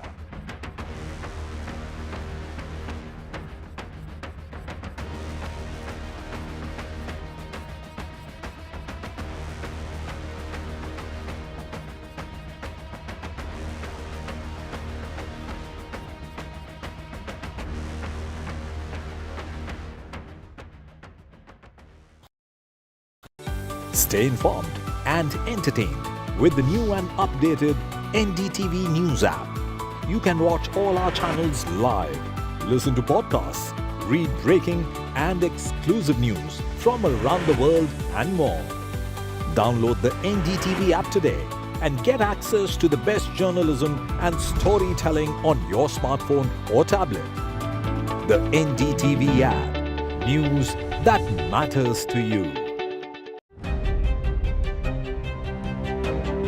Hello and welcome to India Sense, where I speak with global opinion makers. The United States has made a strategic decision over the last 20 years to move closer to India. So a $7 trillion economy seems a perfectly conceivable number. If you want to be a national party, it's that you sort of accept the way the world is rather than want to endlessly hark back to how it was.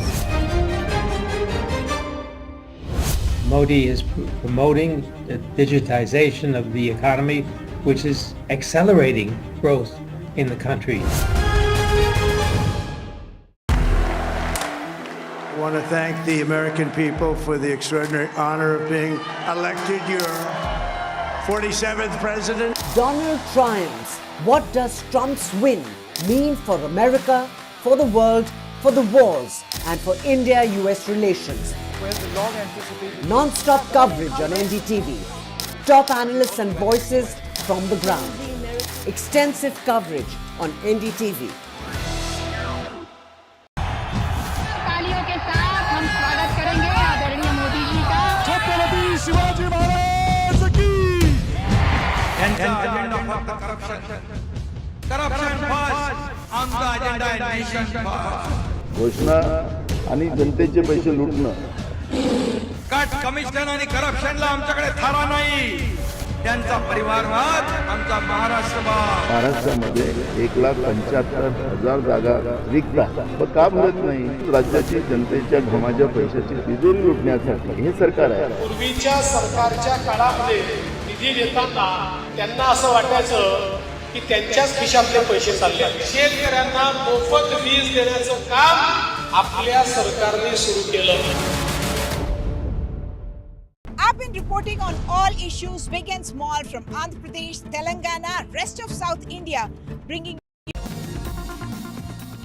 Thank you to all of you for joining us on day 2 of NDTV World Summit, and I welcome all my guests on stage as well. Now, there is a growing movement towards sustainable living with people not just making environmentally conscious decisions, but with companies also investing in sustainable growth. In this session, we'll focus on environmental, social, and governance framework, also better known as ESG, where companies, in fact, are focusing on this, and we'll explore the vital intersection of profit and purpose. Our esteemed panelists bring a wealth of experience from various sectors to this discussion. I am joined by Gagandeep Sethi, Senior Vice President, Integrated Operations and Sustainability and Responsibility for Pernod Ricard, India. Mustafa Wajid, co-founder of Billion, which is, of course, a clean mobility platform. And Mr. Ajay Pillai, partner, sustainability and climate change at Deloitte. Thank you all for joining us on this discussion. Starting with you, Mr. Sethi, what are some of the sustainability goals for Pernod Ricard, and how do you merge profitability with purpose, and how is ESG one of the foundational blocks when you do that? Thank you, Tanima, and it's a pleasure to be part of this panel. For Pernod Ricard, globally, we have a very comprehensive ESG program under the umbrella name, what we call as Good Times from a Good Place. It is super aligned to the ESG principles and the UN Sustainable Development Goals with its 4 elements, core elements of nurturing the terroir. Terroir is a French word, and what it means is the terrain, where the land, the Mother Earth, from where we draw all our resources.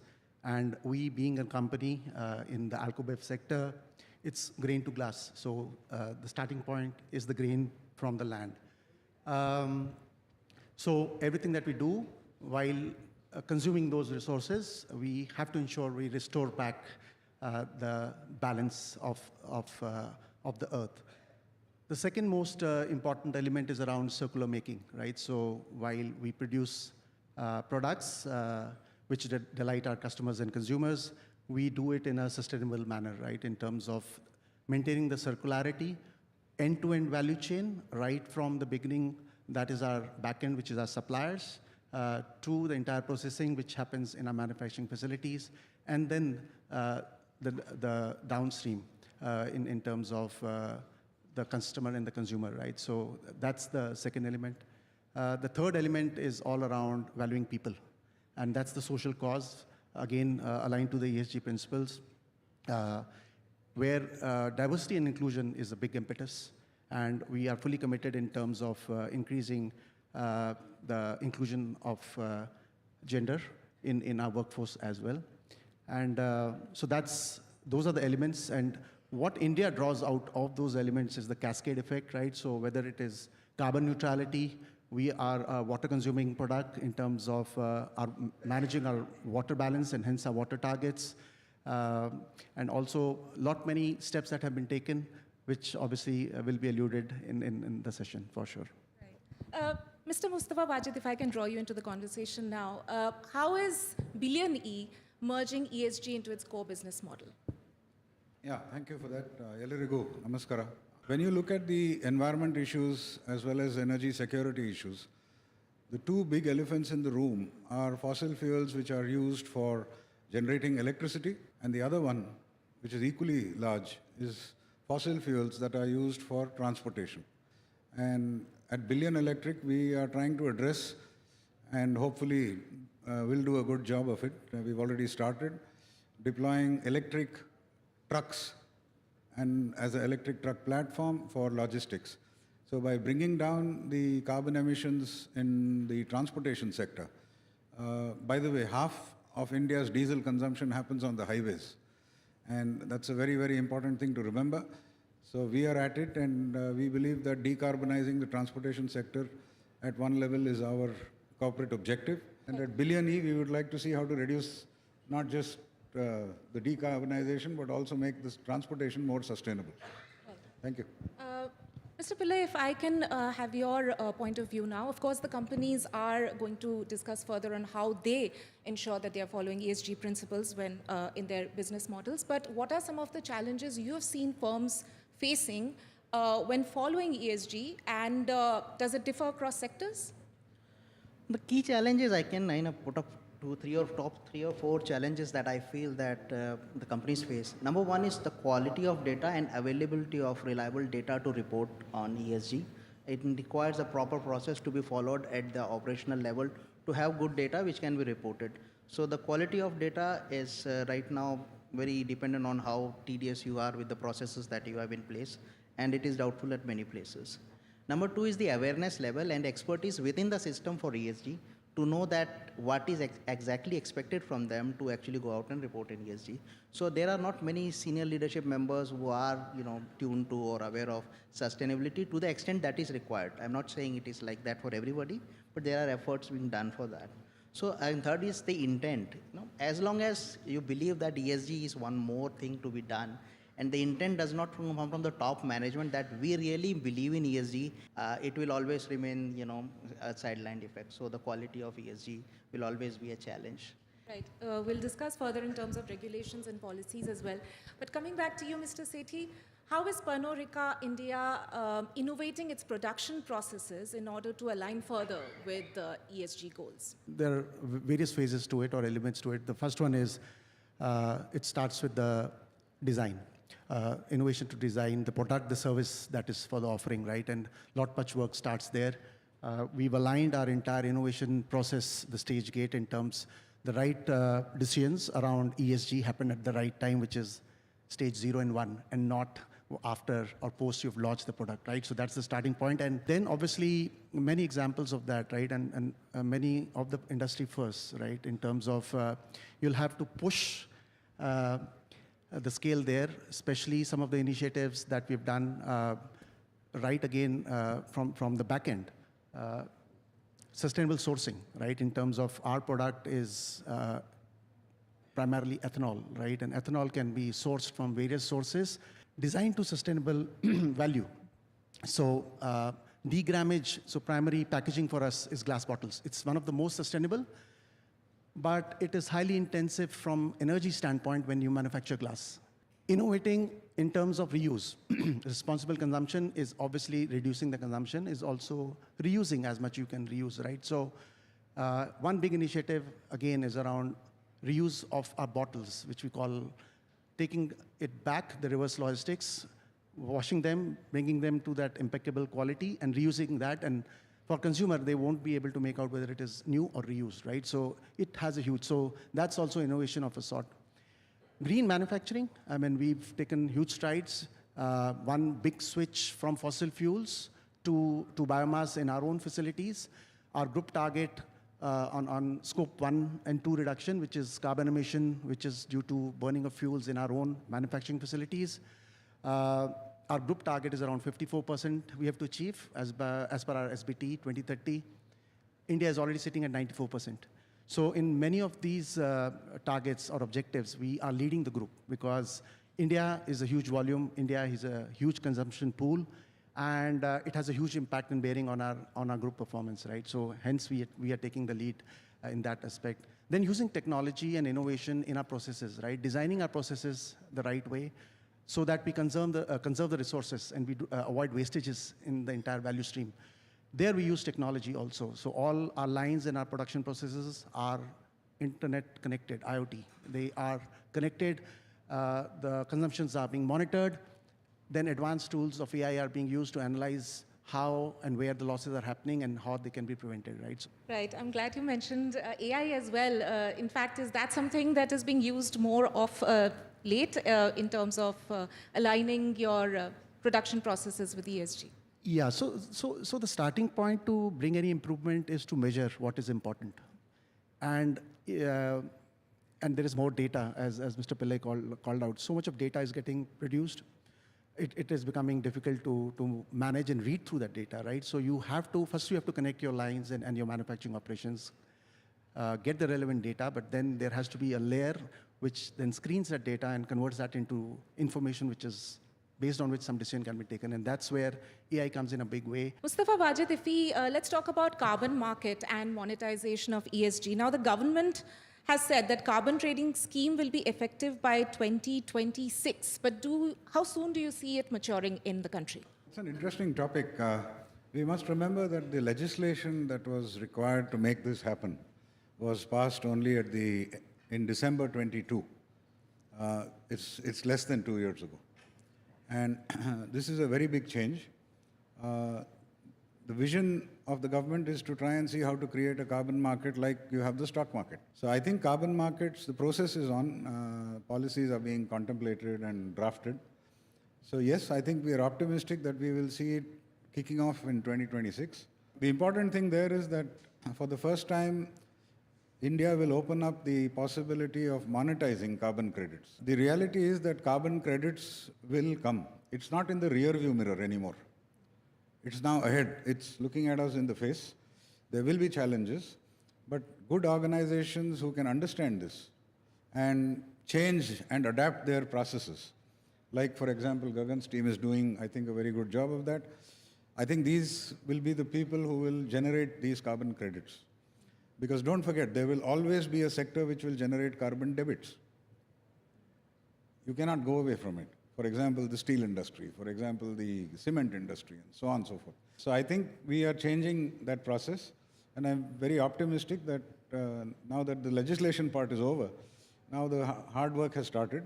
But on a very positive note, it will happen. It's not in the rear view mirror. And decarbonization and sustainability can be monetized in the future and can add to companies' bottom lines.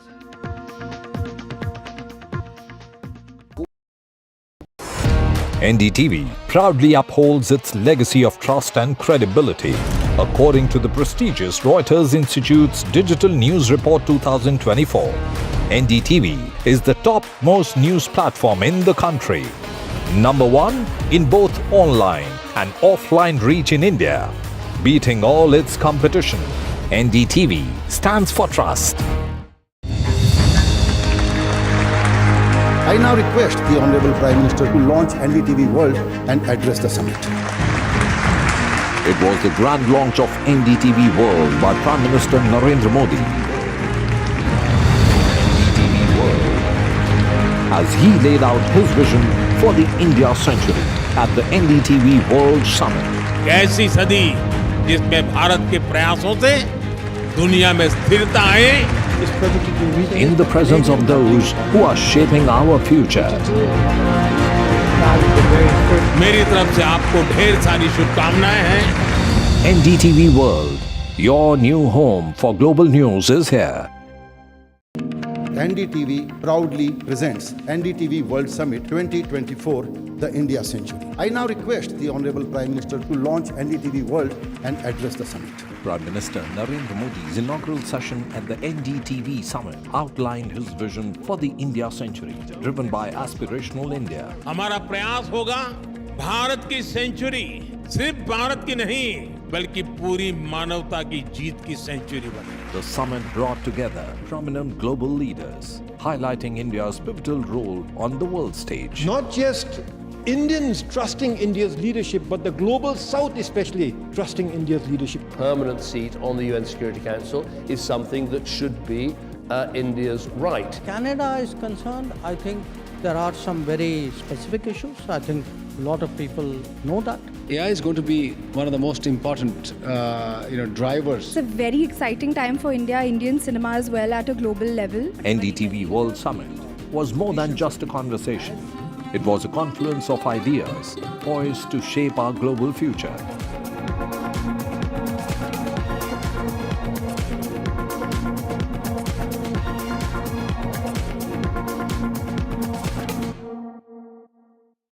Stay informed and entertained with the new and updated NDTV News app.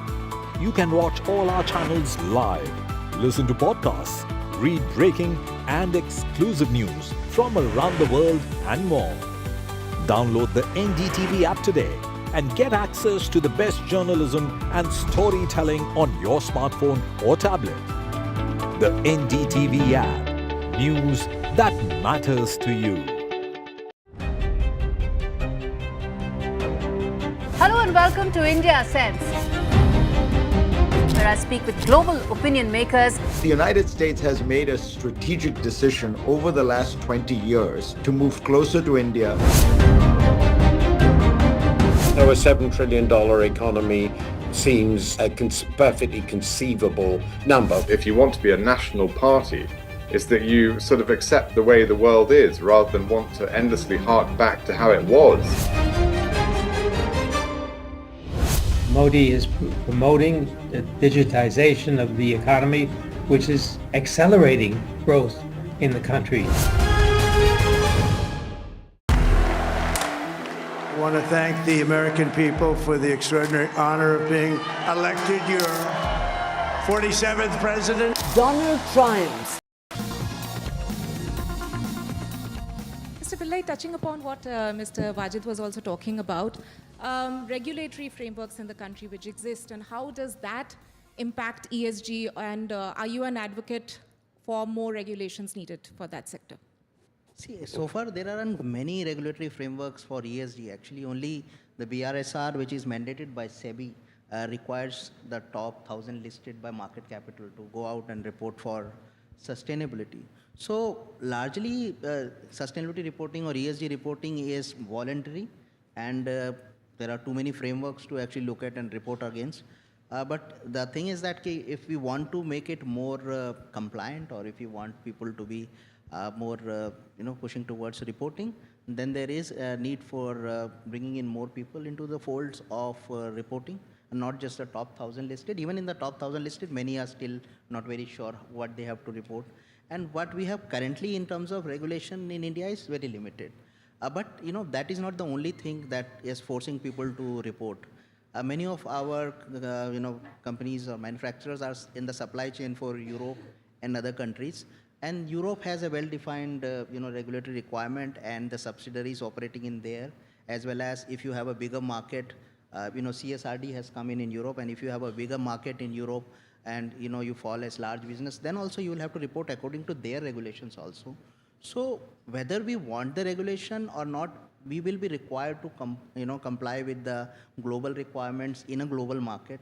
So there is a need where people voluntarily believe. There are big firms again, and there are a lot of big and small firms who are voluntarily reporting, and they are making a sincere effort also. I cannot paint everybody with the same brush, but I do see that there is a large majority still who have to wake up and see that ESG is required as part of, it's a global truth that, if you don't adopt it today, the entire supply chain, the markets, the lenders, the investors, everybody is going to push you towards that direction, and eventually you will have to adopt to that. So some amount of regulation, especially in the climate space and in the decarbonization space, is required.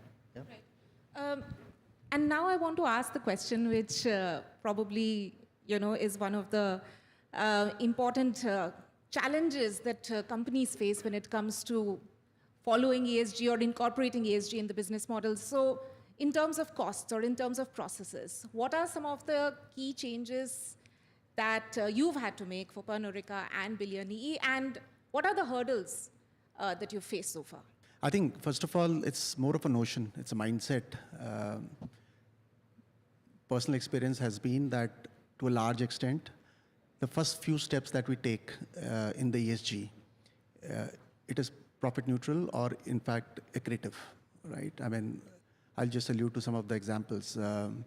Degrammage, right, of glass, degrammage of plastic, market bottle usage, sustainable switch of fuels. These are sustainable under the ESG principles, and hardly they come with a cost. And you improve your efficiencies, you reduce your losses, it's profit, right?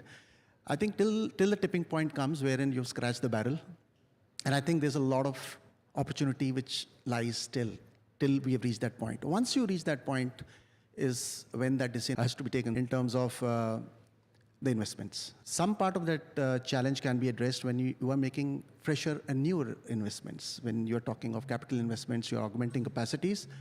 Can we have ESG principles in the design stage itself? So at that time, it is incremental or marginal or no cost, but you have designed for sustainability from the word go. Re-engineering is where the larger investment would come in. And I think to the point Mr. Pillai mentioned, I think policy, support, capital investment, subsidies, But there's a lot to be done till that point. So we should not directly jump. So I'm not advocating that. It's basically, the advocacy is more around improve internally as much you can.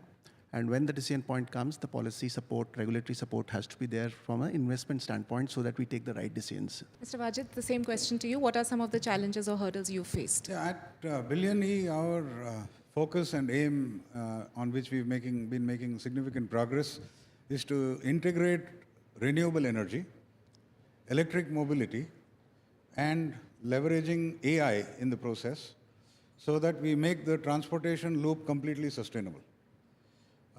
We have been trying out several pilots in this regard, and hopefully we will demonstrate on certain routes or certain sectors the fact that we are using green electricity to run electric trucks and have a platform which is AI-based, which can keep track of the whole thing and ensure efficiency optimization. So by doing this, I think we will, in India, show the way to the world, because we are blessed with a lot of huge resources when it comes to renewables. And if you are able to kind of get that loop going, we have done it in some cases in some pilot studies. We have discovered some new challenges, because how much ever gyan we have, the reality comes out only when we do it practically. And we are on the way, and we believe that next year we will demonstrate a completely 100% sustainable loop using green electricity with green transportation and leveraging the whole digitization piece, which is, of course, will include AI by default. So that's the perception at this stage. Mr. Pillai, tied up to what both of them said, there's a term called greenwashing. And you're, of course, somebody who is advising companies also in terms of how they can achieve their ESG goals. How do you think companies are able to, in your experience, strike a balance between profitability and sustainability? If you see sustainability as a separate box and you want to do it as, an activity, then, it is a struggle to do that. But if you include that into your business as usual operations, if you bring, the risk assessment of sustainability as part of our overall sustainability of the business, then it is not such a difficult aspect. I think Mr. Sethi has already mentioned that, if you save on reducing waste, if you save on energy efficiency, if you save on water consumption, you are not going to make loss. You are definitely going to make profit. But these are not short-term things. Initially there is a capital expense, capex upfront. You have to invest to get into sustainability, whether you have to move to renewables or to any other greener mode, you have to invest. But if you are looking at your business in a longer term, and as we were discussing, sustainability like digitization, it is going to happen. And everything that is going around us, if you look at the global pressure, the consumer market, the investment market, everybody is going to make you adapt to ESG requirement. So, whenever I advise, I will always ask them to look for, longer term, and all the investment that you are putting is actually going to come back in good profits only. So, Mr. Sethi, first, how big is the role of authentic ESG practices, according to you? I mean, from Pernod Ricard India's experience. It's very important. You need to be very clear and transparent, both in setting the initiatives that we have set out. So all our objectives, which are as per the ESG, they're all in the public domain. They are as per the SDG. They've been reported in terms of what we want to achieve. So we are very vocal in communicating what we want to achieve. The second part is also around, I would say, is the engagement of our stakeholders. That's equally important, especially coming to the customers, the consumers. Some of the initiatives like One for the Planet that we undertook, which was removing the monocottons out of our products, which was a bold move, and transparency with the end user, which was the consumer customer. It's a lot of engagement. And we were very upfront and transparent in terms of why we are doing this. And we were surprised the amount of support that we got, not only from the regulators, but also from the customers and consumers. So I think transparent reporting, being very clear, and then also driving the alignment with the business objectives. So in Pernod Ricard, ESG objectives are part of the business objectives. So there's a cascade of ESG goals which happens till from the top of the board to down to the front line. Right. We have very less time, but Mr. Wajid, I would want your point of view on this as well, briefly, if you can. Yeah, unlike Gagan, who has to sort of push together business and sustainability objectives, we have a luxury. Sustainability is our business. And we are trying to align the profit with the sustainability, not the other way around. The other way around. So that's, we have the luxury of doing that. So hopefully we'll do a good job. Right. Thank you. Thank you so much for that very engaging first session that we had on day 2 of NDTV World Summit. Thank you so much. We'll have to wind up this conversation, unfortunately, right now. But thank you all, gentlemen, for this talk.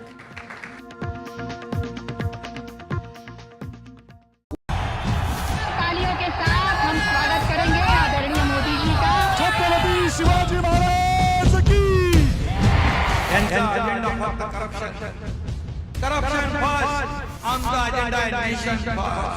घोषणा आणि जनतेचे पैसे लुटणं. Cut commission आणि करप्शनला आमच्याकडे थारा नाही. त्यांचा परिवारवाद आमचा महाराष्ट्रामध्ये 1,75,000 जागा रिक्त आहेत. मग का भरत नाही? राज्याची जनतेच्या घमाच्या पैशाची तिजोरी लुटण्यासाठी हे सरकार आहे. पूर्वीच्या सरकारच्या काळामध्ये निधी देताना त्यांना असं वाटायचं की त्यांच्याच खिशातले पैसे चालले. शेतकऱ्यांना मोफत वीज देण्याचं काम आपल्या सरकारने सुरू केलं.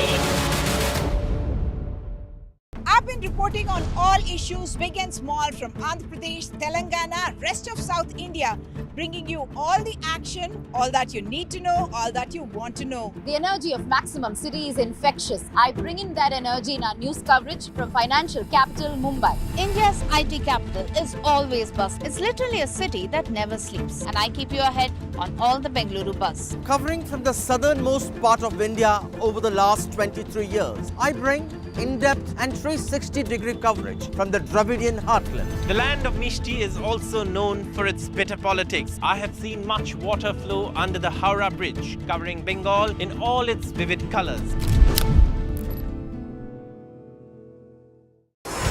NDTV proudly upholds its legacy of trust and credibility.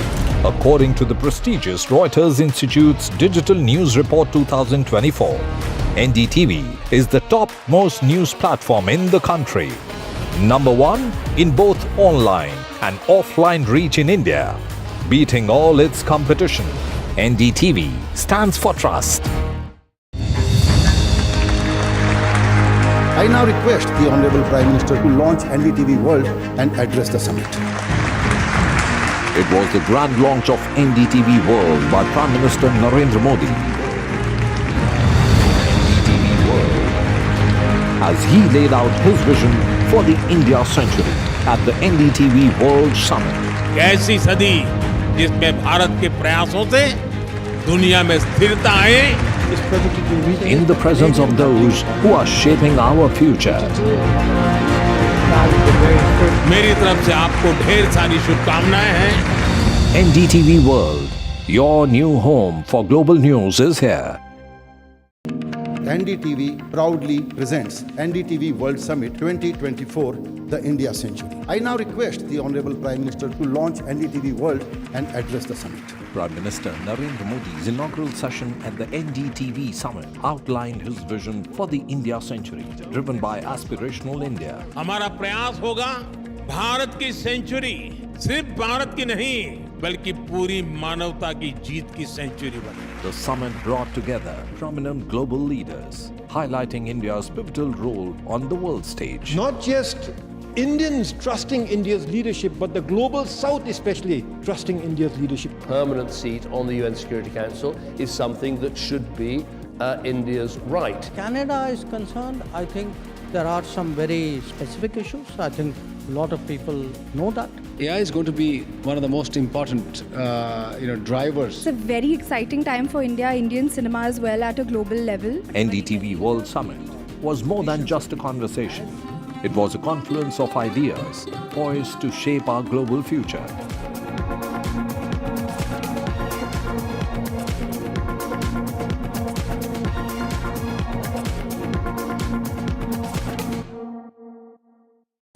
Stay informed and entertained with the new and updated NDTV News app. You can watch all our channels live, listen to podcasts, read breaking and exclusive news from around the world and more. Download the NDTV app today and get access to the best journalism and storytelling on your smartphone or tablet. The NDTV app. News that matters to you. Hello and welcome to India Sense, where I speak with global opinion makers. The United States has made a strategic decision over the last 20 years to move closer to India.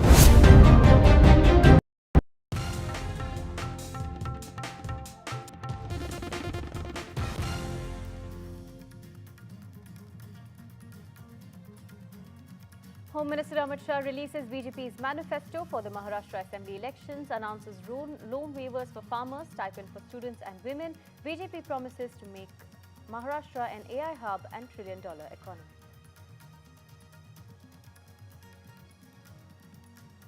Home Minister Amit Shah slammed the MBA in Congress, saying the Congress is making false promises while the MBA's policies are only for appeasement.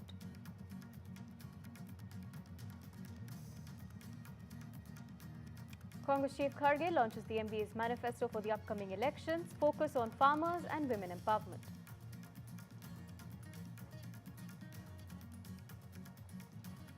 Prime Minister Modi to address rally in Bokaro in Jharkhand ahead of the assembly elections.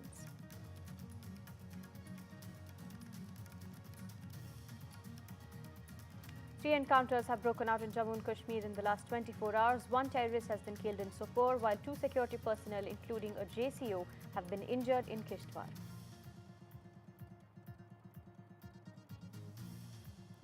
Pollution woes rise in the national capital and Mumbai. AQI still very poor. Delhi deploys mist drones to tackle smog hazard. Veteran Tamil actor Delhi Ganesh dies at 80. Ganesh acted in 400 films in southern cinemas, spanning over his decade-long career with prominent supporting roles.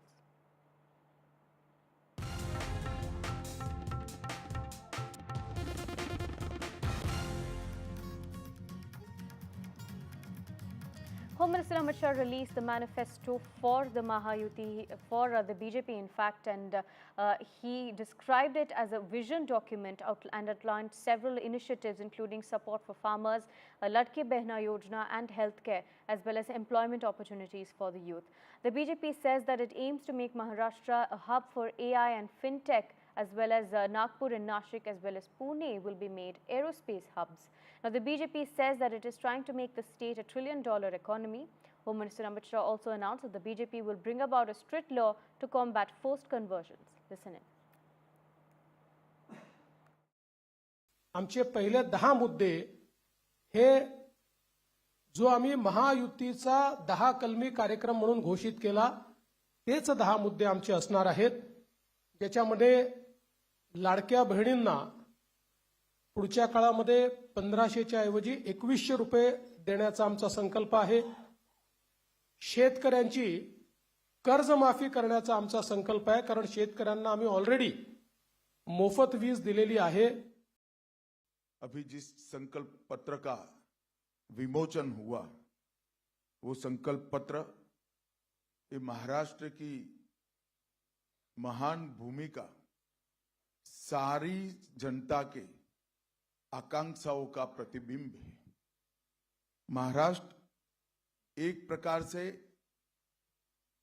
कई युगों से हर क्षेत्र में देश का नेतृत्व कर रहा है और एक कानून के मसौदे पर भारतीय जनता पार्टी अपनी एक आंतरिक कमेटी भी बनाएगी और महायुति की सरकार बनने के बाद सरकार भी एक कमेटी बनाकर सभी स्टेक होल्डर से चर्चा कर पर कठोर से कठोर कानून जिसके कारण धर्मांतरण शून्य हो जाए, इस प्रकार का कानून लेकर हम आए. उद्धव ठाकरे जी को पूछना चाहता हूं, क्या वो कांग्रेस के नेता राहुल गांधी को इतनी विनती कर सकते हैं कि वीर सावरकर के लिए 2 अच्छे शब्द बोल दे? क्या कांग्रेस का कोई नेता सम्माननीय बाला साहब ठाकरे के सम्मान में 2 वाक्य अच्छे बोल सकता है क्या? ये अंतर विरोध के बीच में अघाड़ी की सरकार बनाने का स्वप्न लेकर जो लोग निकले हैं, उनको महाराष्ट्र की जनता जान ले, ये बहुत जरूरी है. और दूसरी ओर अगाड़ी है। कांग्रेस के अध्यक्ष ने भी कहना पड़ता है कि कांग्रेस के जब वादा करे तो सोच समझ कर करे, क्योंकि वादा पूरा नहीं करते हो और मुझे जवाब देना पड़ता है। आज चुनाव में हमारा मुकाबला अघाड़ी से है। मैं निश्चित रूप से कहना चाहता हूं कि अघाड़ी की सारी योजनाएं सत्ता के लालच में तुष्टीकरण की है, विचारधाराओं का अपमान करने वाली है और महाराष्ट्र की संस्कृति से छल कर केवल सत्ता प्राप्ति के लिए आगे बढ़ने वाली विचारधारा है।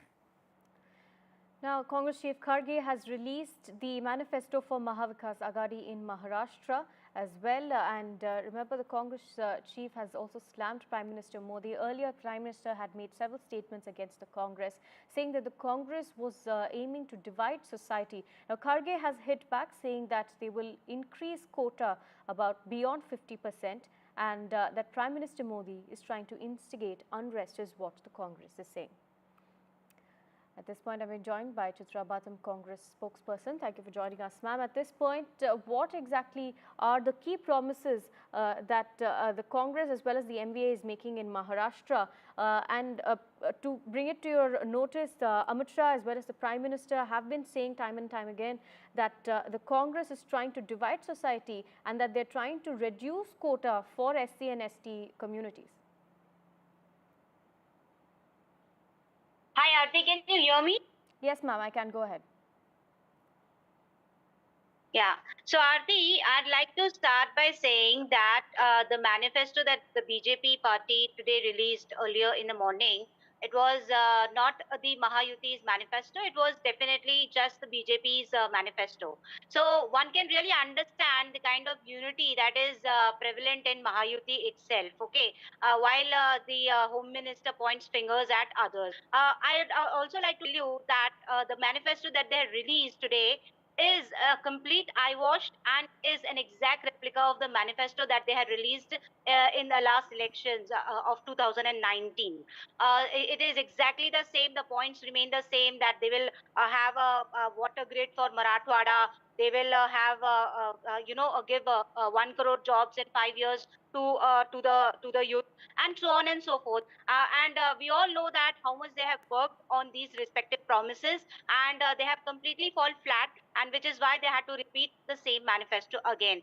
Now, coming to the Mahavikas Aghadi's manifesto, our manifesto is based on people welfare schemes, and as you have rightly mentioned, yes, we are responsible people, so obviously we will take onus of our of whatever we promise. Mr. Kharge has rightly said that we must just promise only those things that we should be able to deliver, and which is why after a thorough deliberation, we have come up with our 5 promises. Our 5 promises, as you can see on the screen, is listed over here in the 5 guarantees that we have released recently, called as Panchasutri, wherein we are committed for women empowerment, we are committed for the youth development, for providing them internship, for providing them stipend, for the continuation of the Ladki Behan Yojana, for farmer welfare, and so on and so forth. And the most important of all being, we are committed to have a caste census being conducted in the state of Maharashtra, because as we all very well know that there is an ongoing problem between the reservation for the OBC as well as the Maratha community, and the respective and the fruitful outcome can only be expected once the caste census is done thoroughly and the cap on the reservation is lifted. So we could accommodate everybody. Thank you, Chitra Batam, for joining us, sharing your thoughts and taking us through the key promises that the MVA is making in Maharashtra. Ahead of the Maharashtra Assembly elections, NDTV caught up with Milind Deora over a cup of coffee and tiffin in Worli. Deora talks politics, the fight against Aditya Thackeray for Worli, and a lighter note on how he makes healthy choices to stay fit for his campaign. Take a look.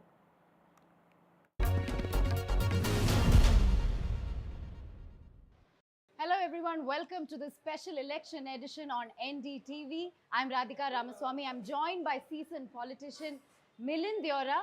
In fact, this time we are not catching him on a busy campaign trail. Of course, he's just come from several meetings and campaigns, but now we are catching him up over cups of coffees and delicacies in a neighborhood restaurant in Worli. All right, Mr. Deora, thank you so much for joining us on NDTV. Do you really get time to have cups of coffees and, nashta these days? How busy? I mean, I'm sure the schedule is busy, but do you have time to even breathe? No, election schedules are very busy. This is my 5th election, and I've seen it from childhood. I've seen my late father. He fought 7 parliament elections, assembly elections, corporation elections. So from childhood, we've seen it. It's a hectic time, but it's a time when we also get to, you have to regulate yourself. And I've learned over the years, compared to when I was 27 years old in my first election, to now when I'm 47, I've learned how to, 20 years later, regulate myself much better, take care of myself much better. I meditate. I try to do at least once a day to declutter my mind of all the activity that's been happening the night before or during the day. I try to eat healthy as much as possible. Yes. And I just said healthy, and there you go. Thank you. And so these are things which I try to do, and generally, you get a good workout when you campaign as well. Stay hydrated. But it would be wrong for me to say I don't get time to have a cup of coffee. I wake up in the morning. I get about half an hour to read, to glance through the newspapers, glance through the news of the day, and of the morning rather, and have something to drink. How has the campaign trail been, and how difficult has it been over the last several weeks? Take us through the challenges that you're facing while you're on the road. Of course, you're a seasoned politician. You've done it before. You've been MP multiple times. So, but how challenging has it been this time? In a strange way, the heat is not so bad. It's not as bad as a summer election. My God. Thank you. Thank you. The heat is better relative to a summer Lok Sabha election. Number one. Number two, the parliamentary elections, you typically get about 2 to 3 weeks to cover 6 assembly constituencies that make up a parliamentary seat. Here you have about 2 to 3 weeks to cover 1 assembly seat. So in that sense, it's easier, but it also means you're using your time to almost do door-to-door campaigning, going chawl to chawl, building to building, slum to slum, home to home. And that in some ways is more grueling also. Both have their own challenges. As I said, you're a seasoned politician. You've been the youngest parliamentarian, and you've contested election multiple times, MP twice. What drove you to contest from Worli this time? Of course, you know South Bombay better than many other leaders. But what drove you to contest this time from Worli constituency, and what drove you to contest at all? Firstly, it is a left field decision. Thank you. Chai, please. Thank you. Thank you. Half cup. Thank you. For me, like you said, I'm a South Mumbaikar. I've represented this area several times.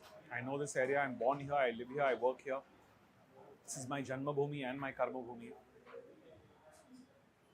There's no doubt Aditya Thackeray is an important leader of the opposition. And he's been the MLA of this area for the last 5 years. So, in some ways, this is a political challenge. The party, the alliance felt we should mount a serious challenge.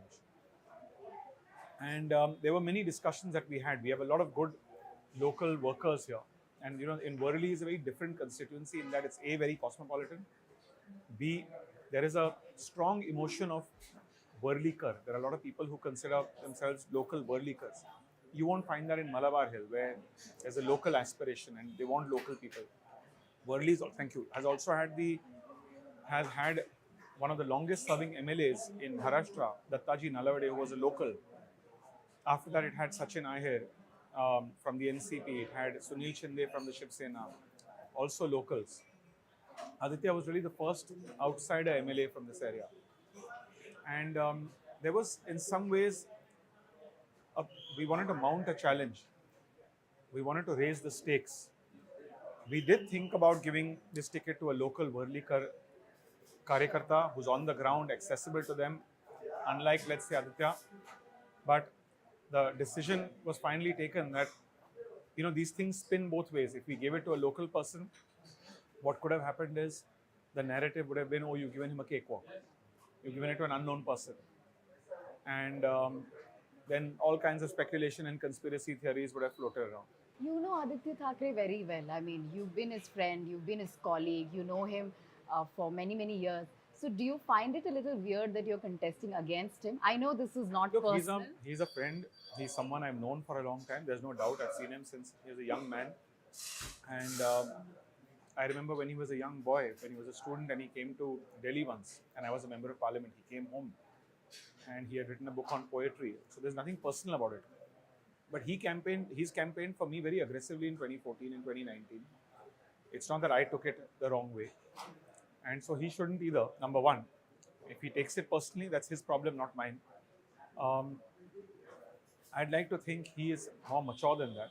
But this is really about issues. This is really about telling the people of Worli, telling the people of Mumbai, telling the people of Maharashtra that we have to move forward. Unfortunately, the kind of politics he started out doing, practicing, and the kind of politics he's been doing for the last few years after he lost power, in my opinion, is very negative and very unfortunate, because he came in with a lot of promise. He's now become a speed breaker in the way of progress. The largest port in the country, Vadhavan port, coming to Maharashtra in Palghar, he opposed it blindly. One of the largest refineries coming to Maharashtra, he opposed it. One of the largest nuclear power plant in the world in Konkan, he opposed it. He delayed the Mumbai metro by 4 years and led to a cost escalation of 14,000 crores. The Mumbai Mahalakshmi race course, which he failed to implement when the lease expired in 2013. This government did it. He's opposing it. So I think this opposition politics for the sake of opposing, just because you don't like the person who's implementing it. You have a problem with the leader who's implementing it, doesn't mean you should become anti-Maharashtra, anti-Mumbai. Sure. So many of the projects were stalled under MBA regime is something that you've been pointing, and several other leaders within Mahayuti as well. Now, talking about Worli constituency, of course, you said that there is a lot of conversation around our Worli constituency a lot, and that is something that even I noticed when I came here, when we were doing the setup. A lot of talk around how this is a three-way fight. Anything that you'd like to say about the third contestant, Sandeep Deshpande of MNS, who seemed to also win some sort of influence in this? I don't think that anyone takes MNS very seriously now, number one. And largely this is a two-way fight. It's beyond Aditya and Milind Deora. It's beyond two parties as well, or two alliances. It's really a fight between governance without speed limits or governance filled with speed breakers. And that's a choice that Worlikars have to make. Do they want Mumbai, Maharashtra to move forward at the speed it's been moving forward in the last few years? Or do they want to put speed breakers up on every single issue? There's a good balance between infrastructure like the coastal road, Atal Setu, Mumbai Metro, Trans Harbour, Navi Mumbai Airport. But at the same time, we're also implementing green infrastructure. The Mahalakshmi race course, plus the coastal road, will open up 300 acres of public parks, central parks, to the people of South Mumbai. He's opposing that. This fear psychosis, spreading fear among the people. Oh, this is going to happen, that's going to happen. The government is going to build towers on the Mahalakshmi race course. This is what's going to happen in Dharavi. Just blindly lying, in my opinion, is politics which is negative. It's going to harm Mumbai, it's going to harm Maharashtra, and that's really one of the core reasons why I'm fighting this case. Absolutely. And as far as Worli constituency is concerned, you did speak about what the constituency is all about. It's a mixed constituency. You have your upscale, buildings, your elite buildings and people, and then you have your BDD chawls, which is another issue that you keep talking about, and Koliwadas. So tell us about the issues that you'd like to raise and some of the changes you'd like to see in the constituency.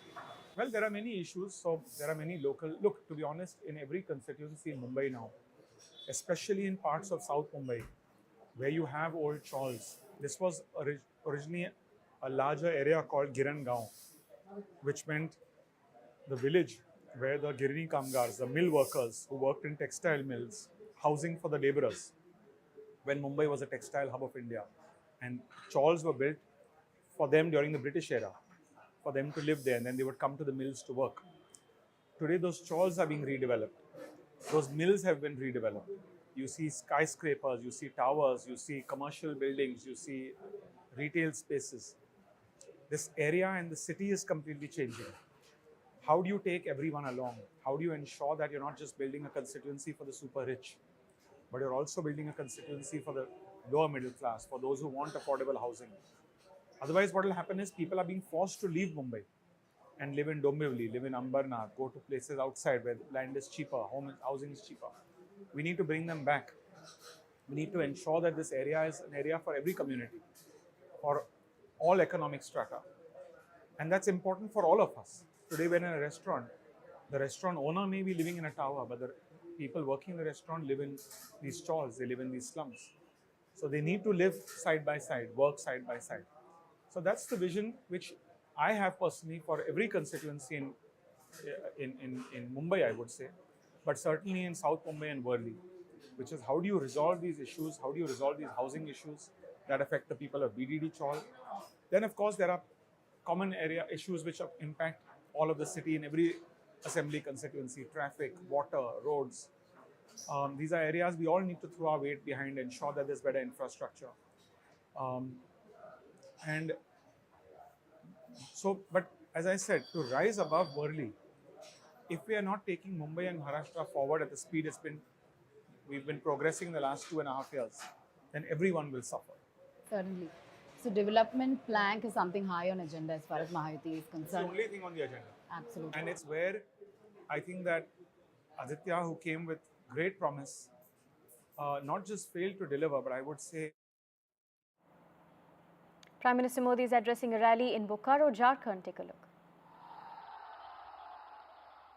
ऐसे लोग कभी झारखंड का विकास नहीं करेंगे जो झारखंड राज्य के निर्माण के विरोधी रहे हैं।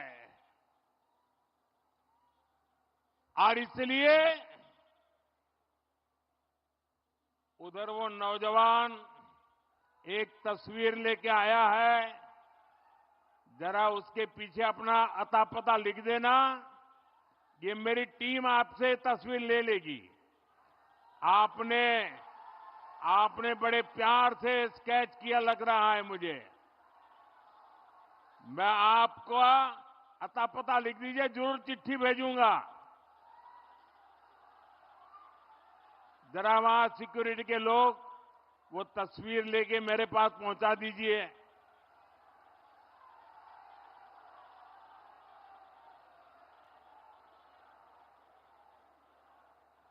हाँ, भेज दीजिए उसको। ये हमारे जवान आ रहे हैं, उनको दे दीजिए।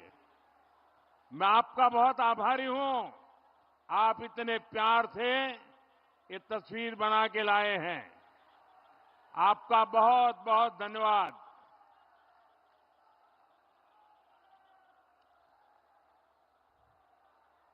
साथियों, मैं आपको एक आंकड़ा देता हूं जिससे दूध का दूध और पानी का पानी हो जाएगा। आज से 10 साल पहले 2004 से 2014 तक केंद्र में कांग्रेस की सरकार थी। मैडम सोनिया जी सरकार चलाती थी और मनमोहन सिंह जी को प्रधानमंत्री के रूप में बिठाया था। तब उस समय केंद्र सरकार ने झारखंड को, ये झारखंड वालों ने याद रखना चाहिए, केंद्र सरकार ने उस समय झारखंड को 10 साल में बड़ी मुश्किल से 80,000 करोड़ रुपए दिए थे। 10 साल में कितने? 80,000 करोड़। 10 साल में कितने? जरा सबके सब बताइए, 10 साल में कितने? 80,000 करोड़। 2014 के बाद दिल्ली में सरकार बदली। आप सबने दिल्ली में, केंद्र में आपके इस सेवक मोदी को सेवा करने का अवसर दिया। और सेवा कैसी होती है? बीते 10 साल में हमने कितना पैसा दिया बताऊं? बताऊं? बताऊं? याद रखोगे? अच्छा ये बताओ, उन्होंने कितना दिया था? उन्होंने कितना दिया था? उन्होंने कितना दिया था? केंद्र में भाजपा एनडीए सरकार बनी तो 10 साल में हमने 3 लाख करोड़ रुपए से अधिक झारखंड को दिया। कितना? जरा जोर से बोलिए, कितना? उन्होंने कितना दिया था? हमने कितना दिया? ये ज्यादा हुआ कि नहीं हुआ? 4 गुना हुआ कि नहीं हुआ? तो हमारा आपके प्रति 4 गुना प्यार है कि नहीं है? है कि नहीं है? और हमने ये ज्यादा पैसा क्यों भेजा भाई? क्योंकि झारखंड हमने बनाया है तो हम ही तो संवारेंगे।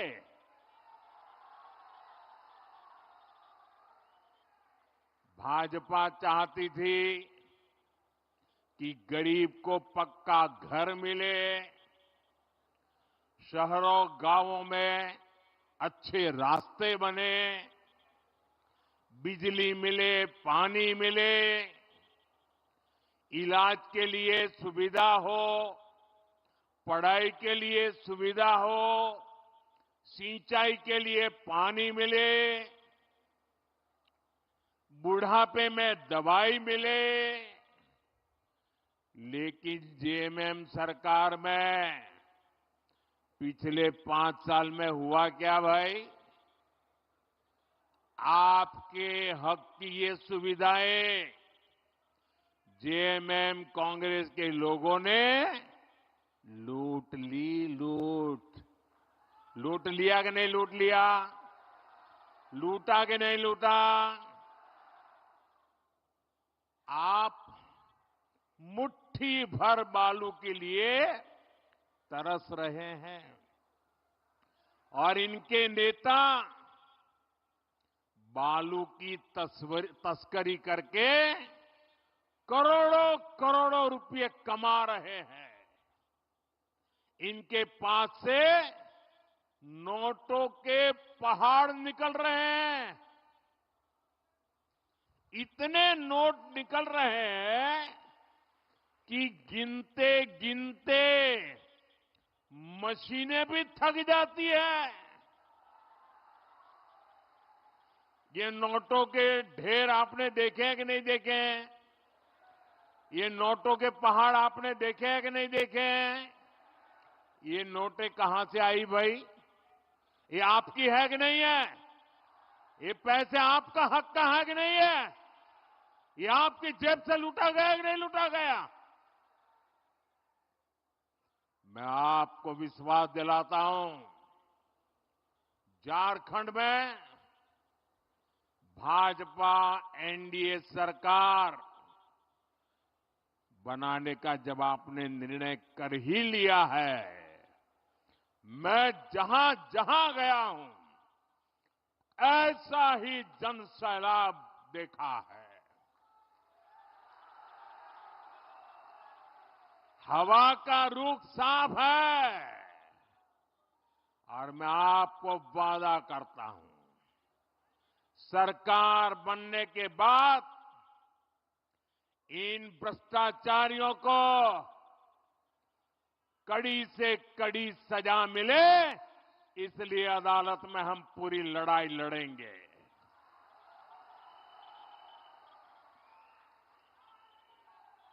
आपके हक का पैसा आप पर ही खर्चा होगा, आपके लिए खर्चा होगा, आपके बच्चों के भविष्य के लिए खर्चा होगा।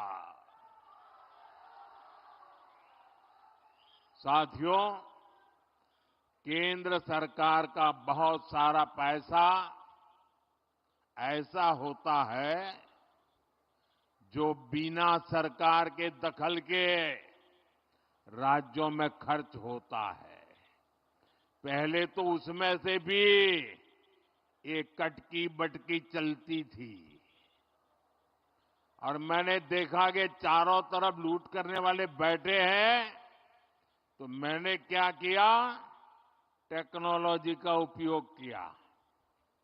दिल्ली में एक स्विच दबाता हूं और आपके मोबाइल में फोन पैसा पहुंच जाता है। जैसे पीएम किसान सम्मान निधि का पैसा हम सीधे झारखंड के किसानों के बैंक खाते में पैसे भेजते हैं और वो पूरे के पूरे उन्हें मिलते हैं। मिलते हैं कि नहीं मिलते हैं भाई? मिलते हैं कि नहीं मिलते हैं? कोई कमीशन जाता है, कोई भ्रष्टाचार करना पड़ता है, कोई कटकी कमाता है। ऐसे ही हाईवे, रेलवे, एयरपोर्ट के कितने ही काम होते हैं जिस पर केंद्र सरकार सीधे खर्च करती है। किसी को बीच में से कट करने का मौका ही नहीं देते। झारखंड में भी हमारी सरकार ने लाखों करोड़ रुपए खर्च किए हैं। आज झारखंड में 50 से ज्यादा रेलवे स्टेशनों को आधुनिक बनाया जा रहा है, उनमें सुविधाएं बढ़ाई जा रही है। आप देखिएगा कुछ समय में बोकारो का रेलवे स्टेशन भी कितना आधुनिक हो जाएगा। यहां बोकारो में एयरपोर्ट भी बन चुका है। झारखंड में भाजपा एनडीए सरकार बनने के बाद जल्द से जल्द हवाई सेवा भी शुरू हो जाएगी।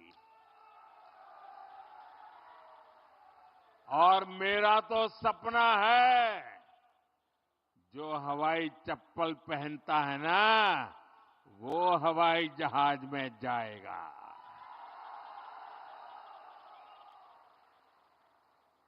साथियों, ये जो निर्माण का काम होता है, उसका भी बहुत बड़ा लाभ झारखंड को, झारखंड के नौजवानों को रोजगार के रूप में मिलता है।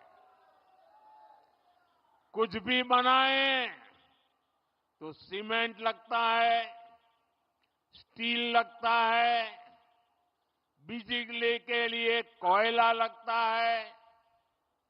इन सब की फैक्ट्रियां यहां बोकारो में, झारखंड में ही तो है। यानी हाईवे, रेलवे, एयरपोर्ट के निर्माण काम से हमारे श्रमिकों को, नौजवानों को भी बड़ा फायदा होता है। साथियों, भाजपा एनडीए सरकार नए उद्योगों को बढ़ावा दे रही है। हम झारखंड में बंद पड़े पुराने कारखाने भी खुलवा रहे हैं। सिंदरी का खाद कारखाना भी तो पहले की सरकारों की कुनीति की वजह से बंद हो गया था। हमने सिंदरी खाद कारखाने को शुरू करवाया। इससे झारखंड के हजारों युवाओं को रोजगार मिला है। जब झारखंड में भाजपा सरकार बनेगी तो वो सरकार में भी ज्यादा से ज्यादा युवाओं को पक्की नौकरी देगी।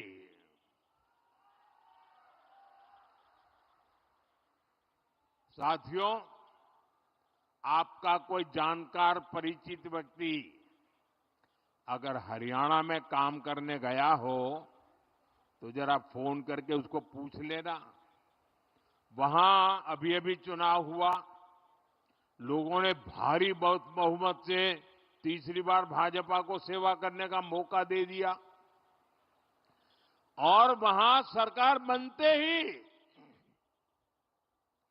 भाजपा ने बिना खर्ची, बिना पर्ची हजारों नौजवानों को सरकारी नौकरी का ऑर्डर दे दिया। इधर हमारे झारखंड के लोग एक खर्ची पर्ची जानते हैं क्या?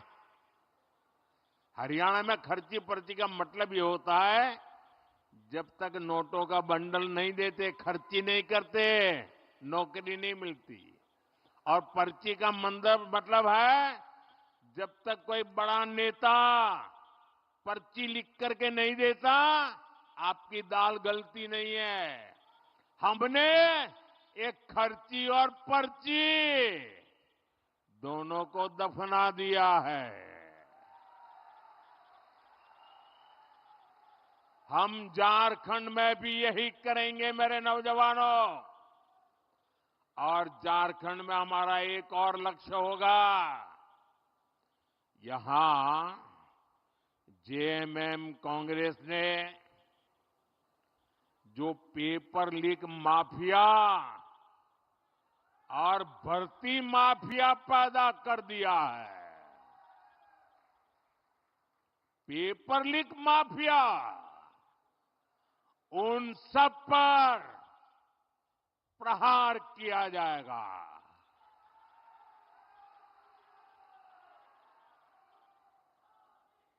सबके सबको पाताल में से ढूंढ करके जेल के हवाले कर दिया जाएगा।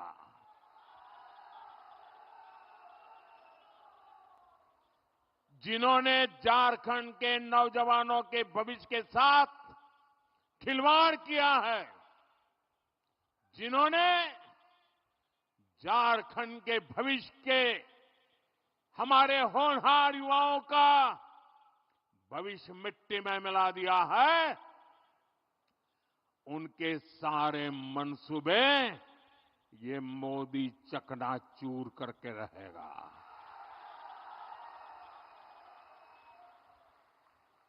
साथियों, झारखंड के हमारे बहन बेटियों का जीवन आसान हो, ये मेरी प्राथमिकता है। हमारी सरकार की योजनाओं से बहनों को शौचालय मिले, बैंक में खाते खुले, गर्भावस्था के दौरान सीधा उसके खाते में पैसा पहुंचा। अब झारखंड भाजपा ने आपको, मेरी माताएं बहनें, बड़ी नम्रता के साथ मैं आज आपकी सेवा में आया हूं और भाजपा ने आपको गोगो दीदी योजना का वायदा किया है। झारखंड की मेरी माताएं बहनें, ये मोदी की गारंटी है, सरकार बनने के बाद गोगो दीदी योजना लागू हो जाएगी। इस योजना से भी हमारी माताओं बहनों से बैंक खातों में सीधे पैसे जाएंगे। कोई बीच में बिचौलिया नहीं, कोई कटकी कंपनी नहीं, और वो माताओं बहनों के खाते में ही जाएंगे, ताकि घर को चलाने के लिए माताओं बहनों को काम आए। साथियों, अब हम झारखंड की बहनों को पहले गैस दिया, उज्ज्वला गैस का मुफ्त कनेक्शन दिया, और कुछ लोगों को लगता है अरे मोदी जी बहुत हो गया, तीसरी बार आ गए हो, आपने तो गैस का चूल्हा घर घर पहुंचा दिया, उज्ज्वला गैस दे दिया, अरे अब तो आराम करो। मुझे ऐसा कहने वाले लोग मिलते हैं, लेकिन मोदी ऐसे बैठने के लिए पैदा नहीं हुआ है। वो तो आपके लिए ही जीता है, और इसलिए पहले उज्ज्वला गैस सिलेंडर दिया, अब जैसे घर में पाइप से पानी आता है ना, अब झारखंड में पाइप से सस्ती गैस पहुंचने में मोदी लगा हुआ है। पाइप से जैसे पानी आता है घर में, वैसे गैस आएगा। अब सिलेंडर के लिए इधर उधर झोंकना नहीं पड़ेगा, और वह सस्ता होगा। ये गैस सस्ता मिलेगा। यहां ओएनजीसी कंपनी ने गैस पैदा करने का बहुत बड़ा काम शुरू कर दिया है। ये जो बोकारो अंगुल गैस पाइपलाइन हमने बिछाई है ना, इससे 11 जिलों को लाभ हो रहा है। 11 जिले। यहां भाजपा एनडीए सरकार बनते ही ज्यादा से ज्यादा घरों तक पाइप से सस्ती गैस पहुंचाई जाएगी।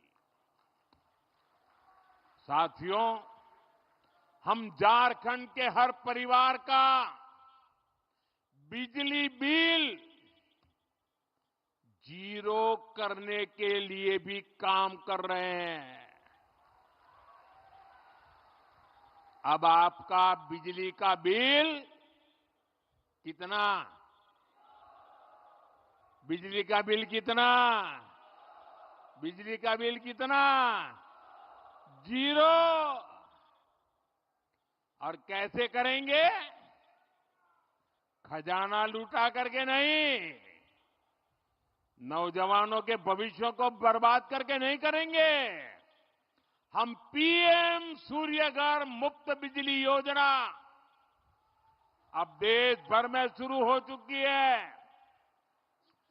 आप अपने घर पर सोलर पैनल लगाएंगे, और सोलर पैनल लगाने के लिए आपका ये सेवक, दिल्ली में बैठी हुई आपकी सरकार, भाजपा सरकार, हर घर को 75,000 से 80,000 रुपये का खर्च देगी सोलर पैनल लगाने के लिए। आप अपने घर में 300 यूनिट बिजली पैदा करिए, जीरो बिजली बिल से उसका घर चलाइए, उपयोग कीजिए। और इतना ही नहीं, ये मोदी की गारंटी है, अगर ज्यादा बिजली आपने पैदा की तो आपको वो बिजली सरकार खरीदेगी, और सरकार आपको ऊपर से पैसे देगी। पहले बिजली के लिए आप सरकार को पैसे देते थे, अब बिजली के लिए सरकार आपको पैसे देगी। ये काम हम करने वाले हैं। साथियों, झारखंड के तेज विकास के लिए सबका प्रयास यानी सभी की सामूहिक शक्ति लगनी बहुत जरूरी है। इसलिए आप सभी को कांग्रेस जेएमएम की एक बहुत बड़ी साजिश से सतर्क रहना है, सजग रहना है। ये कांग्रेस जेएमएम की चौकड़ी ने नया खेल खेलना शुरू किया है और ये सत्ता पाने के लिए कुछ भी कर सकते हैं जी। कांग्रेस हमेशा से एससी, एसटी, ओबीसी की एकजुटता की, एकता की घोर विरोधी रही है। आजादी के बाद जब तक हमारा दलित समाज, हमारा एससी समाज बिखरा रहा, हमारा आदिवासी भाई बहन, हमारा एसटी समाज बिखरा रहा, हमारा ओबीसी समाज बिखरा रहा, तब तक कांग्रेस बांटो और राज छीनो के सिद्धांत पर मजे से केंद्र में सरकारें बनाती रही, लूटती रही। लेकिन जैसे ही समाज एकजुट हुआ, हमारे दलित समाज के भाई बहन एससी के रूप में उनकी पहचान बनी, आदिवासी भाई बहन एसटी के रूप में उनकी एक पहचान बनी, ओबीसी पिछड़ों के रूप में उनकी एक पहचान बनी, तो कांग्रेस उसके बाद कभी भी पूर्ण बहुमत के साथ केंद्र में अपनी सरकार कभी भी नहीं बना पाई। आप ये गणित समझिए, 1990 में ओबीसी समाज को आरक्षण मिला, ओबीसी की अलग अलग जातियों का संख्या बल एक साथ जुट गया, तो उसके बाद से कांग्रेस आज तक लोकसभा में 250 सीटें भी नहीं जीत पाई है। इसलिए कांग्रेस ओबीसी की सभी जातियां, ओबीसी की जो सामूहिक ताकत बनी है ना, उसको तोड़ना चाहती है और ओबीसी की ताकत को तोड़कर उन्हें सैकड़ों अलग अलग जातियों में बांटना देना चाहती है। अब जैसे यहां हमारे बोकारो धनबाद में, हमारे उत्तरी छोटा नागपुर में 125 से अधिक ओबीसी जातियां हैं। आज वो ओबीसी के रूप में जानी जाती है, उनकी पहचान ओबीसी है, उनकी ताकत ओबीसी है। और ये 125 जातियां, जैसे यहां यादव है, कुड़मी महतो है, तेली है, कोयरी कुशवाहा है, नोनिया है, बिंद है, सोनार है, राजभर है, प्रजापति कुम्हार है, माली है, मल्हा है, पासी है, लोहार विश्वकर्मा है, चौहान है, नाई नाऊ है, बुइयार है, कहार चंद्रवंशी है, रोनियार पंसारी है। ओबीसी के तौर पर इनकी एकजुटता देश के विकास की बड़ी ताकत बना है। लेकिन कांग्रेस, जेएमएम वाले यहां यादव को कुर्मी से, तेली को कोयली कुशवाहा से, नोनिया को बिंद से, सोनार को लोहार से, राजभर को प्रजापति कुम्हार से, माली को मल्हार से, पासी को चौहान से, नाई नाव को भुयार से और भुयार को कहार चंद्रवंशी से ये आपस में लड़ाना चाहती है। ये चाहते हैं कि ओबीसी की छोटी छोटी जातियां खुद को ओबीसी मानना छोड़ दे और अपनी अपनी जातियों में ही उलझे रहे। मैं जरा आपसे पूछना चाहता हूं, क्या आप चाहते हैं कि यहां का ओबीसी समाज भी 125 टुकड़ों में टूट जाए? आपको मंजूर है? पूरी ताकत से बताइए, मंजूर है? ऐसा अगर टूट गए तो आपकी आवाज कमजोर होगी कि नहीं होगी? कोई भी नहीं चाहता है कि समाज बिखरे, समाज छोटे छोटे टुकड़ों में बढ़ जाए। और इसलिए हमें ये हमेशा याद रखना है, एक रहेंगे तो सेफ रहेंगे, एक रहेंगे तो एक रहेंगे तो एक रहेंगे तो साथियों, झारखंड के नौजवान बहुत बड़ी संख्या में सेना में है। जम्मू कश्मीर में आतंक के दौर में हमने अनेक जवानों को खोया है। इसका बहुत बड़ा कारण जम्मू कश्मीर में 370 की दीवार थी। मोदी ने 370 की उस दीवार को हमेशा हमेशा के लिए जमीन में गाड़ दिया है।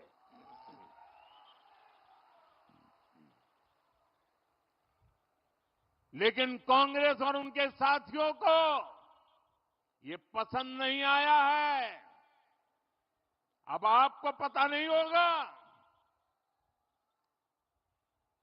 देश आजाद हुआ, देश को संविधान मिला, संविधान के 75 वर्ष मना रहे हैं हम, लेकिन देश के 7 दशक तक